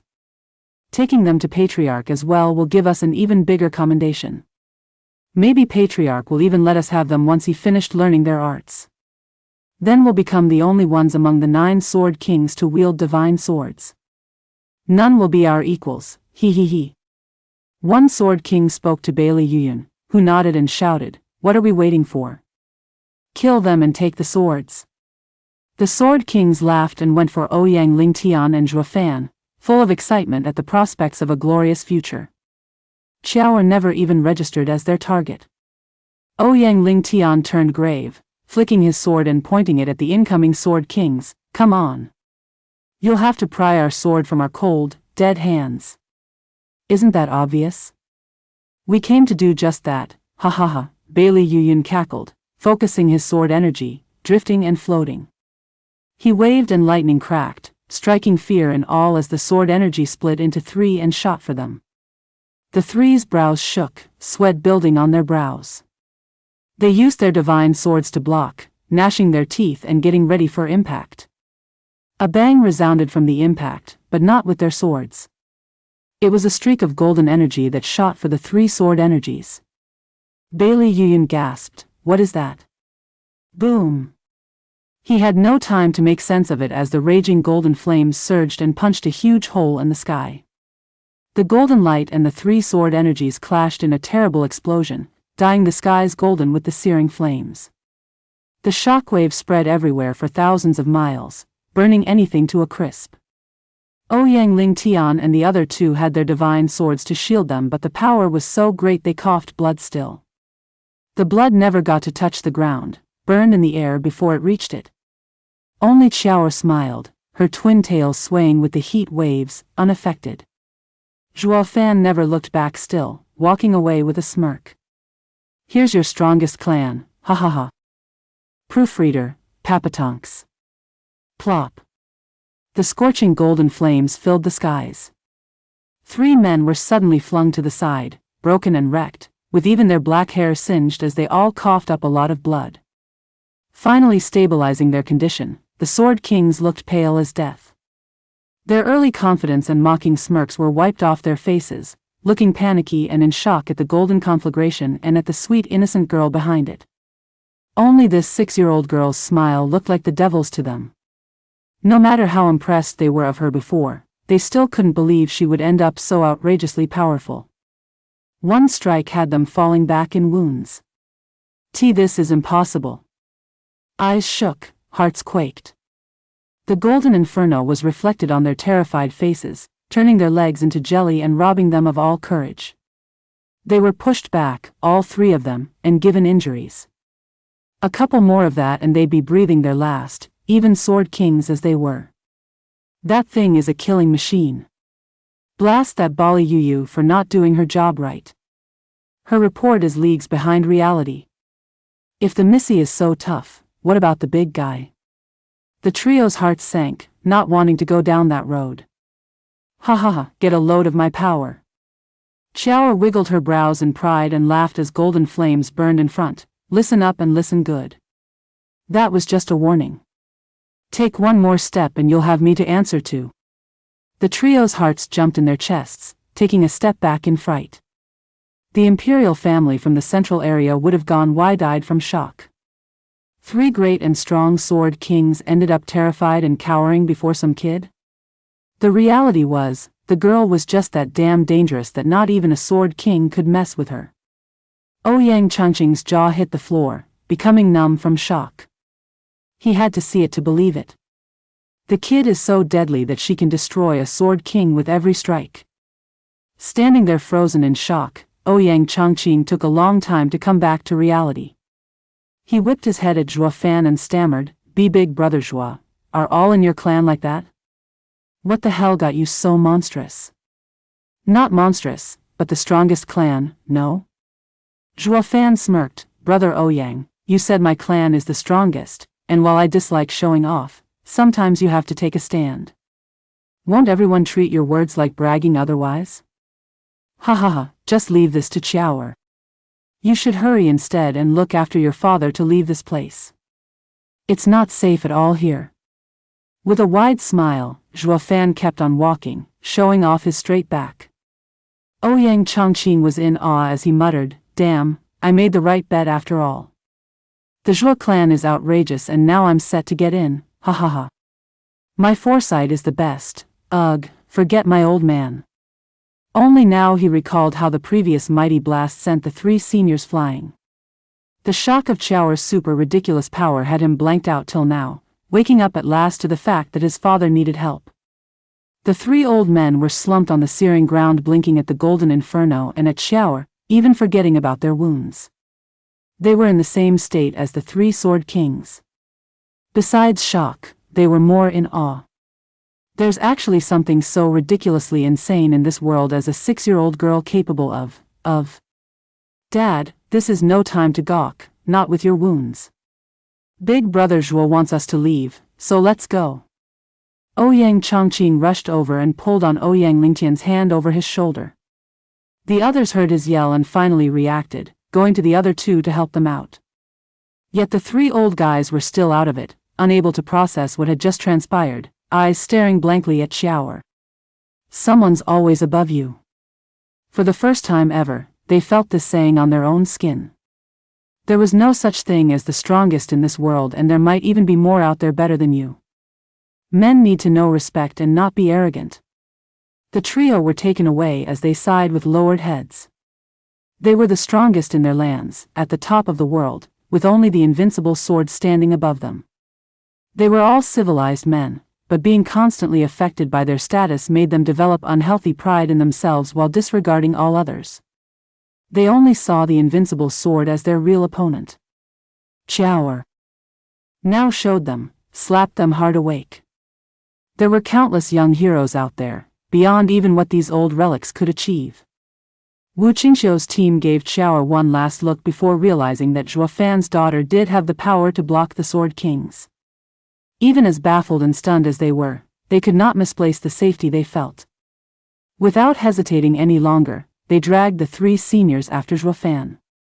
Yilin stepped livelier, catching up to him, whispering, "Elder brother, did Xiao use a dragon breath pill?" "Yeah." "How many do you have?"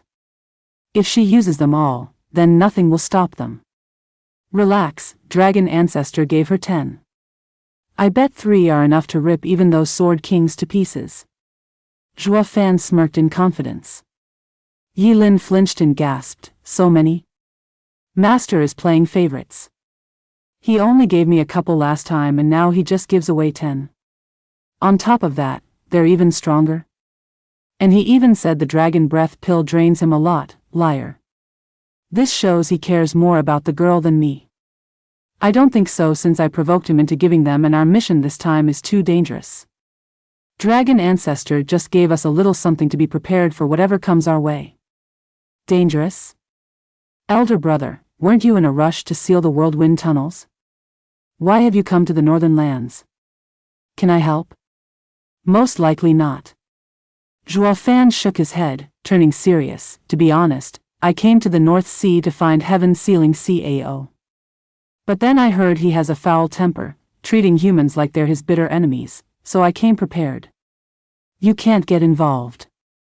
The more we are before the sacred beast, the worse it would probably be. There's no point in wasting your life. I'll have to play it by ear and see if I can get him to cooperate." Recalling his master's strength, Yilin nodded in understanding, then sighed and gave up. And so, the team left their backs in Shower's care as they moved with speed for the teleportation array. The Sword Kings looked through the golden fire wall with anxiety and gnashed teeth. To get to them, they first had to get through Chower and her cold smile, though they were feeling a bit fearful. The girl is outrageous. But the problem is her dad. How strong is he? In the case he's even stronger than her, then we have it worse. Chasing did not sound so pleasant right now. "Curse you, Bailey Yu, and your rotten report.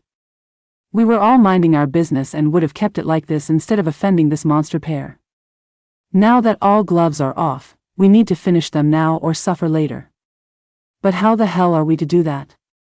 They had deep frowns, and filled with blame for Bali Yu, cursing her to the high heavens. Whoosh! A sudden gale blew and a tall figure loomed over them from behind. An aged and rumbling voice shook the air. "What happened? Why such a huge ruckus?" "Patriarch?" Shuddering, the Sword Kings turned around at once and bowed. "Greetings, Patriarch." Proofreader, Papatonks. Whoosh! Invincible sword flashed before the three with coldness in his eyes. "What happened here?" Report. Patriarch, we were stopping Zhuo Fan and Ouyang Lingtian's group of 3 divine swords wielders. The trio tensed and answered at once. Bailey Yutian's beard shook, but then grinned. That's great then, the heads and the swords I wanted gathered in one place. Well, where are they? I ran off. The trio's faces twitched, feeling apprehensive as they glanced at Bailey Yutian shaking all over. His features twisted as he roared, ran off? How the hell did they just run off? Because. And why are you still standing here like fools and not going after them? Bailey Yutian cut through their stammering as he raged on. The trio looked at each other with bitter gazes. When Bailey Yutian finally scrounged up his courage to point at Xiao, Patriarch, we failed you, stopped by this little girl. We couldn't do anything. Please show leniency, Patriarch. A little girl? Bailey Yutian narrowed his eyes, scanning Xiao. So this is the one you say that blocked you? Yes, Patriarch, she's always been with that Zhuo Fan. Her innocent, cute and joyful manner is just a front for the real. Bam! Bailey Yuyun and the other 2 found themselves flung away by a sudden release of immense power, even as he talked. They bled once more, coughing and paling. Bailey Yutian's eyes burned hot with his anger. I don't need excuses. You're nothing but dead waste for even a little girl to stop you. Yes. The trio took the critique with a deep bow.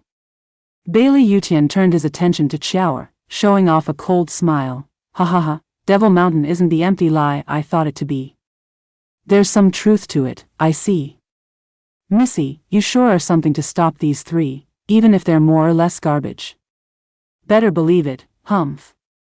Xiao scoffed and raised her cute face with excessive pride. Those 3 don't know reason, so I only set them straight. Old coot, if you know what's good for you, disappear from my sight. Dad said none of you can cross this line. Or what? Bailey Yutian smiled. Xiao smirked, her eyes flashing coldly. What I'm going to do to old geezer like you is cremate you. You got quite the mouth on you. Bailey Yutian shook his head, giving a scornful look and smile. He just walked towards the golden fire, one step at a time, like he was out on a stroll.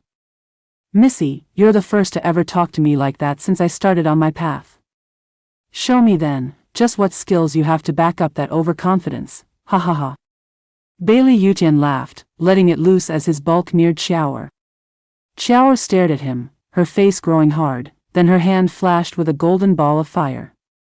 The violent and destructive air it gave spoke of death and horrors. Old coot, you asked for it. You only got yourself to blame for ending up in pieces by insisting on crossing the line. There's no line that can't be crossed, only the strength to do so. Glancing at the ball in Xiao's hand and sensing its power, Bailey Yutian was first amazed then excited as he quickened his pace. He couldn't wait to test Xiao's strength. So that's what got those 3 fools to eat dirt. Ha ha ha, not bad at all. I can feel the flood of power coming off it. Though it's not yours, miss, but to have it proves Devil Mountain is more than it seems. I so wish I could meet a real Devil Mountain expert. It would make death worth it. Oh, you're going to see one all right now. Xiao's eyes flashed and the dragon breath pill whistled through the air for Bailey Yutian. Boom! The golden light shot like a start, smashing for Bailey Yutian at top speed. It followed with a tremendous explosion, not unlike the previous one, shaking the world around for thousands of miles. The golden inferno released decimating shockwaves that engulfed half of the sea-bright sect and destroyed veritable monuments, having survived for thousands of years. As for the mighty invincible sword himself, it got swallowed up by the raging flames. The Sword Kings gasped in panic, Patriarch. There was no answer, giving the sinking feeling the old expert's body crumbled under the onslaught of fire. The Sword King slumped in shock. Xiao giggled and mocked, that's what you get for pushing it. And he still went on about seeing some Devil Mountain true expert. Happy now? I am none other than such an expert of Devil Mountain. So rest in pieces, he he he. Ha ha ha, every true expert out there can use their own power to twist the world to their whim. An aged voice of disdain echoed from the flames, Miss, you've got a good talent, the makings of a great expert. It's a shame, though, that you're quite far from being one, with your childish use of another's power. Allow me to show you what a true expert can do. Rumble. Lightning crackled all of a sudden and a savage sword wave crossed the skies and split the inferno. Invincible's sword appeared in sight, taking his time as he walked out, casual as before. With every step, rumbling echoed out. The golden flames crumbled with a sudden bang as purple lightning thundered high above, tearing into the golden fires until nothing remained. The inferno soon turned into a purple thunderstorm. Bailey Yutian thus became the overlord of this storm. With him here, the golden flames would never burn again. Patriarch. The Sword Kings cheered. Xiao shook, looking at the old man in disbelief, and no way. Dragon Ancestor's dragon breath pill did nothing? What is he? Dragon breath pill, ha ha ha. Was that what you threw? Bailey Yutian's eyes shone with bloodthirst, his steps measured as he got closer to Xiao. This toy is good enough to deal with a Sword King. It even made me twitch. Ha ha ha, how many years has it been since someone managed to make me feel numb? I'm really curious now as to who made this dragon breath pill. Though no matter how great, it's still a crutch, while true experts wield endless strength from within. That's what I want to fight, not some child throwing toys at me. So I will ask you again, Missy, does Devil Mountain have any experts? Ha ha ha. Xiao's brow shook, staring hard at Invincible's sword stature growing bigger as he neared. She flinched back in reflex, her hand holding another dragon breath pill. Bailey Yutian noticed and shook his head. Miss, so you chose to ignore me. I told you, I have no interest in such toys. Whoosh. Xiao threw the second dragon breath pill and cut him off. Then have another taste, geezer. Proofreader, Papatonks. What, fight? Seeing Zhuo Fan stop, the rest halted as well, looking grave. Brother Zhuo, are you absolutely sure Xiao can't hold it? Zhuo Fan gave a curt nod. In the last two explosions, the lightning always prevailed over the inferno. It's proof that Xiao can't handle Invincible sword. I wager they'll soon catch up and escaping with our speed is pointless. That's why, fight. Brows shook all over as faces sank in despair, balling their fists as fear creeped into their hearts. Besides the fact that all here were stragglers, not even at their best would they ever hope to stand a chance against that monster. Ouyang Lingtian was the most clear on that.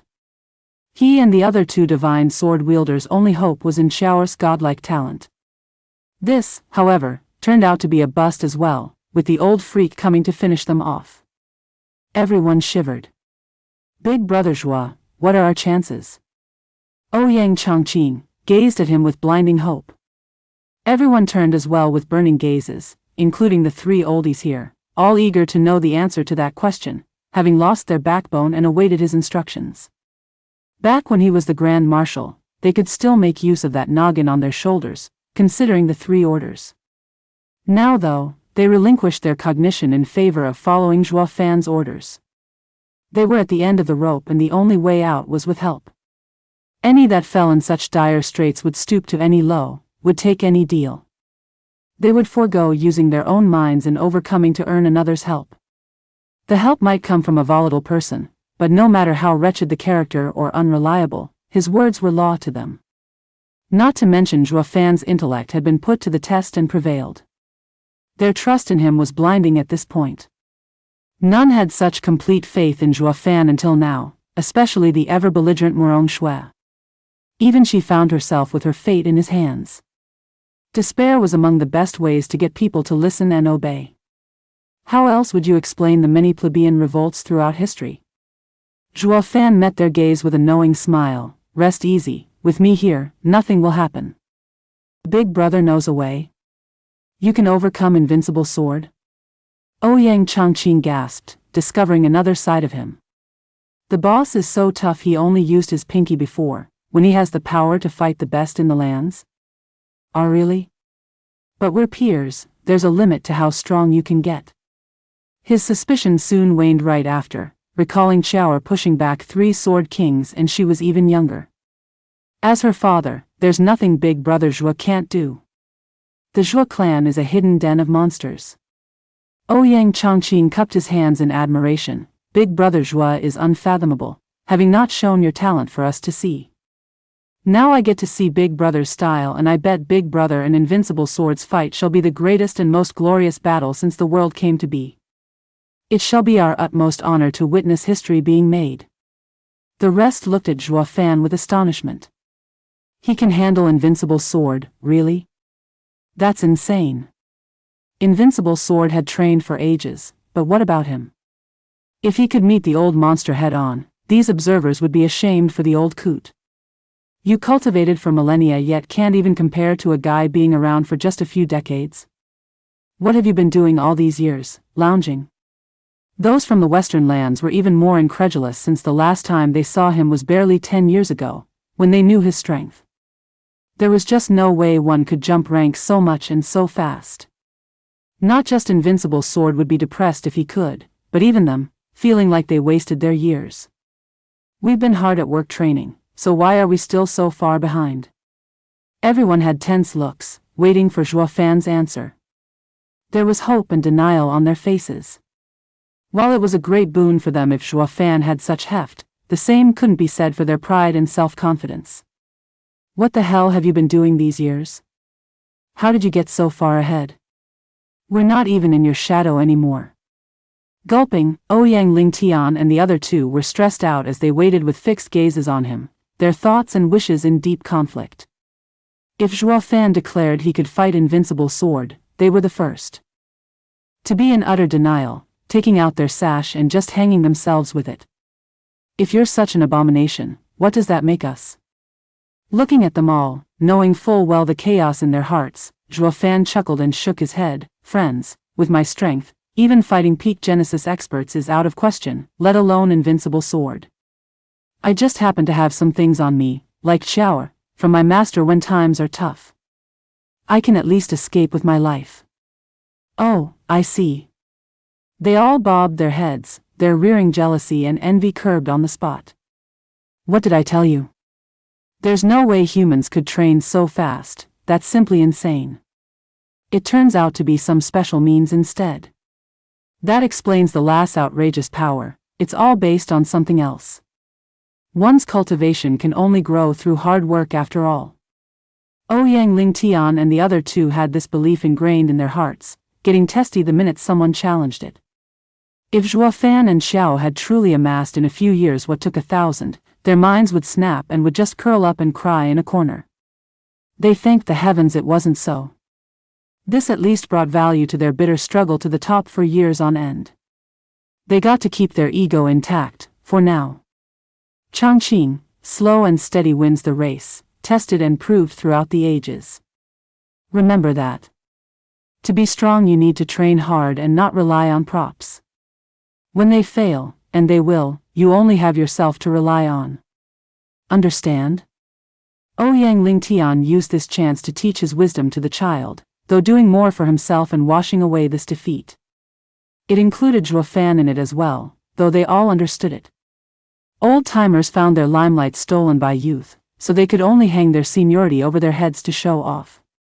Ouyang Chongqing played along by nodding, the picture of an earnest pupil, yet rotten heart of disdain. Youths were pragmatic, looking only at the end and not the means. Sure, his old man's words held some truth in them, though here and now, they fell on deaf ears. To make it worse, if it came from Zhuo Fan for instance, he'd have his full attention. Whoosh! Purple flashed and shower caught up to them. She looked panicked, rushing to Zhuo Fan. Father, that old-timer is too strong. Dragon breath pill didn't do anything. He's on his way right now. Ha ha ha, yes, but not on his way, having already arrived. Just as she finished, 4 whistling sounds were heard as Invincible Sword was upon them with the 3 sword kings in tow. Everyone flinched back from shock, even Shower. For the first time, she scampered behind Zhuo Fan, peeking at Bailey Yutian with fear. The monster is here. Zhuo Fan lacked the obvious fear and distress prevalent running rampant in his group, smiling as he cupped his hands. Sir, we meet again. Indeed, Sir Zhuo, your absence weighed heavy on my heart, ha ha ha, giving a smirk. Bailey Yutian laughed. Devil Mountain is such a big name, living up to its reputation. I have now come to see it for what it is. Although, I'm afraid leaving without your head and the 3 divine swords is out of the question. Will Sir oblige? Zhuo Fan cocked an eyebrow, giving off a smirk of his own. Sir sure is forgetful of our deal to stay out of each other's way. Isn't it a little too soon to come for my head? Sir might want to go back on his word, but aren't you too eager, too undignified? An agreement is made between equal parties, something I considered you to be then. Not anymore. He squinted and gave an evil smile. If you wish the deal to hold, you will have to prove to me you have what it takes for me to honor it still. You don't say. Ha ha ha, then I guess the deal is off, here and now. Giving up so soon, sir? Ha ha ha, with your bluff seen through, you're sensible. That's where you're wrong, sir. Zhuo Fan grinned as Bailey Yutian laughed, his eyes disdainful. I found that from how Sir defined the deal that you're the one unfit for me to keep it. You're just too weak. Bailey Yutian shuddered, his manic smile frozen on his face as his expression darkened. Humph, Sir Zhuo called me forgetful, when you're even more so. I take it back, you're not sensible, but conceited. It might scare everyone else, but not me. You're only signing your death warrant. Proofreader, Papatonks. Bailey Yutian flicked his fingers. The sky turned purple from the lightning, and a savage sword energy flew straight for Zhu Fan. The pressure they felt spiked from that one strike, stalling everyone's breath and making them shiver. It even made their skin crack, scarlet blood seeping from their wounds, like they were ready to pop. Ouyang Lingshan and the other 2 had bloody faces, unable to resist. Not even wielding divine swords proved enough to defend against this casual swipe from Bailey Yutian. Invincible sword, unstoppable and decimating. He held the greatest power in the world, relentless and crushing. Below this sword wave, all felt death breathing down their necks, turning icier and icier. Ha ha ha, Sir Zhu, I just came from having tried your child's toy. Quite impressive, I might add, but far from enough to threaten me. Sir Zhu, a father shouldn't be using the same method like your daughter in desperate times. You'd only disappoint me. Bailey Yutian laughed with disdain. The 3 sword kings looked smug seeing their boss smug, cackling on the inside. Mess with Patriarch, and this is what you get. None can stand up to the Patriarch. Devil Mountain's dragon breath pill might deal with a sword king, but it's only a crude toy against Patriarch, ha ha ha. Zhu Fan squinted, facing the fierce winds, and looked at the obnoxious 4 above with a cold smile.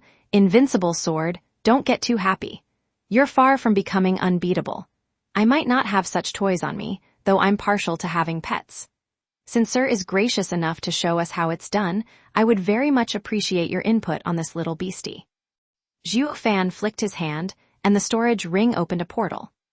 A fierce gale blew and the ground shook. The sword energy was right on top of the group, about to take their heads, when a huge sharp claw lashed out at it.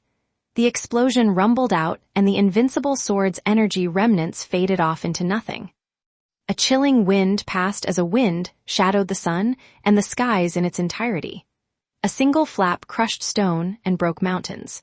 The endless purple lightning around got snuffed out as well under the biting gale. The invincible sword's dominance over the sky had been cut down to half its size as a 3-headed humongous bird with an azure flame on its forehead presented its glorious size to the world. It shrieked, the piercing sound deafening and reverberating in all directions.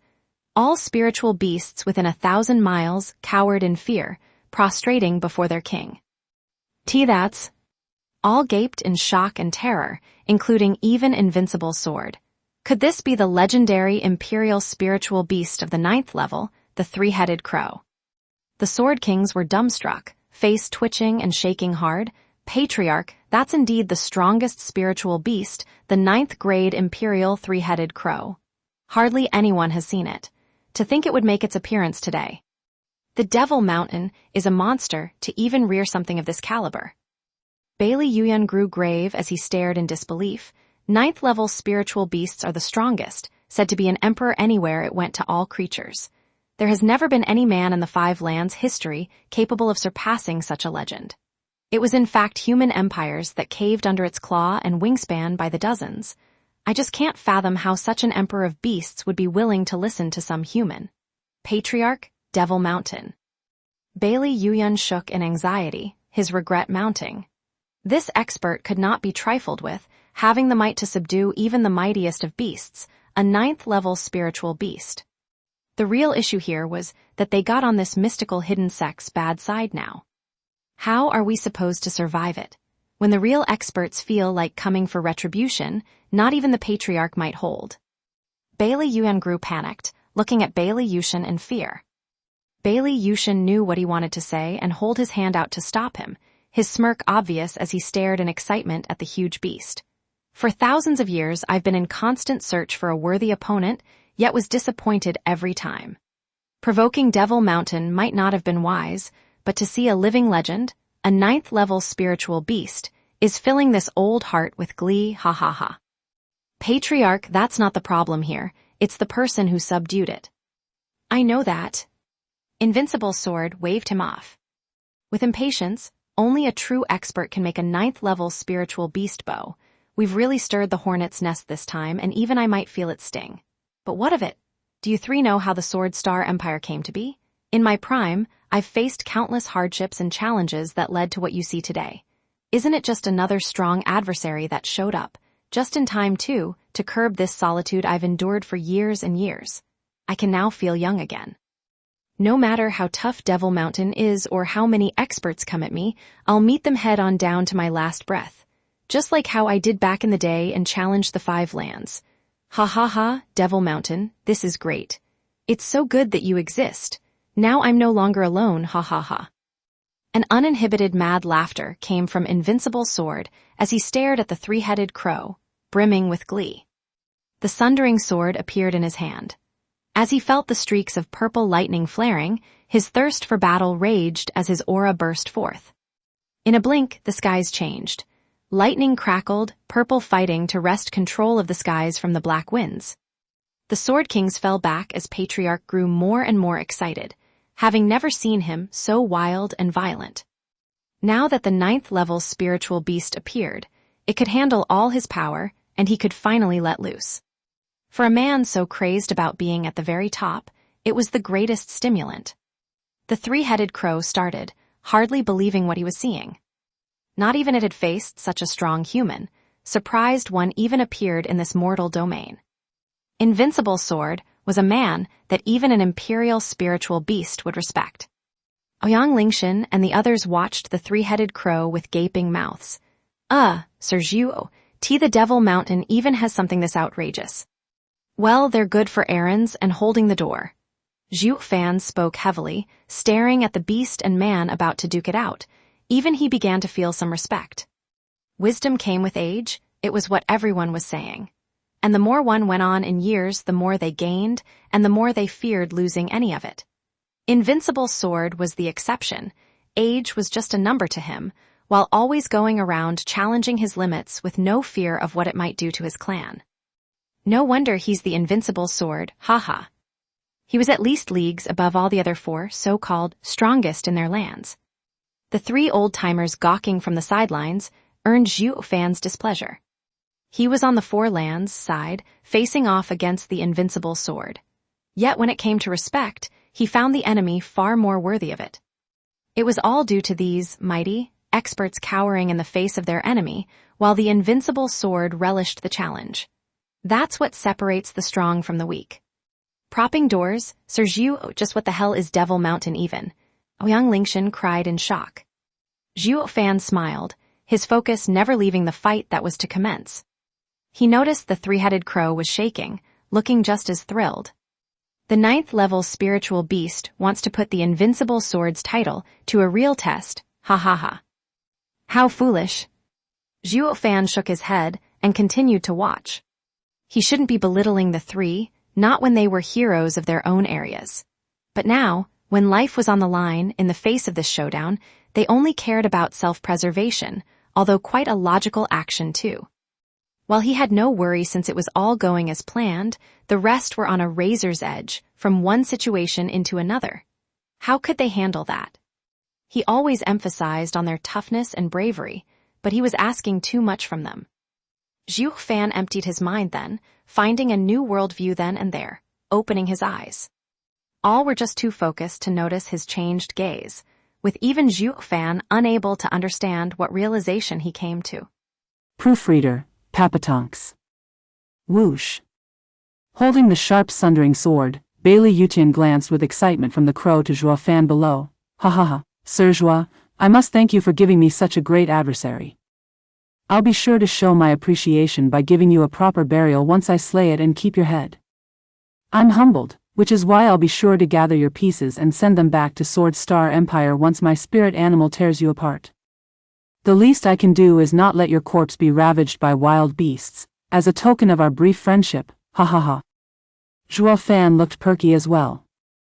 The two stared at each other and burst out laughing. The audience was left dumbstruck, none able to understand what was happening, not even the three sword kings. They both talk about the other's demise, but what's the deal with using such a friendly tone? What baffled the sword kings more was how their patriarch sounded even genuine. It held no sarcasm, but true in his intent to pay back the favor. Who in the world is kind to their victim? Since when is giving them a burial being nice? Invincible Sword was just that content with saying such dreadful words, making all others numb. Ouyang Chongqing wanted clarification. Big brother, were you cursing each other just now? Of course not, we're just having a friendly chat, finding common ground even. Friendly?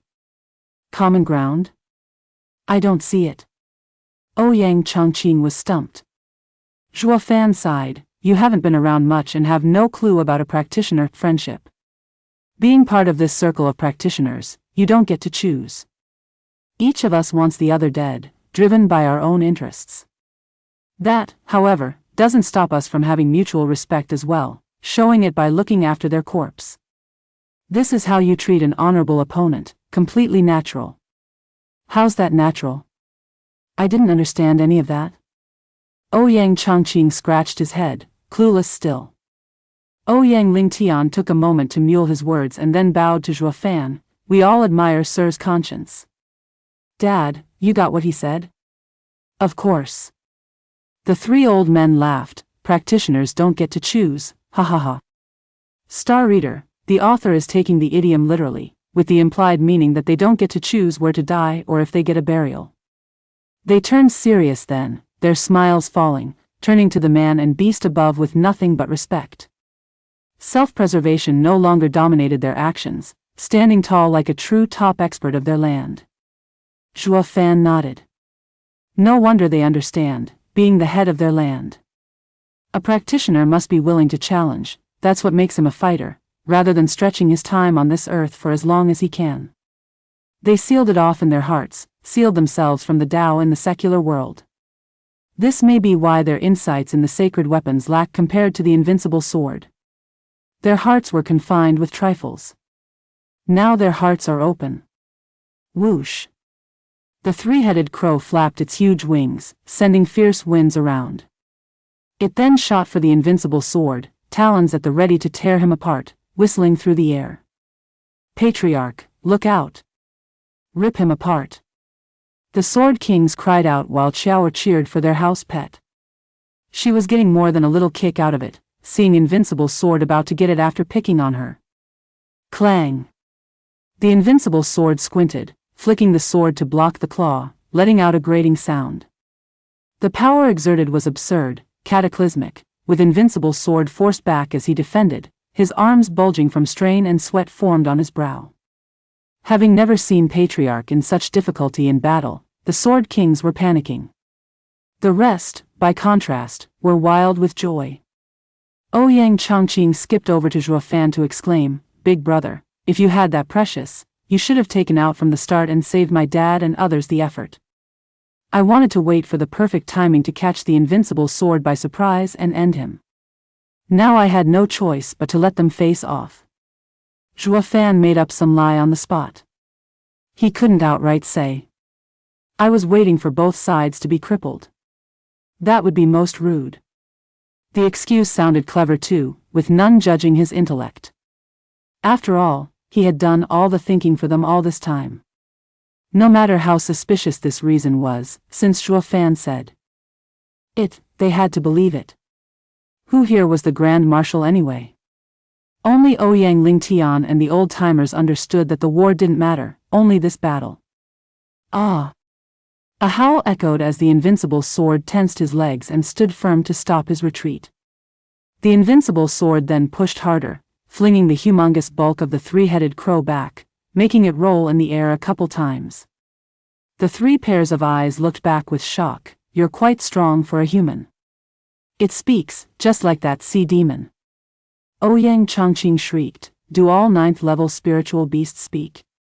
Is the sea demon at the same level? The other paws then nodded, coming to the same conclusion. Only Zhuo Fan and Xiao knew the reason behind a 9th level spiritual beast could speak. The azure flame enlightened it. As for the sea demon, it was much worse than a puny spiritual beast.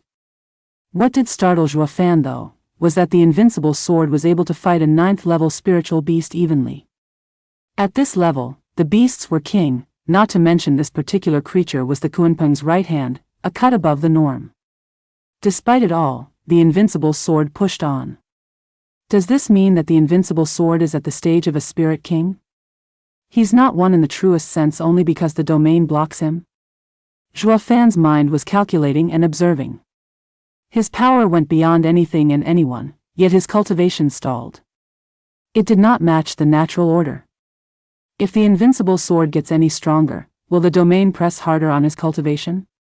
If his power overcame the limit of the domain, once he broke through he'd rise above the mortal realm, and he would incur heavenly tribulation. But with the sword sovereign's inheritance, heavenly tribulation might not mean instant death.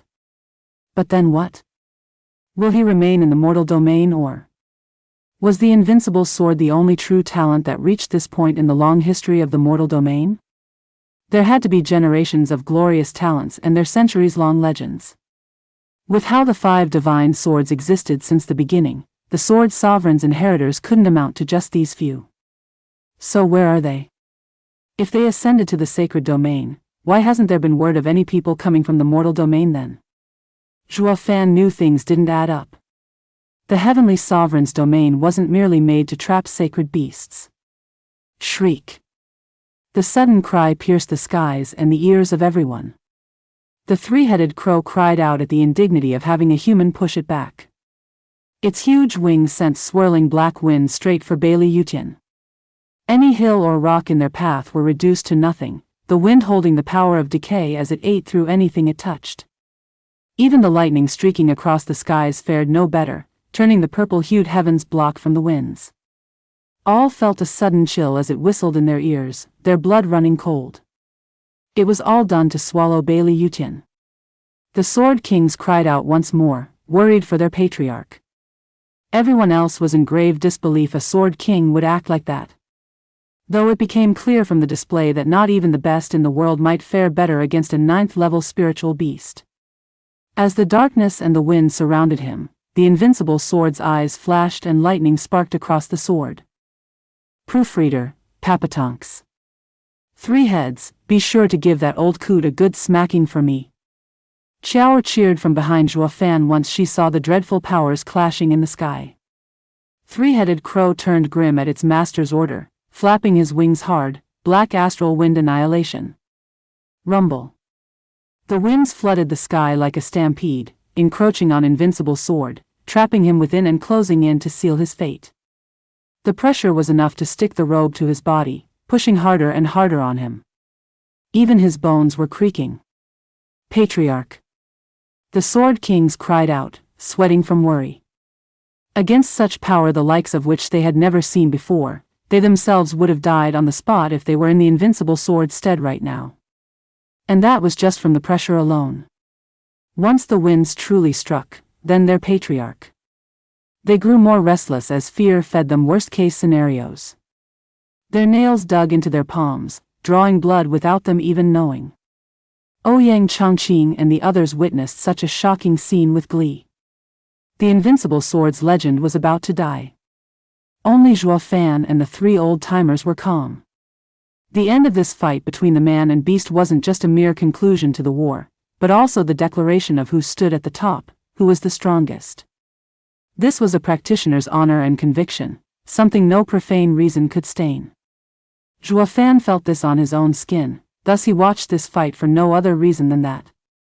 They all wanted to see the shocking showdown of the strongest, and how far they were from the top. Cough.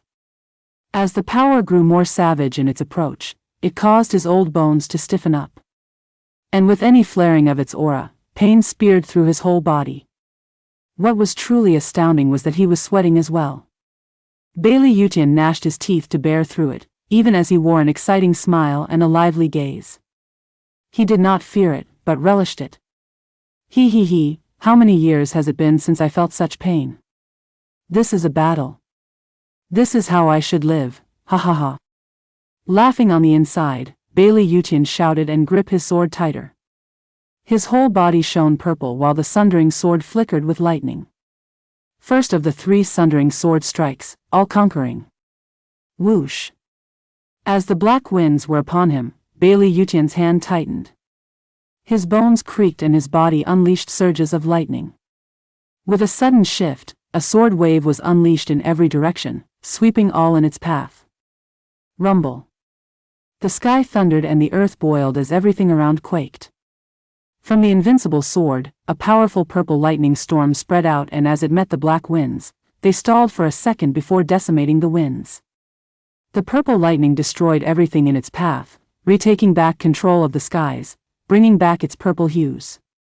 The terrible lightning slammed from up above, like performing a victory dance. Bam! 3-headed crow was flung back, flipping a dozen times, his eyes wild from shock. How can a mere human? Paw! It was too soon to be amazed as a sudden explosion came from its body, burning through his feathers. The stench of it filled its nose. 3-headed crow was overwhelmed, looking at the wound as it let out black smoke in disbelief. A human actually wounded me? This was a wound-sundering sword made. The invincible sword used the chance when the black winds were countered to harm him. The audience gaped at such an outcome. Even the sword kings were flabbergasted. They said none could fight a 9th-level imperial beast, but now it was wounded. What made it worse was that it came in retaliation from its own attack. This is outrageous. They started off believing Patriarch would have a hard time even escaping the Black Wind's attack, since it came from a 9th-level imperial beast. Only to witness the impossible. Patriarch crushed those winds and used the opening to strike back as well, making history. The invincible sword is worthy of his name. The Sword Kings went wild with joy. The Patriarch is our damn greatest pride. By contrast, Ouyang Lingtian's group mood sank as they all gave heavy sighs. Not even a 9th-level imperial beast can deal with the old guy. Is he too strong? Zhuo Fan and the old-timers were amazed as well, watching on to see how it would end. Who? The invincible sword was short of breath, wiping his sweaty brow and looking exhausted from the strain the strike put on him. He wasn't worried though, but thrilled, filled with thirst for battle. He got so giddy that he was willing to squeeze the other in a bear hug, if it were a human. Brother, what took you so long to see me? Why haven't we met already? I've been so lonely, all by myself for ages, ha ha ha. 3-headed crow's feelings were anything but mutual, wearing a heavy expression. It was a mighty 9th-level imperial beast, with the whole mortal domain as its turf. Except for those really exceptional few out there, it feared nothing. It turned out, however, he got pushed back twice when fighting some average human. The annoyance was turning into hatred. All spiritual beasts were above humans when it came to power. Spiritual beasts of any grade were seen as either inferior, average, or superior. The first two could match a peak human expert, while the superior beasts were a cut above even that, able to stand against those truly strong humans. 3-headed crow was a 9th-level spiritual beast, beyond superior even, the best of the best. Add in Kunpeng's teachings, it was no longer limited to the mortal domain's power scale. Logic would say it was second only to the sacred beasts in the mortal domain, and not any human in existence. Its pride thus could not accept how an inferior human being actually came to harm it. Where would its dignity be among fellow spiritual beasts? And worse, what would it tell Kunpeng? Had it no pride? Three-headed crow was outraged, shaking its heads and glaring at the invincible sword with intent to kill. Spiritual beasts lacked the admiration humans had for true experts. You shamed me and now I'll kill you. It was just that simple for beasts. It was so enraged its fury was just short combusting. Chiao, the cute thing, was so considerate she fanned the flames. Three heads, if you lose, I'm going to tell the chief. Doesn't Uncle hate letting go of others? He sent you to help yet you come back humiliated. Is there no one under him good at anything? We might as well not even ask for help the next time, let him retire instead. Three-headed crow saw the warning in Xiao's gaze and sighed. You are the company you keep. This girl is as twisted as that Zhuo fan, twisting the knife where it hurts. And hurt, it does. Three-headed crow feared nothing but the sacred beasts. Now Kunpeng sent him on an errand, under another's command. It looks like having this lass fanning the flames will make my life hell. Curse you, spoiled brat, getting so smug for having the sundering thunder phoenix inheritance. Stop playing cute with me, you're nothing but a 6th-level spiritual beast. You dare tell me what to do? Your mom was shivering every time she saw me. Why not me instead? We're both birds, so why can't I catch a lucky break? It pisses me off. Sighing hard, Three-Headed Crow's mood sank as his thoughts took a worse turn. Though not like it could talk back to her, since things were different now, a reborn phoenix and all that nonsense. The lass will soon be just another boss. Three-Headed Crow's cold eyes turned to its only target, the invincible sword. It's all his fault and today he'll die. Proofreader, Papatonks. Who?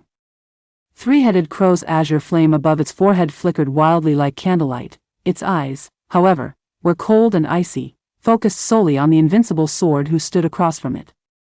Picking up on its thirst for his death, Bailey Yutian grinned, holding his sword in both hands fully intent to match it with his own lust for battle. Come, foul beast, try my second attack of the 3 sundering sword strikes. How dare you? Three-Headed Crow shuddered, shrieking, a wretched human dares challenge my authority? You have a death wish. Three-Headed Crow shook and the azure flame on its forehead expanded in size, like an explosion, before shrinking back to cover the crow. Who? With a mighty cry, the crow had turned into an azure firebird. Judging from the pressure increase, it had to be 10 times as strong at least. It left the audience gasping and wide-eyed. Ouyang Chongqing and the Sword Kings were equally shocked. The crow was strong enough as it was, yet here it went going even further in displaying its complete superiority over them. The invincible sword barely fought back against it the first time, which meant now he would fall short. Ouyang Chongqing and the rest's faces shone with hope, while the Sword Kings sank in the pits of despair, high-strung and worried. Patriarch. Bailey Yutian stared at the huge bird of fire, eyes calm and gesturing. Come, foul beast. Pretentious fool. Three-Headed Crow squinted in anger, shouting as it flapped its wings to rush Bailey Yutian. Human, bear witness to a king's might, earth-crushing claw. Whoosh. As it dived to attack, 2 claws formed from azure flame, bearing down on Bailey Yutian. The air warped as it traveled, giving the illusion that space itself was melting. The azure claws of fire arrived in an instant, the blistering heat twisting the robe on Bailey Yutian, about to burst into flames. Not even the Yuan Qi protecting the best in the world could fend off this deadly fire and its effect. The Sword Kings were frantic. What fire is that? Why can't Patriarch fend off the heat? Once it explodes, then Patriarch. A heavy frown set in, their minds filled with disastrous scenarios. Ouyang Chongqing clenched his fists hard, beyond thrilled. The old monster is done in at last, ha ha ha. Zhuo Fan and the old-timers remained silent. Second sword of the 3 sundering sword strikes, obliterate. As the fire claws neared, Bailey Yutian's eyes shone and gripped his sword with conviction. Following his shout, the sword slashed forward with all the might his aged, yet fit, body had to offer. Whoosh! Unlike with the previous flashy and spectacular strike, Bailey Yutian released a thin sword energy this time. Despite its dull and flat appearance, this sword energy felt to have contained even more power than the last. It was also made evident from Bailey Yutian huffing for breath at the exertion. All looked curious. How could such a plain sword energy take so much out of him? It was made apparent soon enough. The sword wave clashed with the flaming claws, with everyone expecting to see nothing more than a blip where the small attack hit the claws, of no effect. What followed instead was endless explosions as violent lightning ran rampant from within the flaming claws, swallowing them from the inside. This was just the start. All watched in stunned silence as the tiny sword energy shot in and out of the fire claws, leaving behind a streak of lightning that consumed the skies. Not even the azure flame stood a chance against the ever-encroaching purple. As the lightning grew, the huge flaming claws were swallowed in it, while the sword energy shot through them and for the three-headed crow. How is this possible? Three-headed crow's eyes widened from shock. As the purple sword wave came head-on, it raised its own fire claw to grab for it. Rumble. On contact, the tiny sword wave exploded in a glorious fashion, unleashing a thunderstorm like no other, singeing the crow's body as it struck and swallowed it. The startling and frightening explosions that followed only amplified the dread felt from seeing lightning engulf the skies and the humongous crow along with them. The others stared blankly, incredulous how so much destruction could be packed into something so tiny. Why did that old guy's attack look so plain yet so devastating? Did the 9th level spiritual beast fall for it? Zhuo Fan mused and nodded in realization. So that's why it's called Obliterate. All power is focused on one spot followed by a violent release that can submerge and destroy everything. Star Reader, he analyzed the individual characters that make up the word. First means bury, cover, submerge, etc., while the second means exterminate, destroy, etc. Yes, the Sundering Sword is essentially a tool for pure destruction. The Invincible Sword's insights are worlds beyond ours.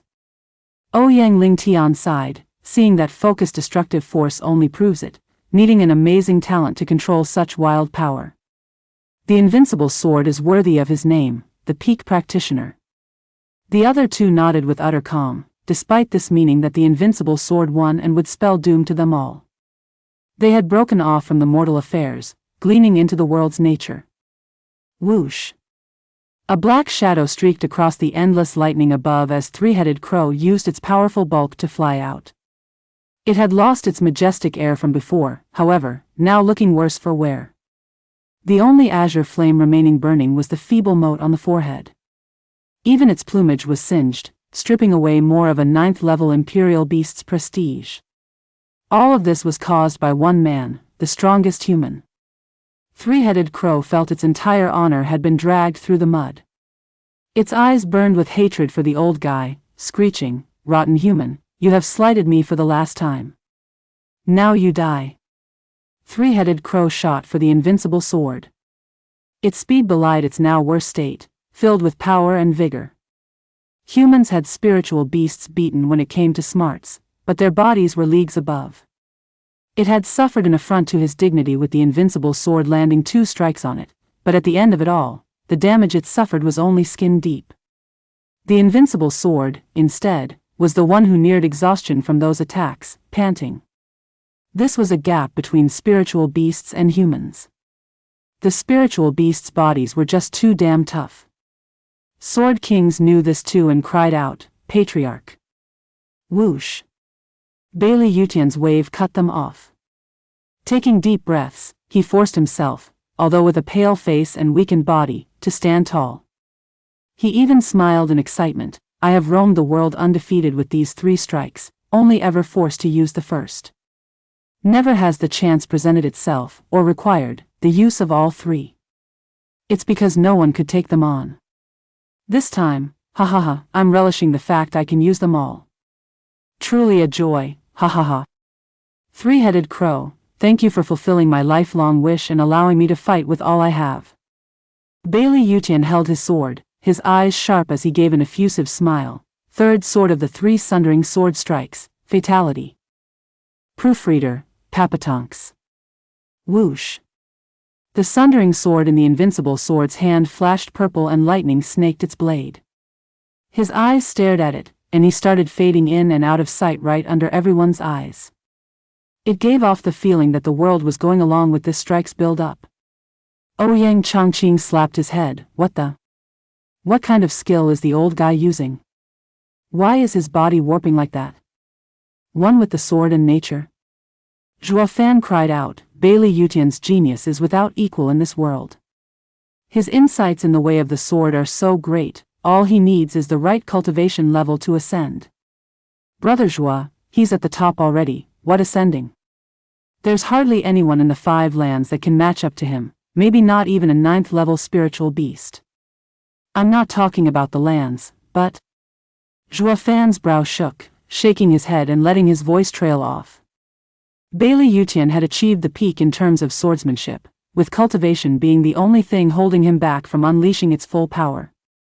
If he were a saint right now, he'd already be worthy as the next sovereign. Zhuo Fan was after the same stage as well. Though the sovereign stage was beyond arduous to reach. One not only needed to have adequate cultivation, but also needed insights in a path that made him one with nature. Many peak saints had strength while lacking true enlightenment. The invincible sword here had attained the hardest requirement first. All that he needed now was time. But with the 10 paths to heaven having been taken, no one could become a sovereign even by having the right to. The world's nature prevented it. There could never be an influx of true experts to maintain balance in the world. For the invincible sword to become a sovereign, he needed to take one off his perch first, the greatest problem for posterity, Zhuo Fan included. He was after the same stage as well, working hard each day to cover all bases, mental, spiritual and physical. And not just to reach it, but to fight one as well, to steal the throne. The only unknown in his plan was how many sovereigns were still around in the sacred domain and if there were any vacancies. He never heard anything about the 10 emperors vanishing while in the sacred domain, now even more so. All he could do was get ready. In case of any challenge that might come, he'd cross that bridge when he got there. Zhuo Fan kept watching the invincible sword, his respect mounting. Anyone qualified to be a sovereign was a rarity, making it rest heavily on fate whether such fortune might befall you of all people. Ouyang Lingtian looked startled. The old-timers, having trained in the sword, could sense more than any just how incredible the invincible sword's attainment was, never leaving him out of their sights. Who?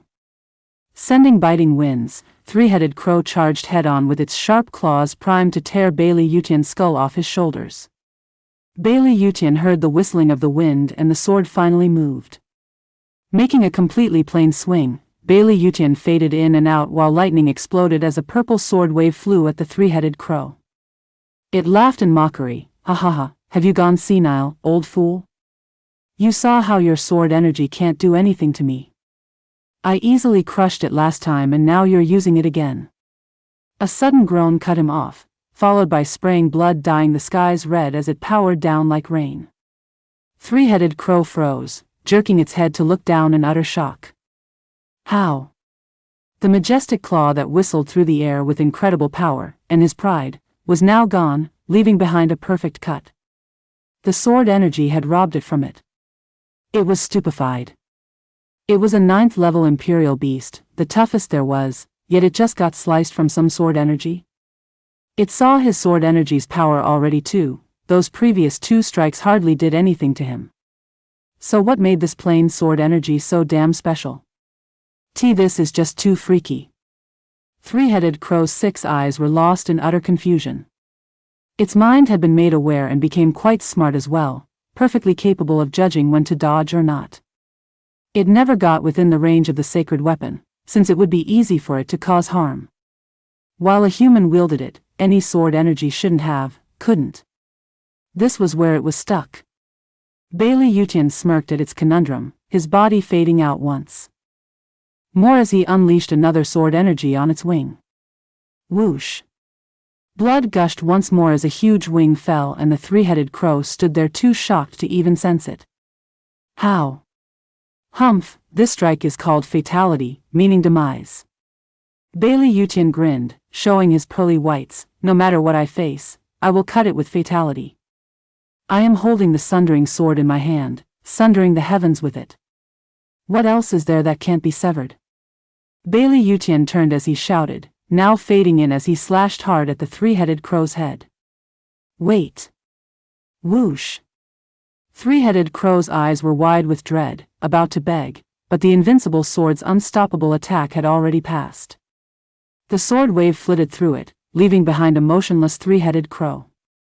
Slowly, its huge bulk peeled in two, crashing down on the ground and kicking up a cloud of dust. The terror in those 6 eyes was the last expression it had as the azure flame died along with its life.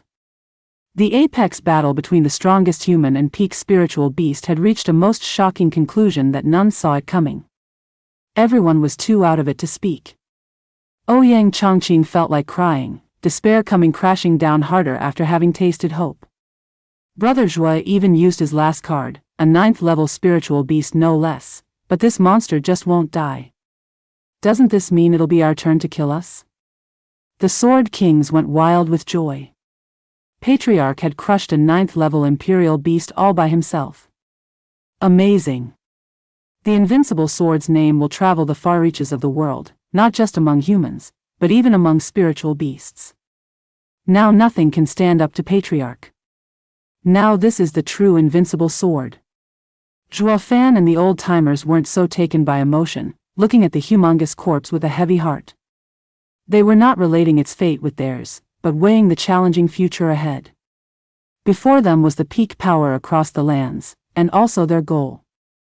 Even Zhuo Fan was solemnly watching the hovering invincible sword above. The invincible sword, the peak of mortal domain, to think anyone could attain such heights in a limited and barren world.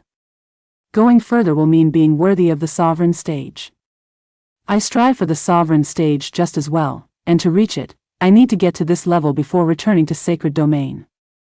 Peak of Genesis stage, the strongest in mortal domain, that's the bare minimum if I want to challenge a heavenly sovereign when I return. Zhuo Fan stared hard at invincible sword, an evil grin creeping on his face. Invincible sword, you'll be my final rival in the mortal domain. The moment I surpass you will be the time I leave this world. I just hope you'll still be around to be my stepping stone, ha ha ha. Who? Oblivious to Zhuo Fan painting a target on his back, Bailey Yutian's breathing was ragged, paling harder as he became weaker. Using all 3 strikes took a toll on his aged body, feeling how much it really was for the first time. But he did not mind it one bit, looking refreshed despite the waned face. He turned to Zhuo Fan, ha ha ha, Sir Zhuo, thank you for that, I've greatly enjoyed myself. It's a shame, I ended up winning. So going by our agreement, I'll be taking that head and burying you. Bailey Yutian pointed the sword at him with a cold smile. The Sword King flew next to Bailey Yutian, looking smug and arrogant. Well, now can you face the facts? Humph. Proofreader, Papatonks. Heart sinking, everyone flinched back from fear, now that this evil was coming for them.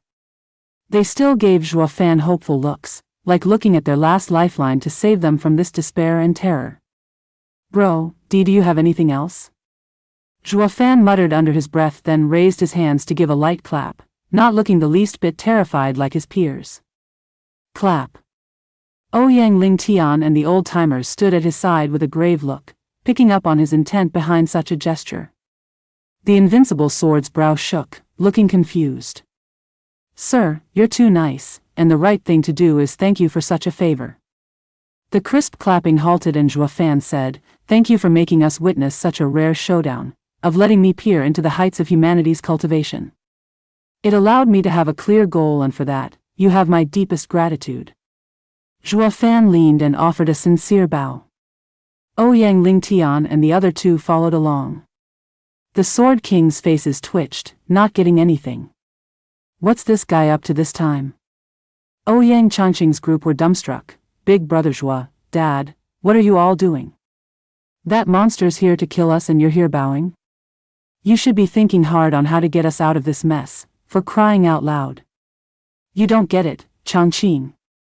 Ouyang Lingtian broke the silence. In our world, practitioners don't get to choose. Remember that.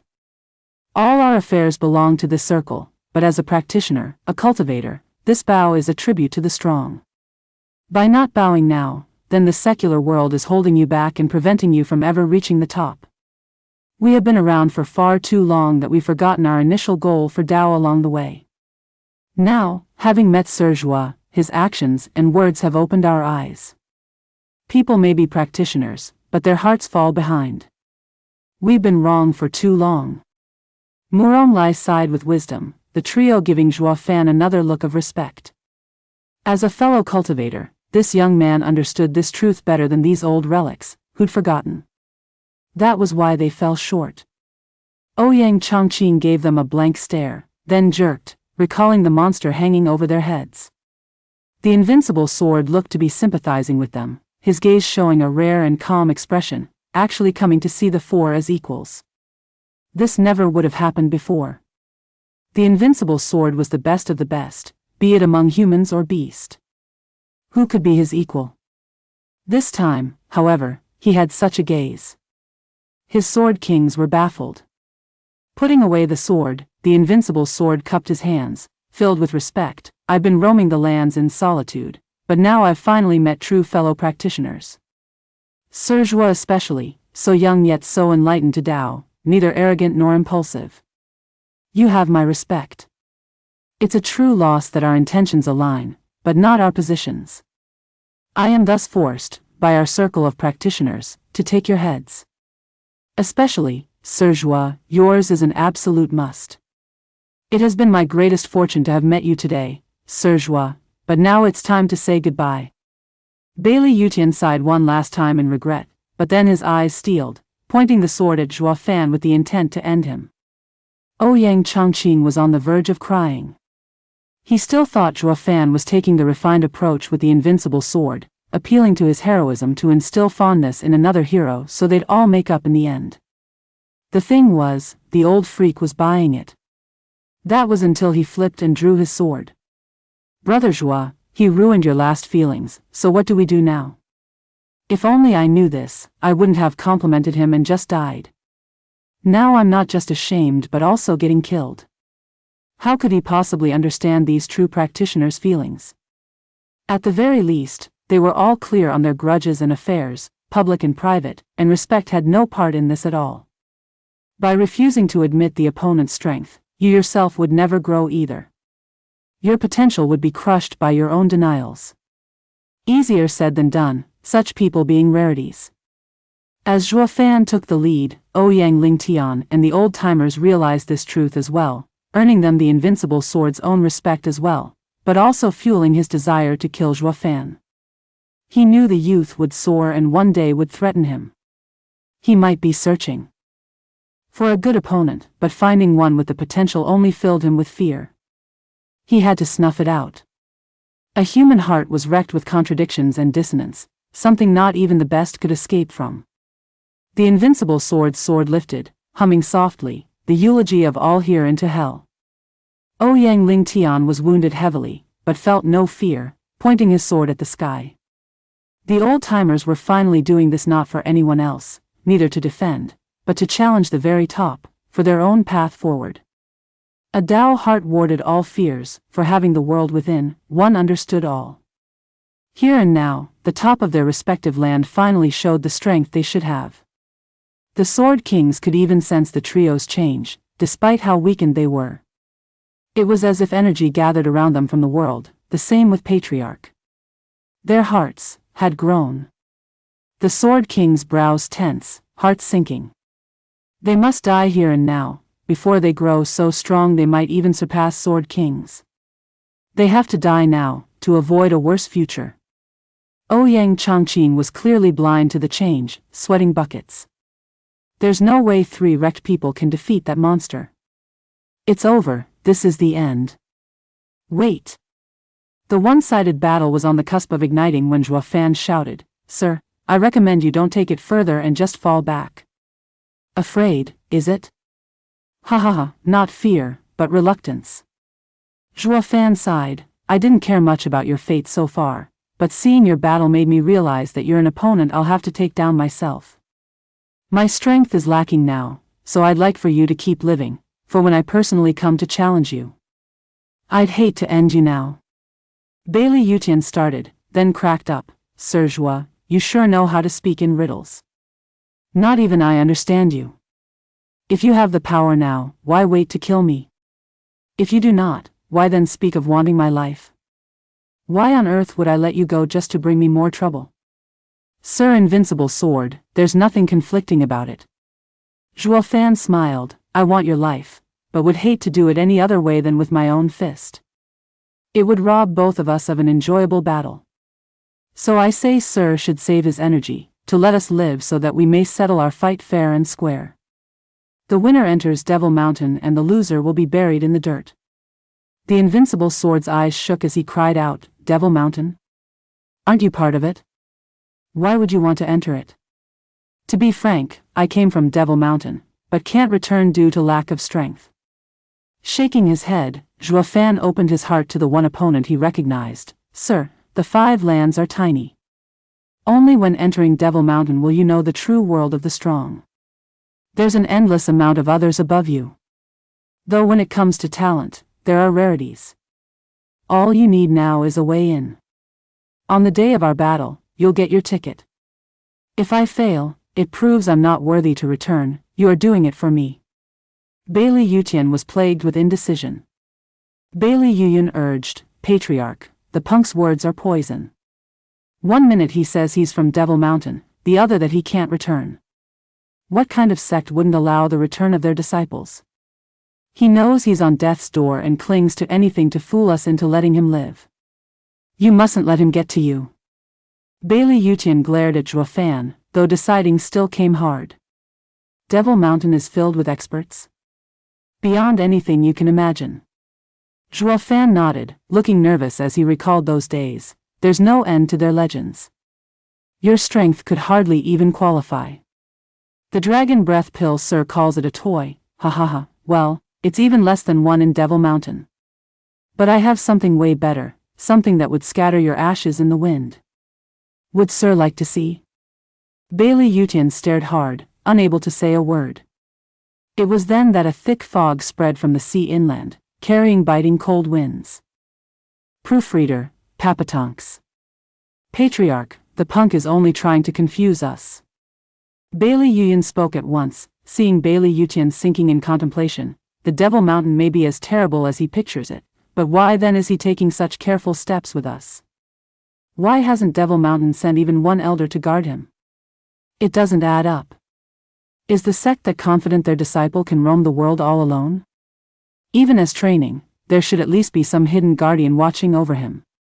Here he is, on his last leg, yet we see no trace of anyone coming to shield him. Are you saying there's no Devil Mountain? Exactly, or even if there is, it can't be as ridiculous as he makes it sound like. Bailey Yuyun nodded, staring confidently at Bailey Yutian. Patriarch, you've been roaming the lands for millennia and yet didn't catch a word of something so overblown. As Sir is the pinnacle of the 5 lands, if you don't know its secrets, then no one does. The greatest doubt comes from this kid, being the only one who spread the so-called legend of Devil Mountain. He's its only disciple we've seen for thousands of years. Isn't that the least bit strange? How can it be just one training outside in all these years? For this reason I chose to cut in. It's nothing more than a huge lie cooked up by this guy alone to fool all heroes and cover his back. The Invincible Sword's brow trembled, his face sinking as he glared at Joie Fan. Quite right, Sir Joie, how is it you're the only one from Devil Mountain in all these years? Are you lying to me? The Invincible Sword roared as his fury was evident in his sharp stare, along with the thirst for blood. Joie Fan shook his head, sighing, presenting the thunder ring. Since Sir doesn't believe it, there's no avoiding a fight. It pains me being forced to end such a good future opponent like this, but it is what it is. With regret on his face, Joie Fan's eyes went cold as his ring released a scorching and wild power. The others' hearts jumped in their chest knowing a fight would break out. Their fists clenched, their brows sweaty. None knew just how effective the calm Joie Fan was in dealing with the best there was. Anything that might reveal it to be all a lie would doom them all. The Invincible Sword mocked the energy his ring released, again with the dragon breath pill. Doesn't your family have any other toys? It's nothing to me. Yes, a dragon breath pill indeed, although mine is leagues beyond that of Chiaoer. Sir, better watch it. Zhuofan had a smile plastered on his face in complete confidence. Again with the lying? You sure know how to act, humph. There was nothing on Zhuofan telling the invincible sword this was all a ruse, but he still wasn't buying it. He was utterly convinced Zhuofan was bluffing, so he might as well finish this already. Well, of course there were no tells to Zhuofan's acting, since all Zhuofan told was the truth. The instant he struck, there would be no trace of the old man behind. Bailey Yutian chose to listen to his suck-up advisor instead, now set on marching to his doom as he was ready to strike with the divine sword. Zhuofan's ring flashed brighter and hotter as a consequence. To the unsuspecting old man, this fight about to begin, if one could call it that, was a foregone conclusion. But could anyone from the mortal domain take on the full might of a dragon breath pill? Not likely, even if that someone was the invincible sword himself. Who? The wind picked up around them, stronger and stronger, the cold seeping into their bones and making all shiver, even the invincible sword. That's cold. The experts gasped in confusion. As Sword King level experts, mere cold was a thing of the past, so how come a light breeze got them shivering? The invincible sword was frowning hard, pausing his attack. Damn it, he's here. Ouyang Lingtian was the only one aware of the situation, his face filled with fear and shaking like a leaf. Everyone's eyes were on him. He wasn't scared when facing the invincible sword, so how come he's panicking now? What out there could be more scary than the invincible sword? Ouyang Chongqing glanced at his dad and asked, Dad, who are you talking about? Ring. The 4 divine swords present began to shake in their grasps, in excitement and battle-hungry. They were moving so hard they almost flew off. Everyone looked wide-eyed at the wild divine swords, with Bailey Yutian the most shocked. Of all, what's going on? What did you do to the sundering sword? No one touched it, not while you're holding it. Ouyang Lingtian struggled to get Heaven's sealing sword under control while rolling his eyes. It's him, the monster is here. Who? Everyone cried back. North Sea's overlord, the sea demon. Ouyang Lingtian turned in the sea's direction, watching as the thick fog engulfed the sea-bright sect. Cracking ice was heard as the cold spread and grew stronger, covering half the sect in a thick layer, while the black fog prevented anyone from peering through it. And it was still going. Damn, that monster would never attack our sect, not while the barrier was in place. With it gone, he just showed up instantly. All turned north as well, looking startled and shocked. The invincible sword was the only one excited. Ha ha ha, North Sea's sea demon's reputation precedes him. I've always wanted to meet him. I wonder if he'll fare any better than the 9th level Imperial 3-headed crow. By all means, go for it if you have a death wish. Zhuofan knew the truth and rolled his eyes. Even so, he gazed at the fog hard, sharing a look with Chiaoer. They both shot into the black fog. Heaven's sealing CAO, here I come. Sir Zhua, don't. Ouyang Lingtian cried out, but father and daughter ignored him. The invincible sword followed right after Zhuofan. Patriarch. The Sword King shouted this time around, though he wasn't one to listen on a good day, let alone now. The black mist swallowed the invincible sword in seconds, leaving the worried Sword Kings behind. Brother Yun, what do we do? The other two turned to their elder. Bailey Yuyun thought hard and then flew in the invincible sword's direction. Our duty is to protect the patriarch. Yes. The others nodded and followed him into the encroaching blackness. Ouyang Chongqing's team was stumped. What now? Their enemies just ran off. Having lost their target, they just stood there lost, without meaning or purpose. Ouyang Lingtian, the only one knowledgeable here, looked at the swiftly encroaching darkness and said, Don't just stand there and flee. Once the mist takes you, there's no escape. Then Brother Zhua. Sir Zhua came to the North Sea for the sea demon. The rest is up to him. Ouyang Lingtian sighed and turned to the juniors. Go, I'll use the Heaven's sealing sword to stop the black mist from taking you. The sea demon is unlike the invincible sword, harder than you will ever know. Now run. Ouyang Ling Tian carried his wounded body as he flew for the black mist. Father! Ouyang Chongqing cried out, but he was gone. The other two old-timers shared a nod and spoke as they flew. We'll lend brother Ouyang a hand. All of you need to leave. Brother! Murong Shui shouted after him, but darkness already took him. The juniors looked at each other with clenched teeth, resolved to run away. They could not let their senior's effort go in vain. Zhuo Fan felt like he entered a new world, one of snow, ice, and water. Is this Ice Mountain? Zhuo Fan was stern as mist formed while he was speaking. Proofreader, Papatonks.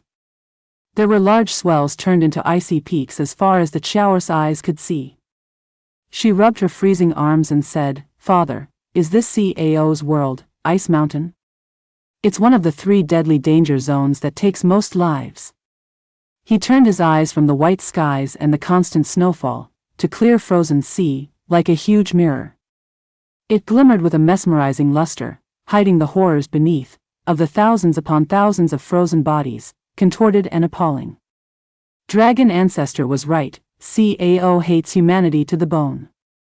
Any man-eating beast would just be following its nature and not toy with humans for one's twisted amusement. His heart is so sick it makes me wonder if he'll even let us talk.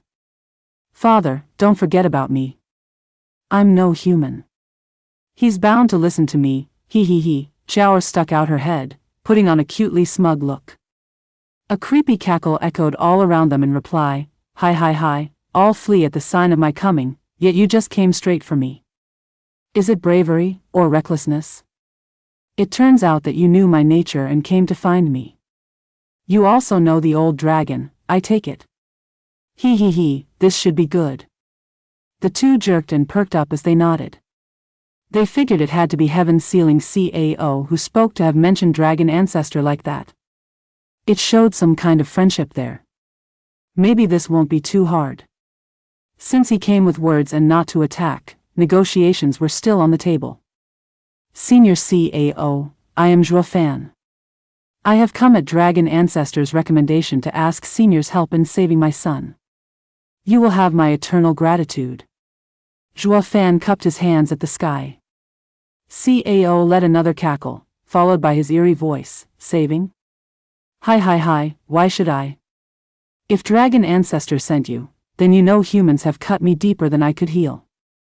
Now a human has me trapped in this place, fearful of leaving lest the 5 swords turn me into a sieve.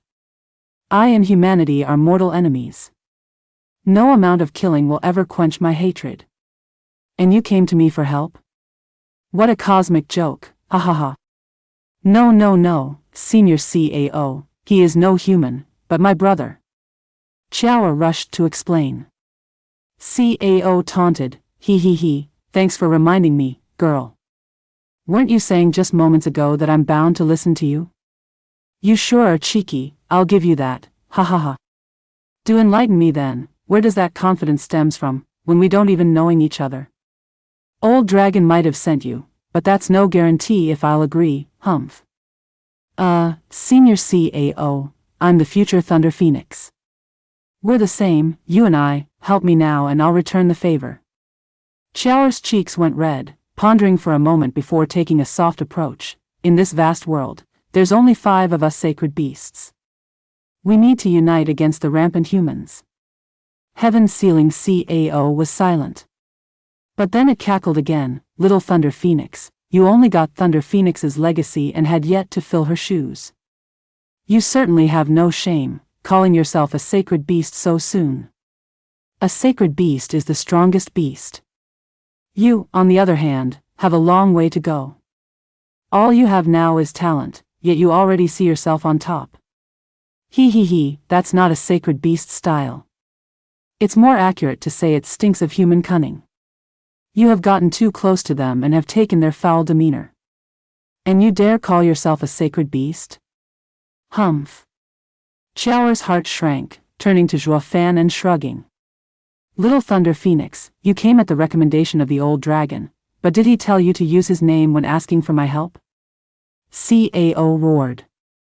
Fan and Xiao shook their heads. Senior Dragon Ancestor knows Senior CAO's deep and bitter hatred towards humans and wouldn't wish to force Senior into anything that you might be against.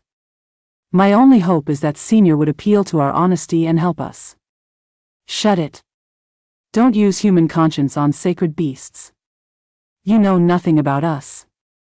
Fan's smooth words only earned CAO's lashing. Among the 5 great sacred beasts, I'm the closest to Old Dragon, but that doesn't mean I'll ever agree to any of his requests. Do you know why? Fan shook his head, looking worried. Humph, for we, sacred beasts, are the peak of this world. We aren't like humans, living in societies, but roaming the lands by ourselves. There's nothing holding us together. The only reason Old Dragon sent you to me is because I can help, and not because he can persuade me to. The other 4 are no different. No appeal to our conscience will work, because we don't have one. Only humans, like you, small and weak, live through working together for the betterment of the group. For any one of you alone in this vast world is doomed to die. Strength comes from solitude, with no friends or companions. Fan heard CAO's fervent speech and the fury behind as he continued, Little Thunder Phoenix, your tactic of warming up to me for your own goal is precisely how humans operate and not like us sacred beasts. You're not fit to be a sacred beast, one tainted by humanity such as you. Thunder Phoenix's spirit would be furious to know her legacy befell onto some human in beast clothing. I'll even bet she'd snap your neck. Bloodlust spiked then, flooding this world. The biting chill made even Xiao shiver in fear. CAO wanted to kill her. Xiao wobbled back while Fan flashed in front to protect her. Things were far worse than he thought. CAO's hatred for humanity consumed him to the point he'll kill even sacred beasts with human air around them. He can't tolerate anything that has to do with humans, turning into a bigger problem. If it was just human hatred, any bloodlust would have been focused on Fan, but he now included all related to humans as well. That includes Xiao and young Sanzi, the one in desperate need of his healing. This is a serious problem with no answer. Should I leave young Sanzi in his care? Fan was conflicted. CAO roared once more and Fan froze. Then the CAO laughed, sounding nice for once. Ha ha ha, scared you, didn't I? Did you find my words frightening? Fan had no idea what he was up to. Little Thunder Phoenix, I've only been telling you of how a sacred beast acts and hope you won't go against it. Otherwise, it won't matter much, since you can do whatever. That's how impulsive sacred beasts are, ha ha ha. Laughing like a madman, Xiao shivered in frights. CAO then changed subjects. Who are you trying to save anyway? Mind letting me have a look at him? Fan and Xiao shared a glance and the former touched his ring hesitantly. CAO read him like a book, smiling, worried about little old me? Ha ha ha, you should. I'm at bitter war with humanity and won't be caught dead helping a human. But like Little Thunder Phoenix said, we're sacred beasts and there's only 5 of us in the entire world. We only have each other, like family, with every loss a heavy burden.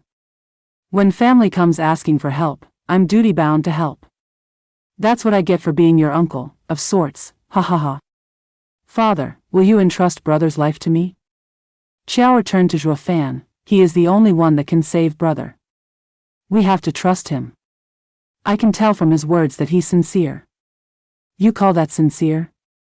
Did he not just use your own approach, after talking you down even? Fan squinted, not following her request. CAO mocked, ha ha ha, humans and their suspicions. They came to ask for help yet still don't trust you. So many years have gone yet they never change. Humph, you can distrust me all you like, but since Old Dragon sent you, I won't make it harder on you. Go ahead and leave. With a hum, the space warped and a gap formed in the black mist behind the two, leading outside. Getting in was easy, while leaving was at heaven's ceiling CAO's whim.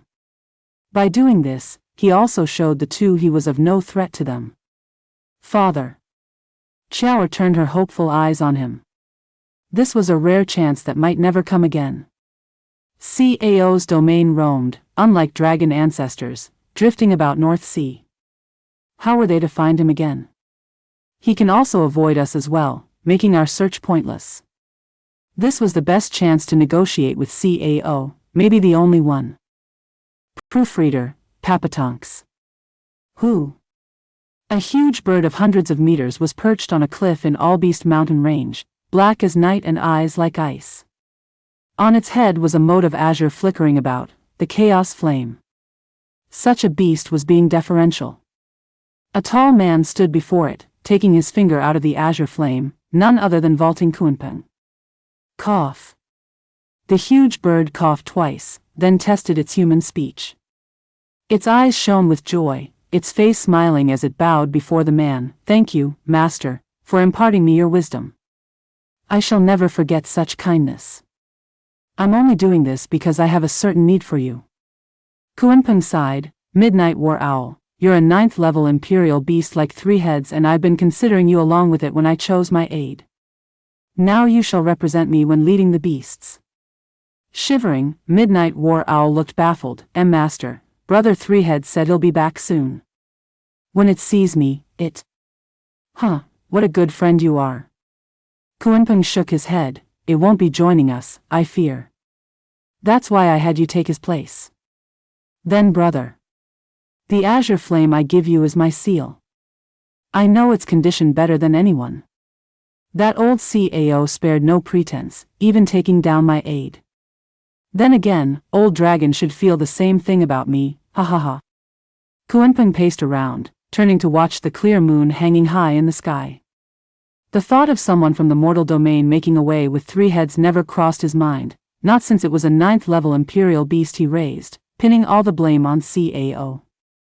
War Owl, CAO used to be the simplest and closest to humans among us 5 sacred beasts. But with deeper ties, the cut is deep once broken. He gave his sincerity and was rewarded with betrayal. Now his heart is filled with hatred, a malice he can't ever let go of. Zhuofan stands no chance in talking any sense to a vindictive lunatic. Haha, my own envoy got killed even. Now they only have themselves to rely on. Kunpeng's eyes had a strange glimmer as he watched the moon. War Owl sighed at the demise of his brother. It turned to the moon as well, its gaze laden with the pain of loss and just a glimmer of hope. 3 heads died in this mission. I only hope it is completed so its death won't be in vain. It prayed for Zhuofan to pull through. The bright moon glow basked every corner of Allbeast Mountain, as well as the chaotic war near the North Sea. It sent the prayer deep into the black fog and onto a pensive man. Should I trust him or not? Zhuofan was thinking hard on his decision, looking from the exit of CAO's domain to Chao's hopeful eyes. It might very well be his hardest decision yet. Facing a totally unfamiliar and untrustworthy opponent, he had no leverage to lean on, no control. Any choice had a real chance of ruining everything. By distrusting CAO, he and Xiao would only avoid the problem, with a high chance of breaking it off with CAO here and now, never to meet again and leaving young Sanzi helpless. But by giving young Sanzi to him, CAO might take its fury and malice on young Sanzi. Zhuofan had heard it loud and clear, the true feelings CAO's earlier speech contained. Zhuofan was at an impasse, unable to see any viable option. Kid, I see you're hesitating, so I won't force you. You can go. Father. CAO urged, and Xiao was being impatient. Whoosh. Zhuofan's eyes shot open just then, and young Sanzi's unconscious form appeared in this world of ice. He wore a gentle smile, free of pain and suffering. Senior CAO, he is Qilin's son. I ask Senior to lend aid in saving his life. I will be eternally grateful. Qilin? How did his son become yours? CAO's voice echoed from all directions in surprise. Zhuofan cupped his hands. He is my godson and we depend on each other. Humph, godson?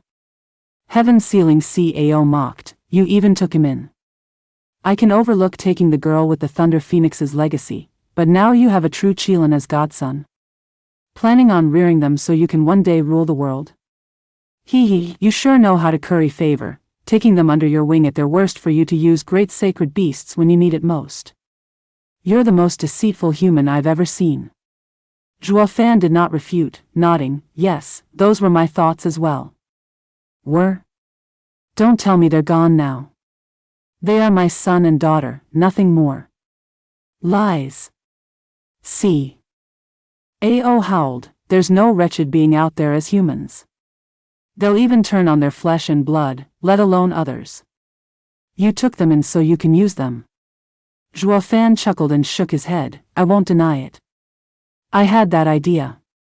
As a family, children ought to obey their parents, no? By not letting them come to danger and being close to one another, our bond as father and son remains close, and also virtuous. I don't hurt them but give them my love and care, completely worth it. Bullshit, you're just using them. The air shimmered and rumbling of avalanches were heard. CAO was mad, cunning human, you have nothing but excuses. Using such cheap love on sacred beasts like us is utterly vile. Xiao was about to argue when Zhuo Fan shook his head to stop her. Zhuo Fan went on, casually, Senior CAO has been around since antiquity but still can't see that the world is always in balance. Even when it comes to love, I gave them a family, a father. It's only natural to give their lives in exchange. Now's no different. Save the Qilin and I am yours to send on any task Senior CAO wishes without so much as a complaint.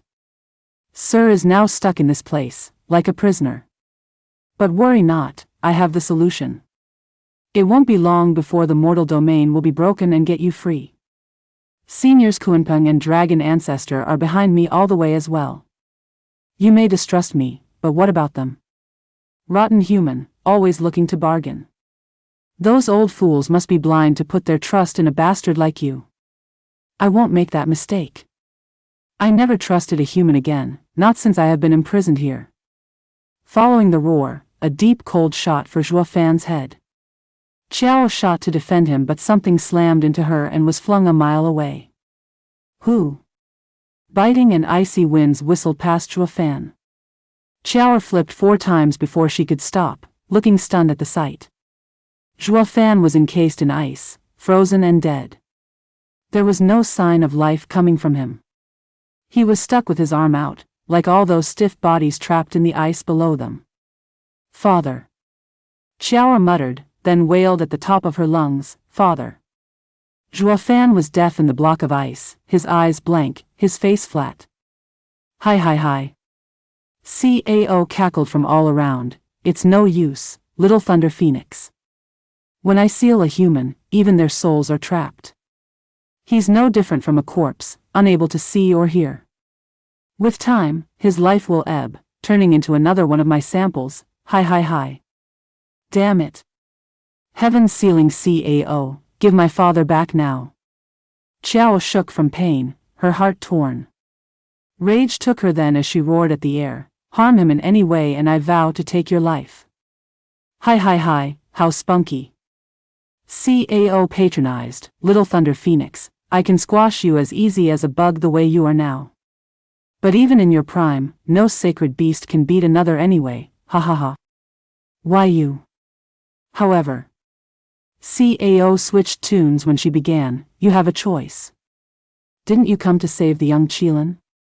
You now get to decide who lives and dies, the human or the Qilin. Hi hi hi. Proofreader, Papatonks. What? Xiao shuddered, looking between Zhuo Fan's frozen figure in ice and young Sanzi on the snow, barely breathing. He, what's there to think about, little Thunder Phoenix? CAO's bewitched, you said it yourself, there are only 5 great sacred beasts, that we're a family. The Qilin will die along with this young Qilin. While this filthy human has been using you. It's obvious then. You only have to nod and I will make mincemeat out of his corpse. Then the Qilin can be saved, ha ha ha.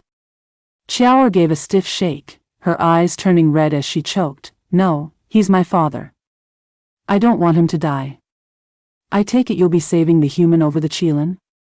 CAO's snicker once again echoed, having a blast in her torment and weaving deceit, then take the human while I'll have young Qilin for dinner, he. How could you? You're a sacred beast too. How can you harm brother? And you aren't? Why then do you choose a human over him?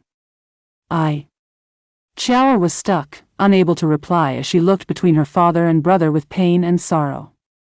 Whoosh. 4 figures then flashed in her eyes, led by the best in mortal domain, the invincible sword. Looking at the prevalent white and the boundless ice, Bailey Yuyun was baffled. That's strange, we've been running around the mist forever. Where did we end up this time? Why is there a world in the black mist? Patriarch, do you know anything about this place? It feels familiar. I seem to have heard about it once. Bailey Yutian frowned, looking just as puzzled at the ice and snow, but then he noticed someone. He shot straight for Chiao with Sword Kings in tow. Lass, why are you alone? Where's Serjua? Chiao's lip quivered, pointing with bleary eyes and a frail voice, there. The 4 flinched as they saw Zhua Fan encased in ice. What on earth? What happened to Serjua? Anne. They then looked down and noticed the sea ice below them holding scores of bodies. Bailey Yuyun turned to Chiao in panic. Girl, you wanted to come here, right? Then you must know where we are. Dad called it Ice Mountain. Chiao strained to speak through her pain. It's what everyone is calling it. One of the 3 danger zones, Ice Mountain. SSS. Bailey Yuyun gasped, his heart stuck in his throat as the news scared the life out of him. Anyone knew that no one came out of the 3 danger zones alive, and now they ran into one. The 3 Sword Kings were now tearing up as well, lamenting their fate. That was why the brash and cocky lass turned so meek and distraught. Anyone would cry in this heaven-forsaken place. The invincible sword found his predicament amusing though. Ha ha ha, I've been roaming around for thousands of years and yet never stumbled upon any danger zone, only now ran into it. Though what makes this place so bad to be called a danger zone? Lass, what's so dangerous about it? Bailey Yuyun got the hint and turned to ask Chiao. In such a bad place, being in the dark as to what might attack them was the biggest danger. Chiao sniffed, pointing at Zhua Fan. In other words, that's the danger, so watch it. Bailey Yuyun bobbed his head and asked, how did Serjua turn up like that? From the looks of it, the ice mountain made it very easy for one to end up sealed. The problem is how. Chiao was the only one to see it happen to Zhua Fan, and so the Sword Kings got over their rivalry and asked. Humph, it's obviously the work of that wretched heaven-sealing CAO. Heaven-sealing CAO, the hell is that? The North Sea Demon. Chiao rolled her eyes with a huff. The 3 exclaimed. The Sea Demon sealed the crafty punk. Bailey Yutian's eyes shone, the thirst for battle reignited. He looked around and shouted, Sea Demon, I've long heard of you and have come for a challenge. Patriarch. The Sword Kings looked tense at Invincible Sword, sweat trickling down their brow. The Sea Demon was famed for its savagery, and challenging it before knowing its strength was ill-advised. Patriarch, you just finished fighting a 9th-level Imperial beast and are exhausted. You'll only be worse for wear if it turns out the Sea Demon is to be at the same level. Best you rest a couple of days then challenge again for best chances. The strong had a powerful drive to challenge the stronger. The Invincible Sword was called such because he had been through countless deadly fights, but always prevailing. Where? Was the challenge in fighting a winning battle?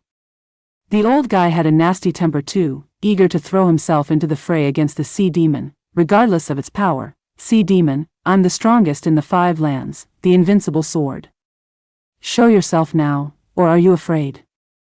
Ha ha ha, then you should be running back to the sea, not coming to shore. Hi, yokels are the most ignorant.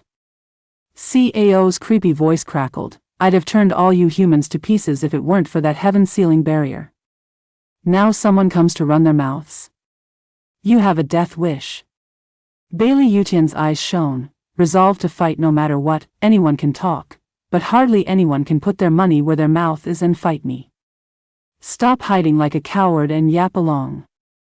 That's the way of the weak. You call yourself strong? Hi. Heaven-sealing CAO laughed louder. Foolish human, if you're strong, the crickets and bugs ought to kill themselves in shame, ha ha ha. Bailey Yutian turned cold, brandishing the sundering sword as he shouted, "Sea demon, enough talking. Show your face if you dare, so I can kill you." The sundering sword? The sea demon cried, "So that's why, you're the sundering sword successor." Bailey Yutian spoke coldly, "I've been using the sundering sword's art for thousands of years, reaching perfection." Scared? Haha, scared? That swordsmanship can't harm me. The scared one should be Little Thunder Phoenix. The 5 sacred weapons might look intimidating, but they hold no sway in my domain. Human, you shouldn't have brought it along, hi. Bailey Yutian was perplexed. He, so you don't know.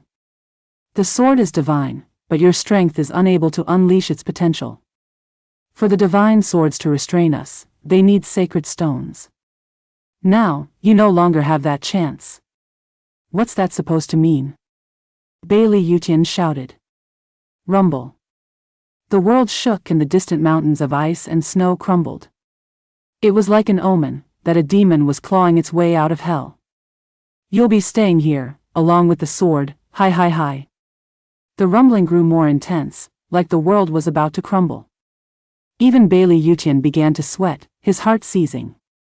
Outside the domain, Ouyang Lingtian, Murong Lai and Shengguan Feixiong used their divine swords as lanterns to ward off the black mist that prevented them from advancing, each shining in its own light. The 3 had red faces and gnashed their teeth, their bodies stretched taut as they strained themselves. With a sudden boom, the entire mist exploded, the shockwave flung back the trio and shook their insides till they coughed blood. The divine swords fell from their hands and into the mist. Our swords! They cried to no avail. The swords were gone and they were too weak to chase. They were helpless to even stop the shockwave from sending them into buildings until they fainted. Proofreader, Papatonks. Boom. Everything shook around Bailey Yutian, making him grip the divine sword harder while looking on edge as he scanned all around him for anything suspicious. It had been thousands of years since the last time he felt like a prey, like he entered a hunter's domain. This was exactly what he felt from the sea demon, making him both nervous and excited, but most of all, thrilled. This is too damn nerve-wracking. While he relished in the challenge, the Sword Kings weren't so quick to agree. Just how absurd this sea demon is to make such a scene. Too much, and that'll mean we're just throwing our lives away. Wiping their sweaty brows, the Sword Kings felt for the first time like they were in the eyes of a hunter, making their blood run cold. This is too damn dangerous. Qiao had a deep frown, still overwhelmed by Cao's choice to the point she blocked off what happened around her. Boom. The intense rumbling only got Bailey Yutian to be more tense. With one more explosion that wrecked the skies, followed by a deluge of snow and ice on top of them. Bailey Yutian's heart jumped and rushed to dodge one particular hunk of ice while using the sundering sword to fend off the snowstorm. The Sword Kings and the Invincible Sword alike stood in absent shock to find the devastating sundering sword unable to break the hail of ice, only making it rebound off the blade. At best, the ice got split only when meeting the sundering sword's edge. This can't be happening. Bailey Yutian gasped, while the Sword Kings looked on in disbelief. The ice contained the sea demon's sealing power, yet among them 4, only the divine sword had the strength to crack it open. They had trouble handling so little of the sea demon's power, but what about when he came at them at full strength? The Invincible Sword felt they not only stirred the hornet nest, but all nests. The danger zones were known for a very good reason. This fight may very well be my last, ha. Bailey Yutian shook his head, his eyes shining with the will to die. They were blinded by what was before them, despairing just by seeing the sea demon's casual show of force. Rumble. Another rumble pierced their ears just then. The frozen sea cracked all over and crumbled, crushing the countless bodies trapped in its surface. Something the size of an island burst from the ice, looking like a shell that let out a chilling aura. An old weathered face came out next, with 2 eyes the size of mountains, one shining yellow and the other looked dull, with a clear wound in it. That scar was Sword Sovereign's handiwork. The absurdly huge creature towered hundreds of meters over them, howling at the skies. Heaven-sealing CAO's frightening power made even Bailey Yutian shiver, making him feel tiny and worthless. This is the Sea Demon, the Lord of the North Sea. Patriarch, maybe should we ask for leniency? Bailey Yutian's face twitched, looking pained. He looked at the creature outsizing him 1,000 times over and said, "This thing is different from that 9th-level Imperial beast. We have no chance." Bailey Yutian's face sank. "You think? Do I look so blind to need your input?" Tilting his head way up until it became uncomfortable, to fully appreciate this huge CAO in all its glory, he gulped as a chill crawled up his spine. The invincible sword, the best in the lands, had never thought possible the day would come that just a mere aura would send fear in his bones. Bailey Yutian glanced at Zhua Fan's block of ice, now believing the kid's words. "Sir Zhua, you're right. The lands are just a speck compared to the great world. I'm not that strong after all. I am weak." The invincible sword regarded the CAO again and focused. He lifted the sundering sword and charged for the demon's head. "Patriarch!" The Sword Kings cried out behind. Invincible Sword had made his mind focus completely on fighting as he roared, "I admit that I am very weak, but my will of being strong hasn't changed. Sea Demon, show me a peak expert's power." "Who?" The invincible sword psyched himself up, yet CAO's reaction was to flare its nostrils, sending a chilling air at him. The invincible sword seized on the spot, unable to move. With a thump, a clear block of ice slammed the ground, containing the invincible sword with the Sundering Sword in his most heroic pose. Not even Sundering Sword could fight off the cold, slowly halting its ringing. Dong! The sound rang through the Sword King's minds, numbing them. They looked at the CAO with dull gazes and pale faces. Their patriarch, the invincible sword, was done in from a mere exhale. What the hell kind of monster is this? Faces twitching, the trio crumbled on the ice in shock. Despair had their hearts in a tight grip, even hoping the CAO saw them as nothing but extras and let them go out of the kindness of his heart. CAO, however, hated humans with a passion, and that wouldn't change anytime soon. Hi, that's what humans are." Showing a condescending smile, CAO shook its large head and cackled, picking on weak and fearing the strong, a race without honor. Where had their earlier fire gone to? Look at them, nothing but whiny dogs looking for clemency. Disgusting. CAO's voice released a wave of cold. The Sword Kings turned to flee, but the cold swept them in an instant, leaving behind 3 more sculptures. 5 more vivid ice sculptures had now joined the endless others and, unfortunately, might have the same sordid end as well, in pieces.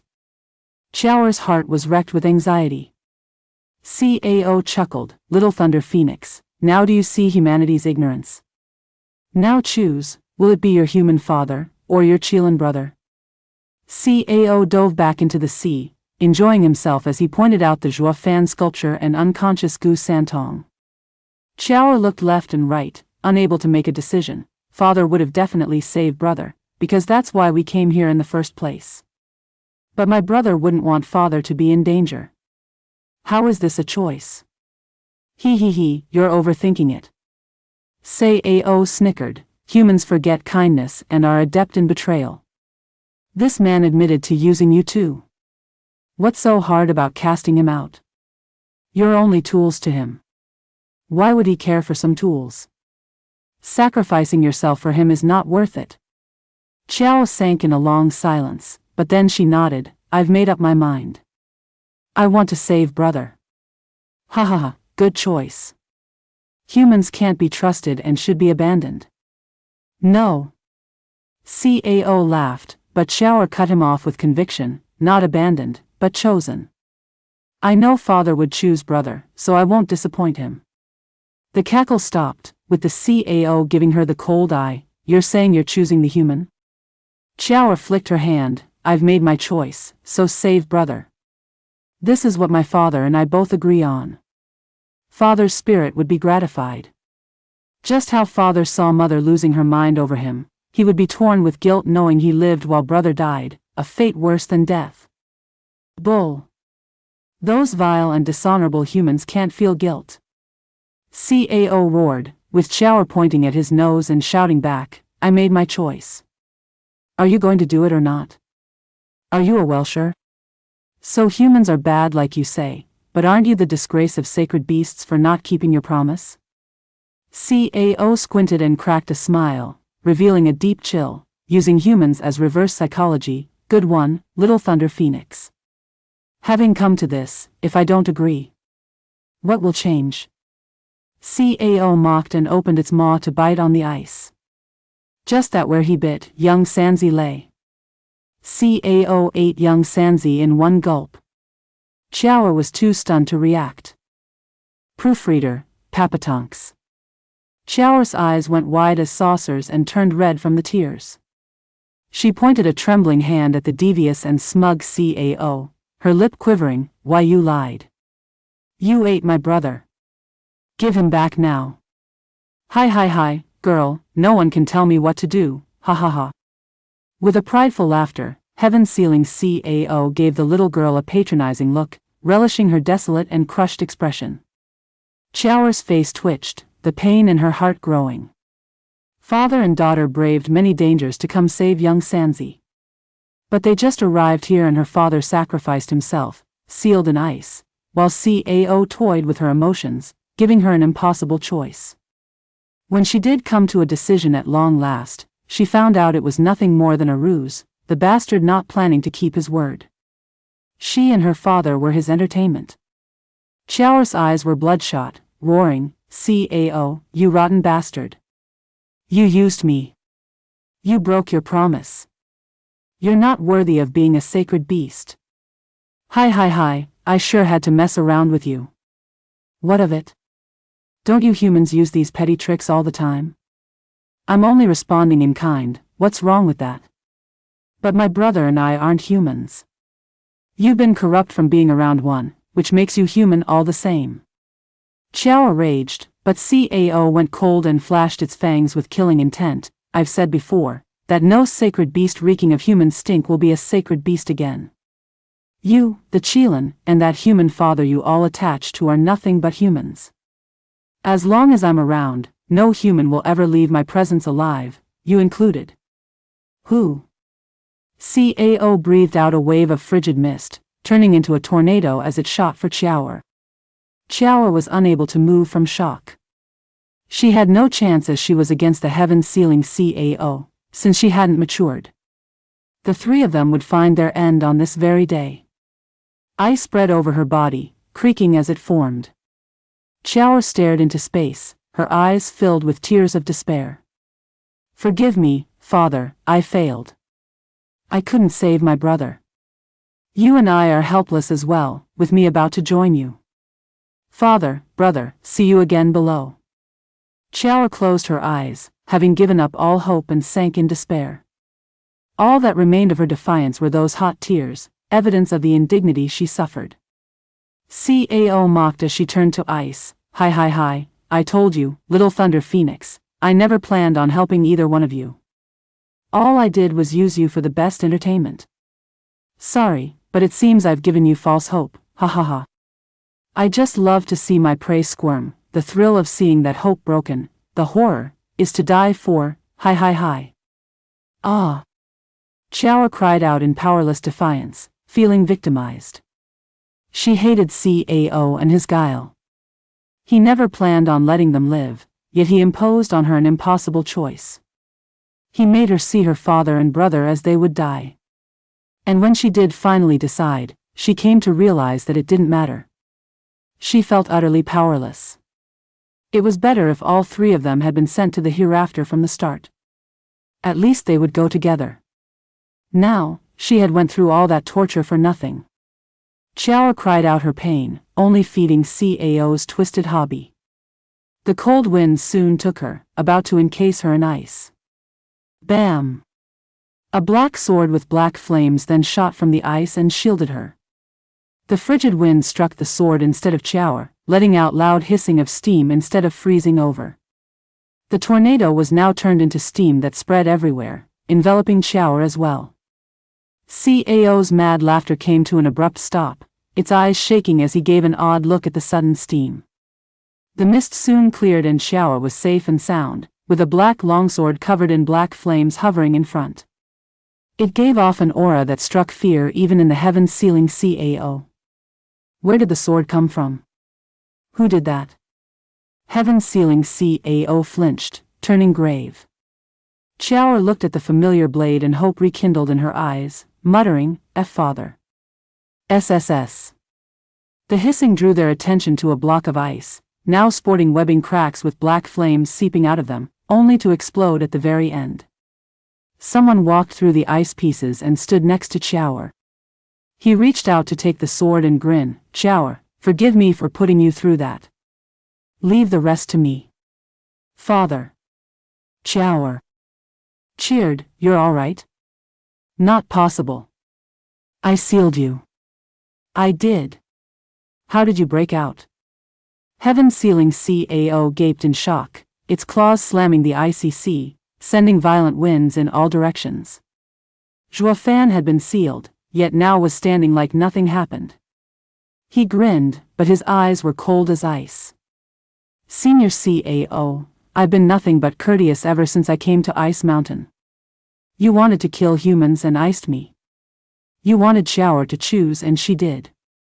But even after a little girl did all you ask, you just go back on your deal just to toy with her innocent heart?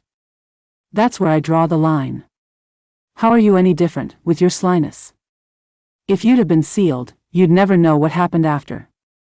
CAO glared at Zhuofan and roared. Zhuofan smiled, "I have the Thunderflame's protection. It's impossible to seal me. But that's besides the point. What matters is that you've been nothing but a disappointment, Senior. You have made Xiao cry. And?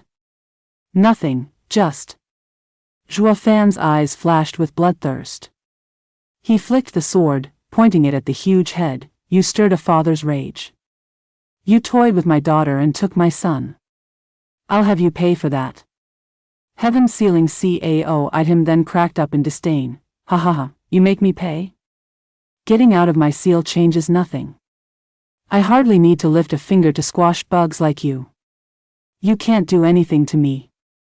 I'm not trying to, only letting you know that toying with your adversary must come while aware of the situation. Some people should never be fooled, Senior CAO."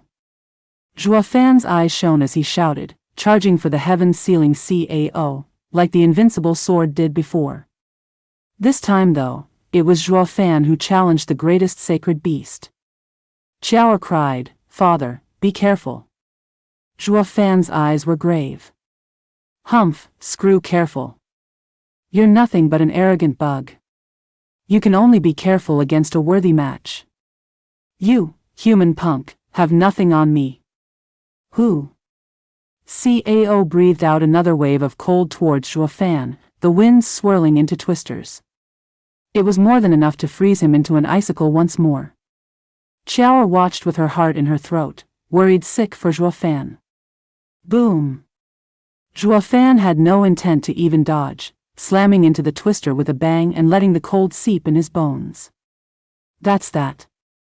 CAO smirked in disdain, then felt the need to gloat over Xiao as well. He didn't get the chance as a figure dashed through the twisters enveloped in writhing black flames. Proofreader, Papatonks. How? Heaven-sealing CAO was overwhelmed at the sudden development. His sealing never failed him ever and always struck true. This was the might of the apocalyptic thunderflame, a power beyond the 5 great sacred beasts. His seals had no effect at all. Not to say that CAO was powerless against Zhuofan, who had a far weaker cultivation. Zhuofan had quality, while CAO had quantity, lots of it. CAO needed to just ramp up the power output, and not get taken in by Zhuofan's words, then he would seal him no problem. Zhuofan knew this as well, his eyes shining as he sped up to fly faster for CAO's head. The only chance at winning against a peak power like the CAO was to capitalize on his disdain and slight. He had to strike in the smallest window to give a deadly blow to the enemy and offer some hope at victory. As for any other situations, he was doomed, dead, finished. Juofan squinted, touching his thunder ring, going even faster and crossing half the CAO's bulk. The beast smirked half a second later, he, amusing. That's an interesting black flame you got there. It can even overcome my seal. I wonder, just how much of it does your puny human body contain? Will it burn all of my seal's power, Who? Heaven-sealing CAO breathed out at Juofan once more. A sea of cold air came like a flood, as if the heavens fell on top of Juofan's head. The attack was tens of miles thick and 100 wide. That was no flood, but a literal mountain of ice and cold. The thunder flame within Juofan was bound to be snuffed out under such deluge. And when it failed, so did he, sealed in this ice like other countless humans before him. He only escaped last time due to CAO's obnoxious disdain. Now, the CAO would not make the same mistake again. Juofan's eyes shook, gnashing his teeth as the immense attack was about to hit him. His left eye's thunderflame roiled, while the right eye shone in 2 golden halos. Divine Eye of the Void second stage, Thunderflame Void Annihilation. Whoosh. A black beam of fire pierced the incoming cold mountain, punching a hole through it big enough for his size. Juofan followed right behind the flames. Even so, the cold came closing in around him, eating away at his black flames on his body and turning into mist. It turned out the flood of cold was just too thick in the end. The thunderflame gave signs of dying now and then, but Juofan used his eye to get it burning again. He did it despite the strain it put on him, making his eye bleed. For the second the thunderflame halted was the moment it was all over for him. There was no room for error on the edge of the knife.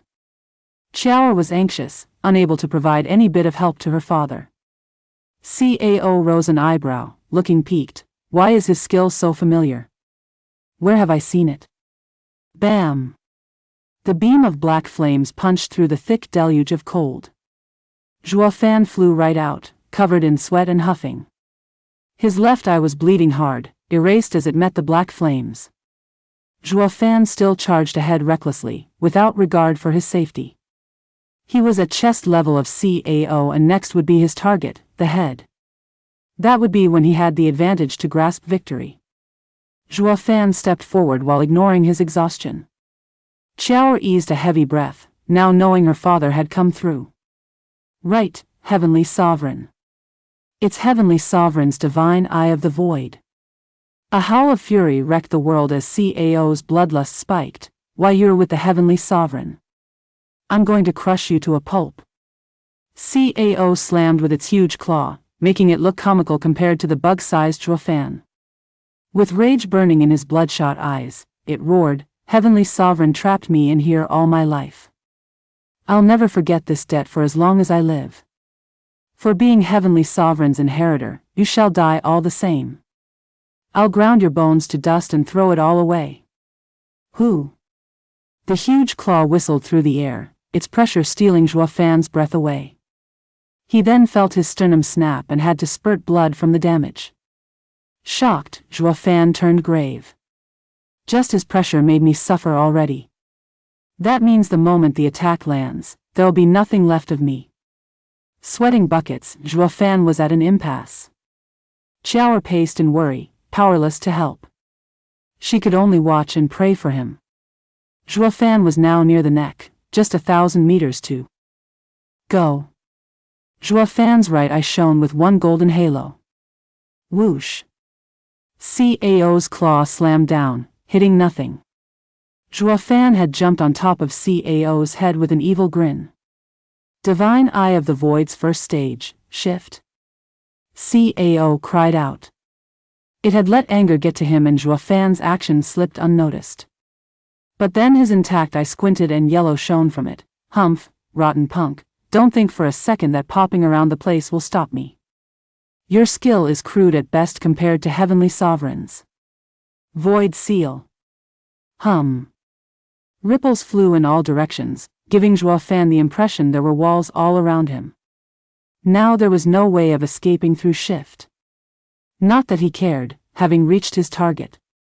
He smirked in glee, his hand touching the thunder ring. CAO was clueless to his intent, merely laughing at the fact the rat was trapped, laughter laced with sorrow. Ha ha ha, let's see you run now. There's nothing you can do. You can't harm a hair on me. Conceited little shit, just because you got a taste of Heavenly Sovereign's inheritance you think you can blow your horn in my face? The only reason you survived so far is because I never saw you worthy of my attention. Now that you're with Heavenly Sovereign, you'll feel all my wrath. Heavenly Sovereign, you son of a she-dog, I can't take it out on you, so I'll crush your successor to soothe my hatred. CAO cursed and shouted, snapping his head around and opening his maw to bite at the space-locked Juafan. Rotten punk, I'll make mincemeat out of you, and there's nothing your master, Heavenly Sovereign, can do about it. Ha ha ha. CAO, hold on. My father has nothing to do with Heavenly Sovereign. You're wrong about him. Chow cried out, but CAO was past listening, his eyes red with sweet retribution. He wanted the kid eaten to quell the hatred festering within. So what if he got it all wrong? The target was human, wasn't he? All humans deserved death in his book. Father. Chow's worry for Juafan only mounted, seeing he wasn't listening. Juafan ignored everything, only focused on the ring shining on his hand. As the abyss that was CAO's maw closed in, his grin only grew eviler. Heaven sealing CAO, your loss today is all because of your conceit. What? CAO reacted out of reflex, still going in for a bite. Juafan had a strange spark in his eyes, his snicker growing to his ears. I'm saying thank you for giving me this chance. You lose. Whoosh. Juafan flicked his hand and a miniature sun appeared, scorching and terrifying. Proofreader, Papatonks. That's. The huge eye squinted and heaven-sealing CAO gasped as he shouted, Old Dragon's full-power dragon breath pill? Why would he give it to you, Heavenly Sovereign successor?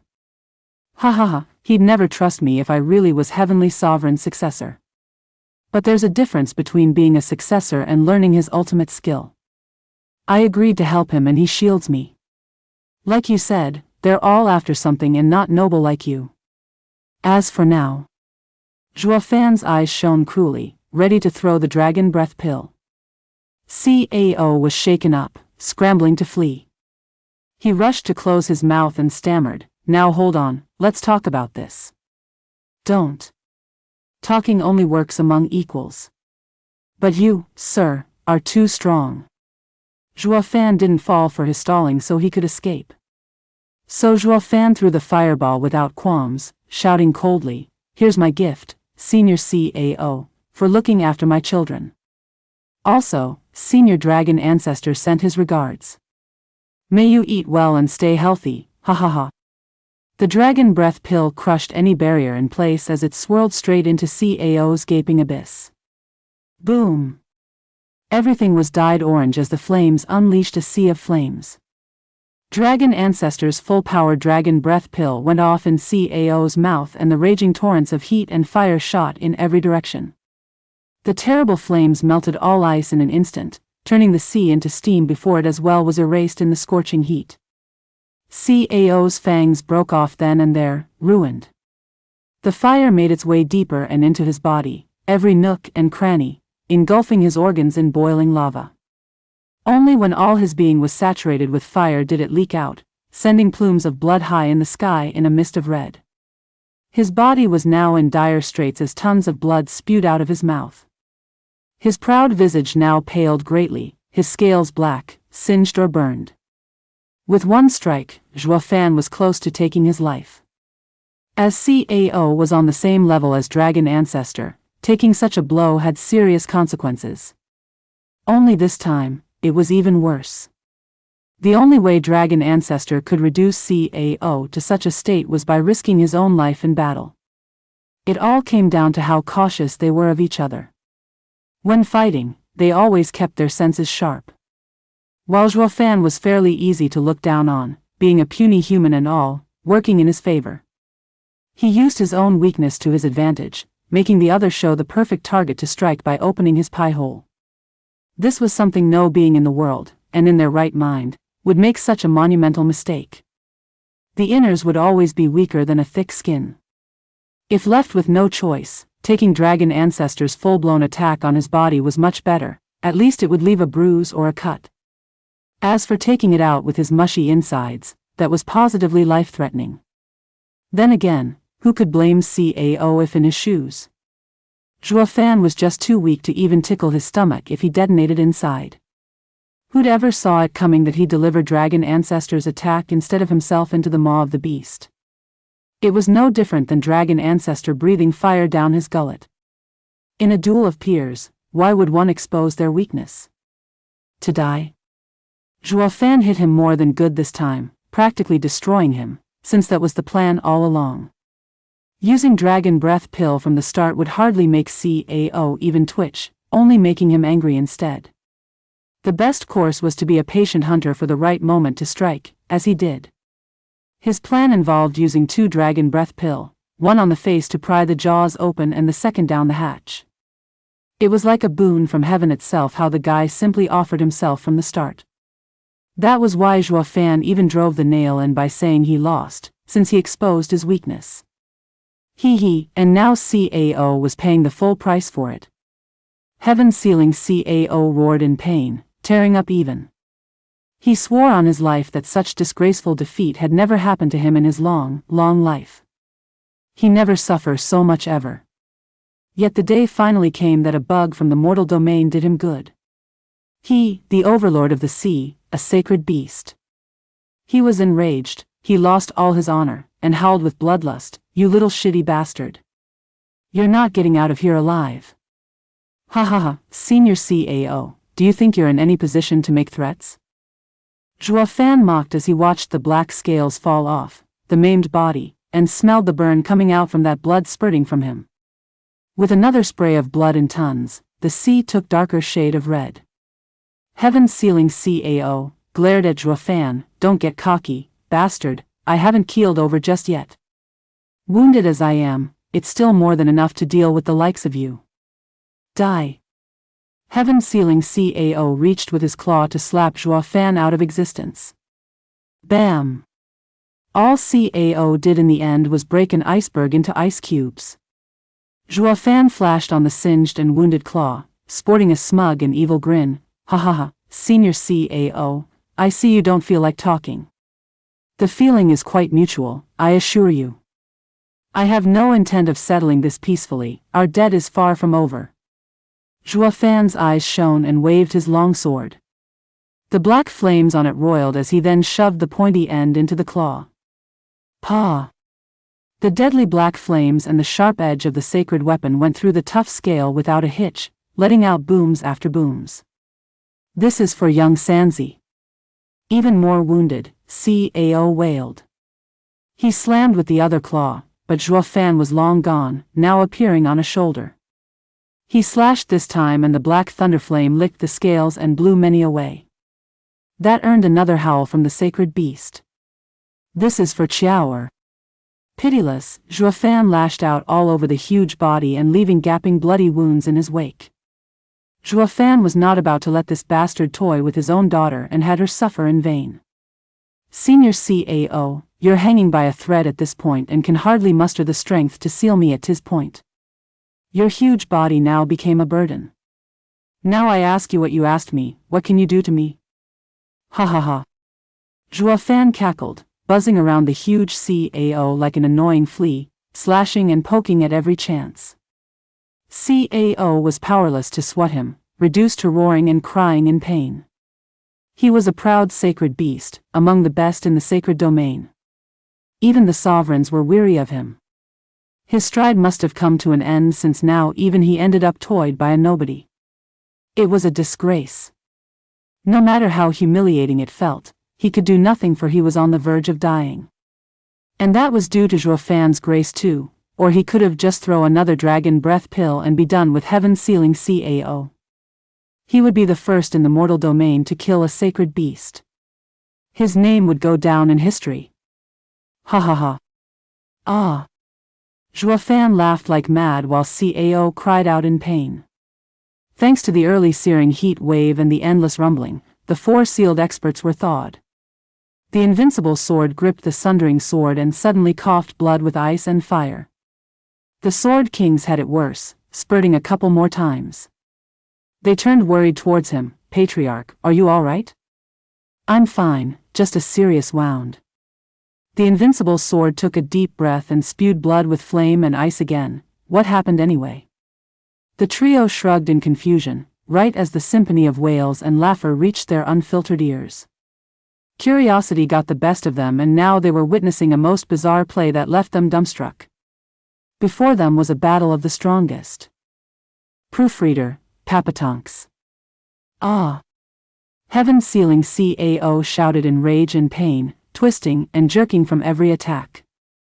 He flayed his tower-sized claws around in a futile attempt at ending his torment and squashing the bite-sized interloper. But the meal just wouldn't stay put, having also learned to bite back and hard at every chance it got. The end result was mounting wounds, tons of blood loss and excruciating pain for the overlord of the sea. Juafan cackled all the while, his eyes savage and sadistic each time his blade sunk into CAO's flesh. Ha. The invincible sword and the Sword Kings blinked constantly, trying to get some sense of this absurd development. Bailey Yuyun's face twitched as he strained to ask, what's he doing? Is it me or is he torturing the monster? It's all real. I never once took the kid to pull something like this. The invincible sword was just as dumbstruck, looking dazed. What happened to me? Patriarch, the monster blew its nose and encased you in ice. And then, what happened after? We got frozen too and don't know. Bailey Yufeng looked on stiffly as he gave automatic and flat replies. He forgot all about decorum while Bailey Yutian lost his customary pride, reduced to giving an unconscious nod and forgetting about chiding the junior's lack of respect. That's what this so-called fight did to all of them. CAO's humongous body that was riddled with wounds entered his vision. He felt he was still in a dream. I couldn't even touch this monster and now someone is toying with him. How did the kid do it? Bailey Yutian's brow shook and sighed along with his Sword Kings. Regardless of how, the strength must be absurd. The kid was being honest when he said he could wipe out the 5 Sword Kings back then. In the case of him having the same powerful tool, he wouldn't admit it either. This was a true trump card. If it could cripple the likes of CAO, then who in this world could withstand it? I was a dreaded existence, yet humiliated to such a degree. Thank heavens we have yet to reach a point of no return with him. The Sword King sweated buckets and the invincible sword squinted as his jaw set in defiance. Boom! The powerful shockwave spread everywhere and picked the 4 off their feet, flinging them all over the place. They slammed into the ice hard 1,000 meters away, heavily bleeding and looking much worse for wear. Looking back at the main event, they found the source. CAO wanted to squash Juafan and this had resulted in them suffering for it. Juafan made a quick escape out of the attack's reach, popping on the beast's head and using the flaming sword. Ha, Senior CAO, with this strike, I give you my blessings. Bam! Ah! The black thunderflame flashed across the head and made blood spurt out of it. Heaven-sealing CAO howled once more, in anger and pain, but mostly futility. A sacred beast like him couldn't do anything against some lousy brat. He waved his claws again, trying everything to slap Juafan out of the air, but all he got was laughter for his efforts as the bug used these chances to dodge and slash twice more.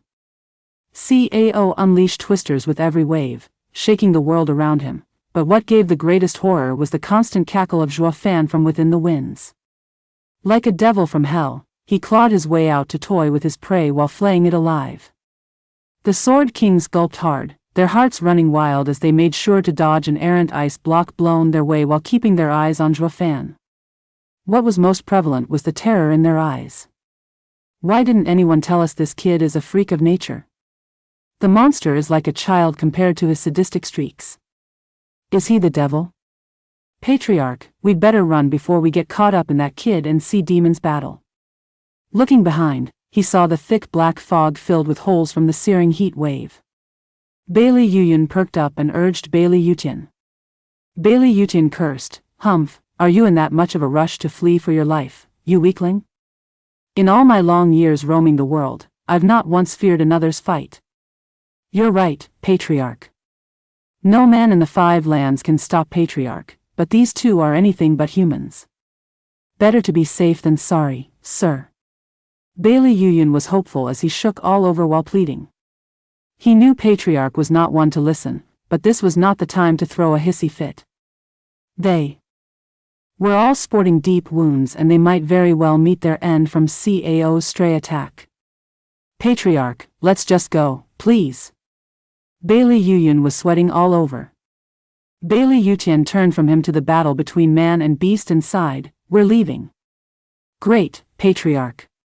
The trio cheered. Ding. Bailey Yutian paused, looking at his hand to find the purple sundering sword shaking while pointing at the CAO with hunger. Invincible swords had a pained gaze. Sundering sword, you want to fight, don't you? Ding. Sundering sword gave a jerk in response. I'm afraid we can't. That fight isn't one we can meddle in. That is the world of the strong, a world I have yet to even enter. Bailey Yutian sighed, sapped of strength while tightening his grip on the sword. The moment I held you in my hand, I vowed to the heavens to take you to the summit. You made the right choice accepting me. Over the following millennia, I never stepped back against any that faced me. I'm sorry, but now I understand that I've yet to take you to the peak. I am truly weak. But rest assured, my promise hasn't changed. The day will come when I will take you into such a peak fight. For now, we must withdraw as we don't qualify to join it. Ding. The sword was restless still, though it soon quietened. It had now forgotten its mission of killing the sacred beasts. Even with one before it, wounded as it was, the sundering sword still gave up. It had long since become one with this human expert. The invincible sword's wish was the sword's. It wanted to challenge a sacred beast while being held and not go take one down by itself. The invincible sword smiled, "Thank you." He flew out of the mist, with the sword kings behind him. But not before he gave Zhuofan one last look, shouting, "Zhuofan, don't you die on me. I will one day rise to the top, and for that I need that ticket in Devil Mountain." Bailey Yutian then vanished in the fog. Zhuofan shook and smirked. He shifted out of another claw and popped next to Qiao. "Stop, I lost." CAO, in the middle of his craze, jerked to a stop. He turned a confused eye on Zhuofan. What's with him? Why give up? I might be strong and look tough, but he has dominated the fight all this time. Why then? Proofreader, Papatonks. The humongous creature plunged into the sea, sending a tsunami in every direction. Heaven-sealing CAO gave Zhuofan a dark look of confusion. What's that supposed to mean? Nothing besides losing. I now await my sentence. Ding. He let vaulting sword slip and stick into the ground while he sat down. Qiao cried, "Father." CAO was perplexed. What's the damn kid's angle this time? Zhuofan had a genial smile on his face. Gone was the mad and sadistic expression, now looking like a real gentleman that wouldn't hurt a fly, preaching love and peace. A disturbing silence ensued. Heaven-sealing CAO was still tense and on guard at the sudden change. His fury now cooled down to a confusing calmness. All that he could think of were questions upon questions. He even forgot what he was supposed to do. His brain stopped working the minute Zhuofan gave up out of the blue. Why, you don't want to punish me? I take it we can talk then? Zhuofan watched CAO just staring there with a dumb look and smiled. Senior CAO, please spit out my son. CAO flinched and then exclaimed in anger, "Are you making fun of me now, brat?" No games and no insults. I only have a simple request for Senior to calm down and negotiate better. Zhuofan smiled like a sage of boundless wisdom. His back was straight, his gaze deep. As I've said, talks or negotiations are conducted between equals. Please forgive my earlier transgression. With Senior's rage, it made it hard for my words to reach you. That is why I resorted to such tactics. I hope Senior can settle down now. Settle? Eyelid twitching, CAO snapped, "You wish. Merely looking at your face get my blood boiling. There's no settling. And why would I ever talk to you? I want nothing more than to grind your bones and flay you alive. Wrong. Joafan's gaze met his, unfazed at the outburst. Not us, but me. You want to flay only me, right? Cao shuddered. Giving a long and heavy sigh, Joafan glanced at Xiao behind him, then at Cao. In our fight, Senior Cao could do nothing to me. Senior Cao could at any time swallow Xiao and threaten me to stay put. Why didn't you? Humph, sacred beasts have their pride, unlike humans who stoop to any low, even taking hostages. Cao spat. Joafan shook his head. Senior, you're contradicting yourself. When you toyed with Xiao, Senior had used all manner of dirty tricks humans employ. From the way I see it, besides Kunpeng, Senior is the closest towards human nature among the 5 great sacred beasts. With danger hanging overhead, mentioning a sacred beast's pride sounds like a tasteless joke. Senior. I. Cao's words got stuck in his throat, put on the spot, but then he grew stubborn. That was merely out of anger that I forgot about the girl. I don't need you to remind me. Joafan shook his head, the smile never leaving his face. You should have said it at the start and I might have believed you. However, aren't you contradicting yourself with what you said before? Ha ha ha, Senior, you never considered Xiao a hostage or intended on killing her, did you? Cao winced. The 5 great sacred beasts are unique in this world. Joafan took a deep breath as he gazed above. As soul beings, no matter how much bad blood is between you, would you still be so quick to cut each other down? The very top is a place of endless solitude, even more when everyone around you dies out. Cao was grave.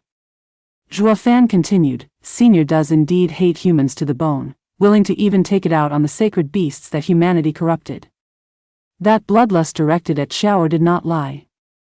That's why I believe Senior truly wanted Xiao and young Sanzi dead. But humanized sacred beasts are nothing more than misled children. Regardless how furious, how outraged Senior was, were you still willing to end them? As such, I've always been watching you from the start, Senior, to see if the madness was real or not and whether you'd be willing to kill young sacred beasts. I'm glad to say Senior has not crossed that line. That can only mean young Sanzi is safe. So I ask Senior to heal him. Joafan gave a full bow of respect. Damn you, human, are you tricking me, is that it? Heaven-sealing Cao set his jaw, his huge eyes turning bloodshot as he raved. Over many years, I've seen more people than I could count and know the darkness that lies in a human's nature. But you are the most sinister and cunning of all. I knew at the moment you used Old Dragon's attack. Now you're breaking my principles, twisting my beliefs so you can get your young Qilin back as good as new. No, I will not listen to you. Come fight me if you dare, but I will never do what a human asks even if it kills me. Xiao's face fell, looking worried at Joafan. He shook his head. Don't say that, Senior. I said it's my loss already. You call that a loss? Look what you did to me, and you're holding all the cards. You can leave when you want or even kill me. Why is it I can't see you lose out on anything? I lost from the very beginning. Joafan sighed, saluting. Young Sanzi's Qilin shield is damaged and Senior is the only one that can restore it. I brought him to request your help. This put me at a loss, from which I could never recover. The only thing left for me to do was not to suffer a total defeat, losing even that with which I came. Nothing I could do will ever change Senior's refusal to help. That is why I ask Senior to lend a hand for the sake of the 5 sacred beasts. Heaven-sealing Cao gave him a long look then snickered. Hi, after all that yapping we've finally reached the real issue. Let me tell you. Senior. Joafan's shout cut him off, his gaze steeled in determination. Senior won't heal Qilin all because of me. Let me bear all of Senior's loathing towards humanity. As long as Senior agrees to save him, Senior can take a life for a life. Father. Xiao cried. Heaven-sealing Cao shook, his eyes having a strange glint. Senior might deny all you want, but know that you can't do anything to me unless I let you. Qilin and Xiao are both your juniors and can't do anything to stop you. I am the one who earned your ire, your bitter enemy. If you want to take it out on someone, would you feel better killing me or them? Zhuo Fan smiled. Senior's malice needs to be let go and I'm willing to be the means to do it. On the condition that Senior lends a hand. Xiao quivered, her tearing eyes never leaving Zhuo Fan as she bit her lip, drawing blood. She knew no one could change Zhuo Fan's mind once he was made up. This was also his only option. Cao was stunned, suspicion flashing in his eyes. Then he cackled, Hi, you're just too shrewd. Are you up to your mind games again? He, you think I'll sympathize and won't kill you? Wrong. I will definitely crush your bones and scatter your pieces everywhere. Cao slammed his palm on Zhuo Fan's head.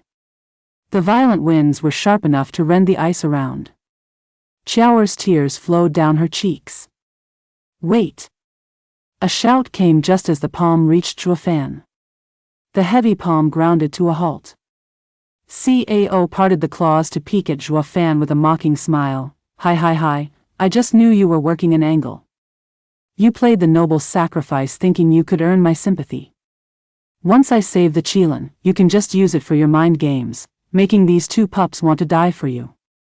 Sneaky human, I've seen this old trick already and it won't work on me, ha. Senior, that's not it. Since Senior mentioned trickery, Senior ain't exactly trustworthy either. Zhuo Fan's eyes shone, taking off his ring and throwing it to Xiao. My sacrifice can't be in vain. Once I die, Senior Cao must save young Sanzi. But if Senior breaks his word, there's another dragon breath pill in there you can throw immediately in his face. He'll be sure to join me and young Sanzi in hell once he takes another one. Just remember not to waste words or listen to him. The instant he stalls, throw it. Proofreader, Papatonks. Are you threatening me? No, a mere precaution. Zhuo Fan had an evil grin. I believe without a doubt that Senior wants me dead while eager to help young Sanzi. The human heart, a complex concept, appears similar in some aspects to Senior's actions. As such, I am unable to confirm whether Senior would keep his word or not, contradicting himself once more. While I'm most sure that people won't readily give up their lives out of stubbornness. We all know that the true winner is the one living. You kill me then die yourself from a tantrum? What's the point? Ha. Cao stared hard, his eyes flashing with bloodthirst. Fine, now can I get on with it? Are you that willing to give your life for the young Qilin? He's my son. There's nothing I wouldn't do. Zhuo Fan showed a bright smile. Cao's brow shook and the claw resumed its savage descent. Great, now die, human. Whoosh. The thick bloodlust bore heavy on Zhuo Fan's shoulder. Father. Xiao cried out, holding the thunder ring tight. Her body was shaking all over and her heart was ready to break. Her father was about to die for young Sanzi's sake. Who? Zhuo Fan sat with his back straight at the coming winds, his eyes crystal clear. The palm halted at the very end for some reason. Cao shifted it back and looked coldly at the unfazed Zhuo Fan. Kid, there's no chance of winning this fight. You won. Bam! Cao slammed the claw into the water, sending a huge wave all around. Zhuo Fan smirked, thanks. Father. Xiao was stunned. Sure, she was thrilled Zhuo Fan hadn't been splattered all over the place, but a large part of her was plagued by confusion and doubts. Cao lowered his eyes and said, Little Thunder Phoenix, I knew from the beginning this human was sly, but you two children meant the world to him. Under my taunts, any other cunning man would fake sincerity and gain my sympathy. He acted like he was after something to provoke me into being savage and cast all my hatred on him while leaving you and the young Qilin out of it. You're wrong there. I really was after something. That never changed. Zhuo Fan threw his 2 cents. Cao shook his head, it takes a lot of nerve to admit it to my face. The fact that you were willing to take all my hatred for the children made you grow in my eyes. Zhuo Fan nodded. I never imagined you'd then come out of my seal and reduce me to such a state. I knew it was all to enrage me so you could give your life for Cheelance, but you really went all out. You are one shrewd prick. You almost had me fooled as well. Cao continued. It then occurred to me, wasn't I making a mistake, perhaps? Weren't you afraid I'd kill you then forget about saving Cheelan? As you sacrificed yourself, I then realized all of it was nothing but a grand scheme to you. You angered me just so I'd give value to your death in exchange for Cheelan. With one minor detail. Juafan scratched his nose. I did aim to garner Senior's rage, but when I rained havoc on Senior, there was hardly any planning involved, doing it for Chower's sake. It felt great too, ha ha ha. Cao stumbled and then glared at him. It only proves your genuine feelings. Why get so angry if you never saw the children as your own? The victim in all of this is my weary old body, now wrecked. But with all of these, I still couldn't believe you. What had me stop my desire to end you were your eyes. My eyes? Yes. Cao sighed. I once caught a youth who had the same look as you, calm, peaceful and steady. He only moved with the purpose of understanding the world, the Tao. He did it in the end, becoming a sovereign, becoming a dear friend of mine. Then why would he betray this bond? I never fully understood and have been in constant search of this gaze. One after another, people came, soon turning into millions upon millions, but not one proved of help. On the verge of death, everyone has anxious looks to some extent. Those self-righteous zealots are no different. So how then could such a gaze exist in the first place? Human, why didn't you have any hesitation beneath my palm? Did you truly believe I wouldn't kill you? You may be an expert in mind games and seeing my intent, but is your heart that steady even in death? Juafan mused for a moment and shook his head. An unsteady heart is born out of regret. Regret gives rise to fear, anger and many more raw emotions. I had none as I sacrificed myself. For my son. I had no true regrets, just some qualms. My promise to my wife and the promise to battle with another would not be fulfilled. So that's why. Cao sighed. The Tao can be split in two, obsession and detachment. The obsessed can't achieve it unless they let go. You have detached yourself from life and death, but cling to your vows. It's rare to find such a combination of characters. Kid, you have what it takes to become a sovereign.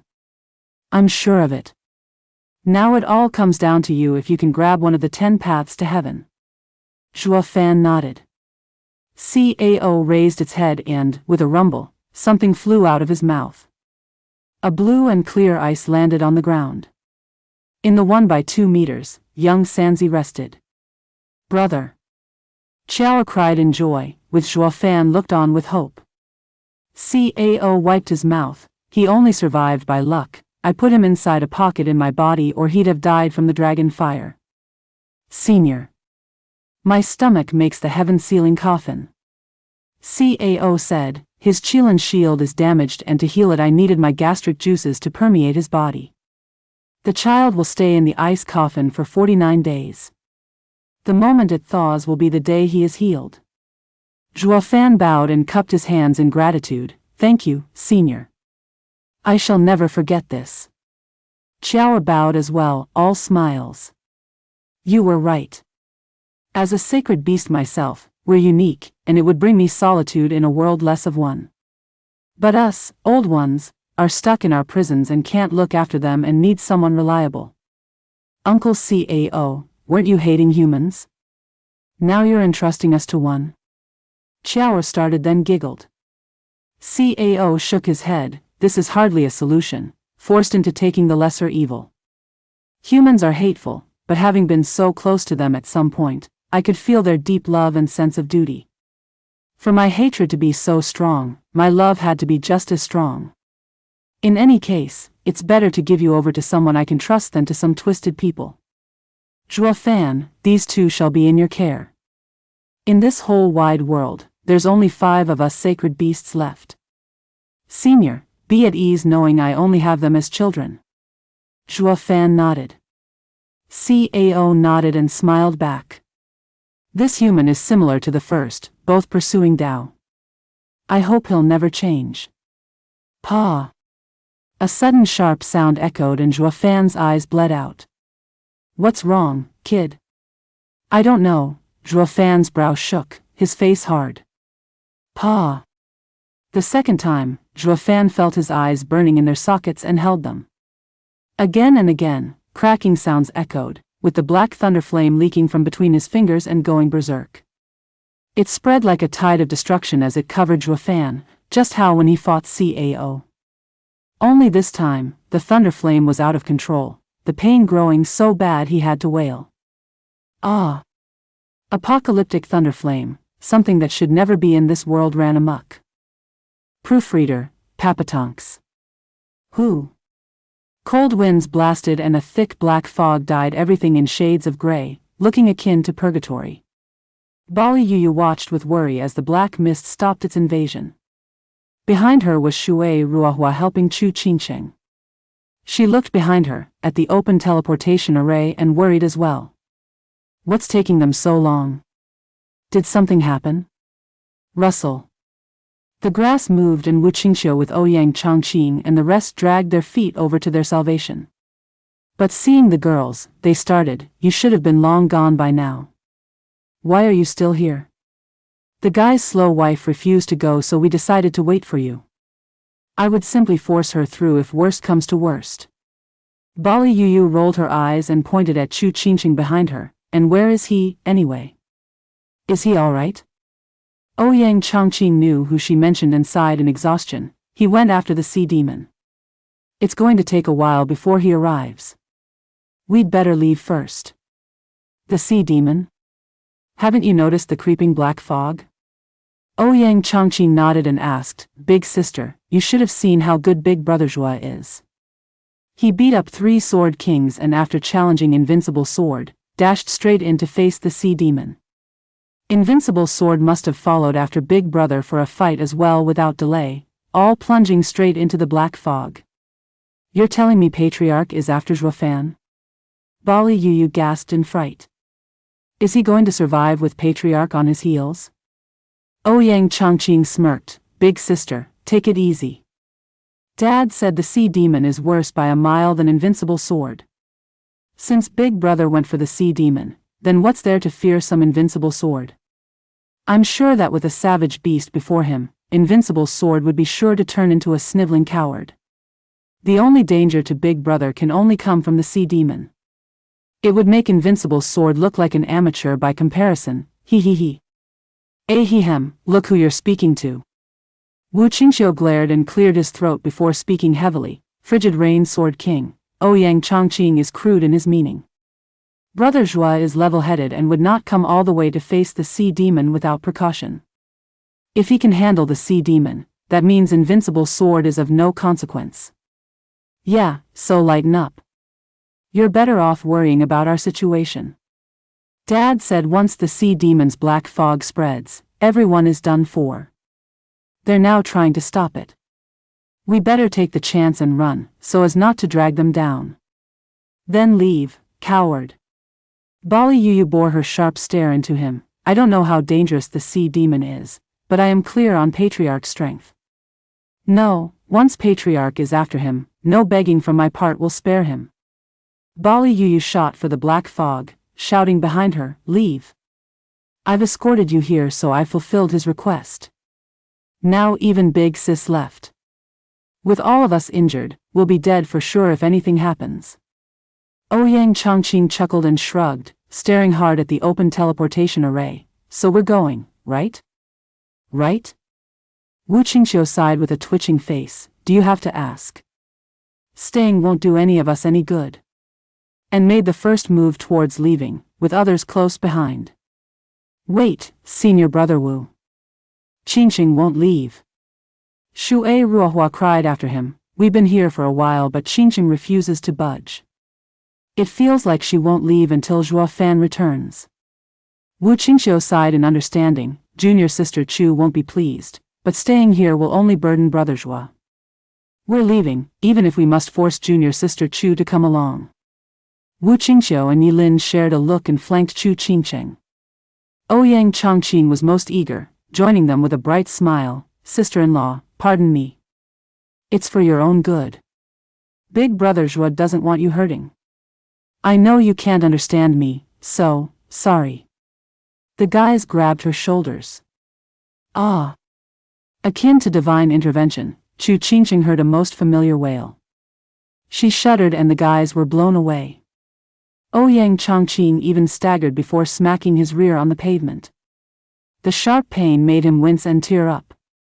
Sister-in-law, please, we're only trying to help.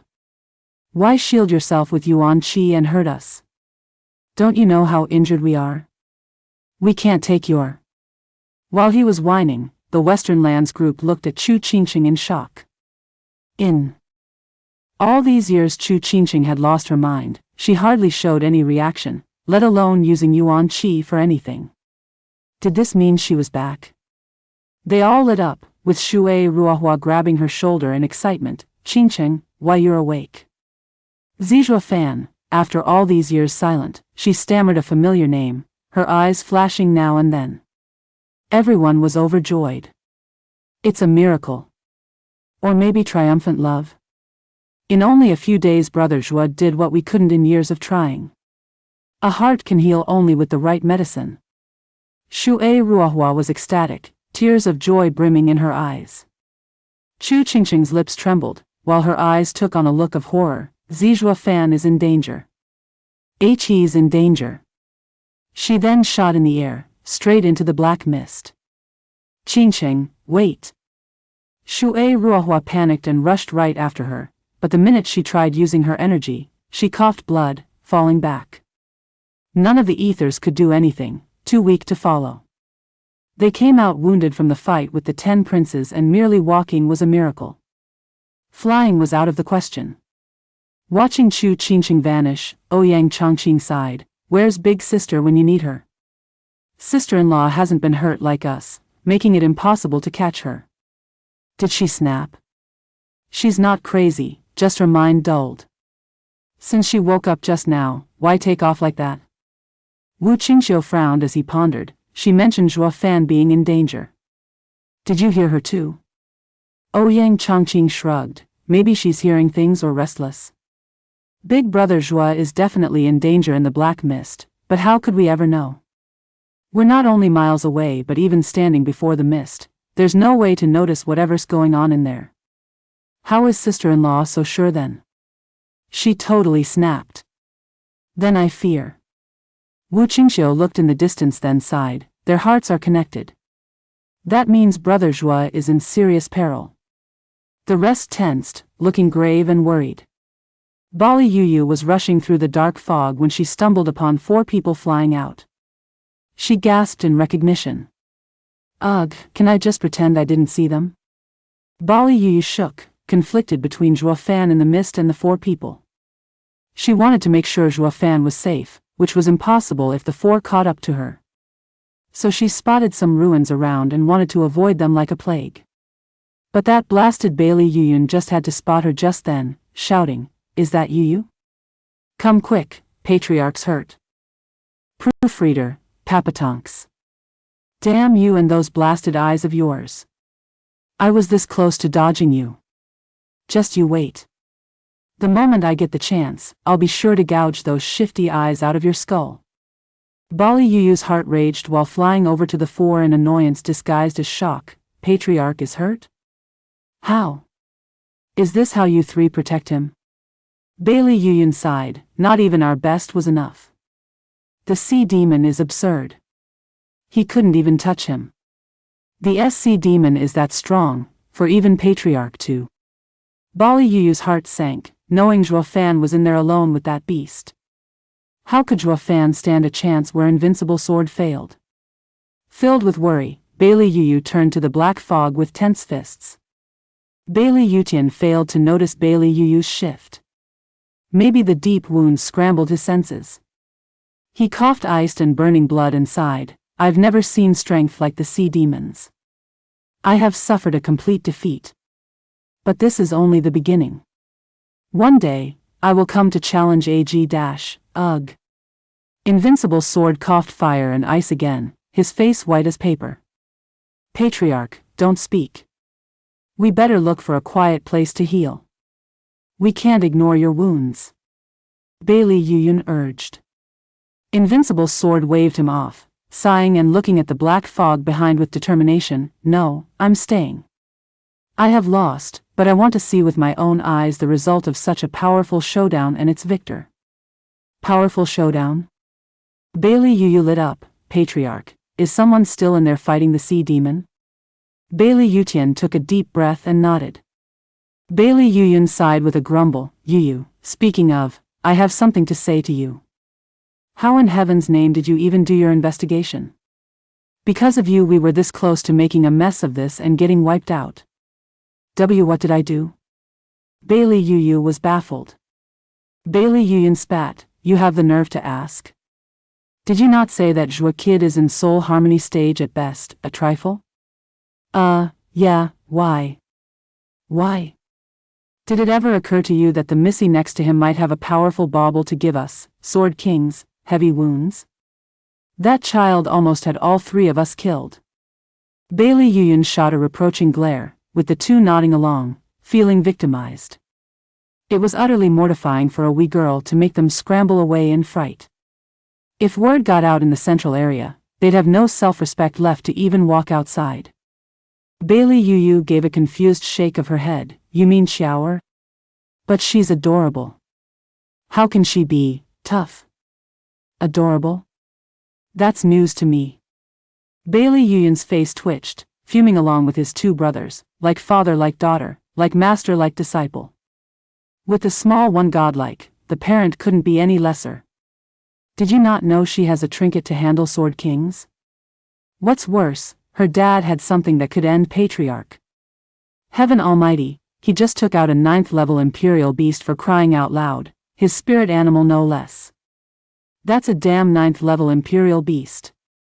I'm willing to bet not all 9 Sword Kings combined could put a dent in its plumage before getting annihilated.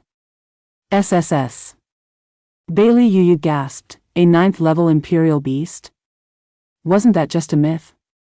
It exists. And he has one? You didn't know? Not a hint. That's why I'm asking, how did you make your investigation? Bailey Yuyun huffed and puffed, turning at the end to Bailey Yutian. We were fortunate Patriarch's skill is divine to kill the 9H level Imperial beast, the true best in the lands. Ignoring the blatant suck-up, Bailey Yutian felt he was at the lowest point in his life to mind anything else. Bailey Yuyu's heart jumped in shock. Patriarch killed the beast? When it was his turn, did Patriarch finish him off? Ugh! Bailey Yuyun shook from a sudden chill, his face sinking. He peeked at Invincible's sword then barked, don't stick your nose where it doesn't belong. He can never again be mentioned anywhere near Patriarch. But aren't I talking with you, Brother Yun? I'm saying your info is faulty and almost got us killed. Don't mention it again. All right. Bailey Yutian raised his voice, sighing at the black fog. I was about to fight with him when the sea demon arrived. He was after the sea demon and I wanted to meet it too. All of us entered its domain. I arrived there just to see him frozen by the sea demon and challenge the beast. It ended with me frozen as well before I could even get close. By the time I woke up, I'd found myself gravely wounded along with the three of them. But I witnessed a most shocking scene, one that I would never forget for as long as I live. What? Bailey Yuyu was nervous, eager to know. Bailey Yutian sighed. Zhua Fan and the sea demon fought. He was clearly not to its level, but thanks to an ingenious skill, he was slowly gaining advantage. The sea demon was forced to just take his attacks. That happened after Sea Demon was gravely wounded, near death. I don't know how he did it, but I'm certain he was behind it. It was thanks to his showdown with the Sea Demon that a heat wave blasted over us and thawed the ice while also leaving us with deep wounds. With how the Sea Demon suffered at such a blow, it's clear that once the two of us fought, I'd have been reduced to ashes. What invincible sword, ha ha ha. I've been blind all my life, unable to see the vastness of the world. The Sword Kings lowered their heads. Bailey Yuyun shot a glare at Bailey Yuyu. See? This is what your report did, downplaying the tiger into a cat. He almost ripped us to shreds. It's giving me the chills just thinking about it. Bailey Yu was stumped, blinking her big dull eyes of their fog. The guy is that great? He sure didn't look like it. Patriarch, you're waiting for the fight to end, but how will you find out the winner? It'd be better if you tended your wounds. Bailey Yuyun bowed. Bailey Yutian said, it's simple. We can't see their fight, but the end will be obvious. If Zhuo Fan wins, he'll be coming out. If the sea beast won, the black fog would retreat, leaving nothing behind it. Retreat? Why would he? Ha ha ha, the sea demon would have won a Pyrrhic victory. Is he supposed to wait here for other humans to kill it instead of licking his wounds? Bailey Yutian's eyes shone with conviction, so I'll be waiting right here for the conclusion and confirm my next great rival. The Sword King started and nodded, staying with him. Bali Yu was nervous as she remained here, waiting not for the end, but with hope in her heart that he would come out of the black mist. Whoosh! Someone shot past just then and plunged into the fog. Bailey Yu cried out, didn't she transfer away? What's she doing here? Can't those louses do anything? Oh, someone found it tedious and came to die. Bailey Yu noticed and mocked, that right there is a fight that could end even us, watching from the sidelines. For a mere girl in the 5th layer of ethereal stage to go in is plain suicidal. Ha ha ha. Or maybe the kid won and she'll be safe. Or the kid lost and the sea demon wouldn't spare a single human. It's all up to fate, ha ha ha. The 3 Sword Kings jeered, with Bali Yu nervous as to what to do. Should she go in? But she squashed the thought as soon as it popped. I was to save her for that rotten punk, but now he's in a fight to the death, so why bother with her fate? Whatever, let her go. It's all the same to me however she ends up. Bali Yu's eyes shone coldly, her heart taking a crueler stance. It's better if she's gone. Then the punk would have no one to worry about, ha ha ha.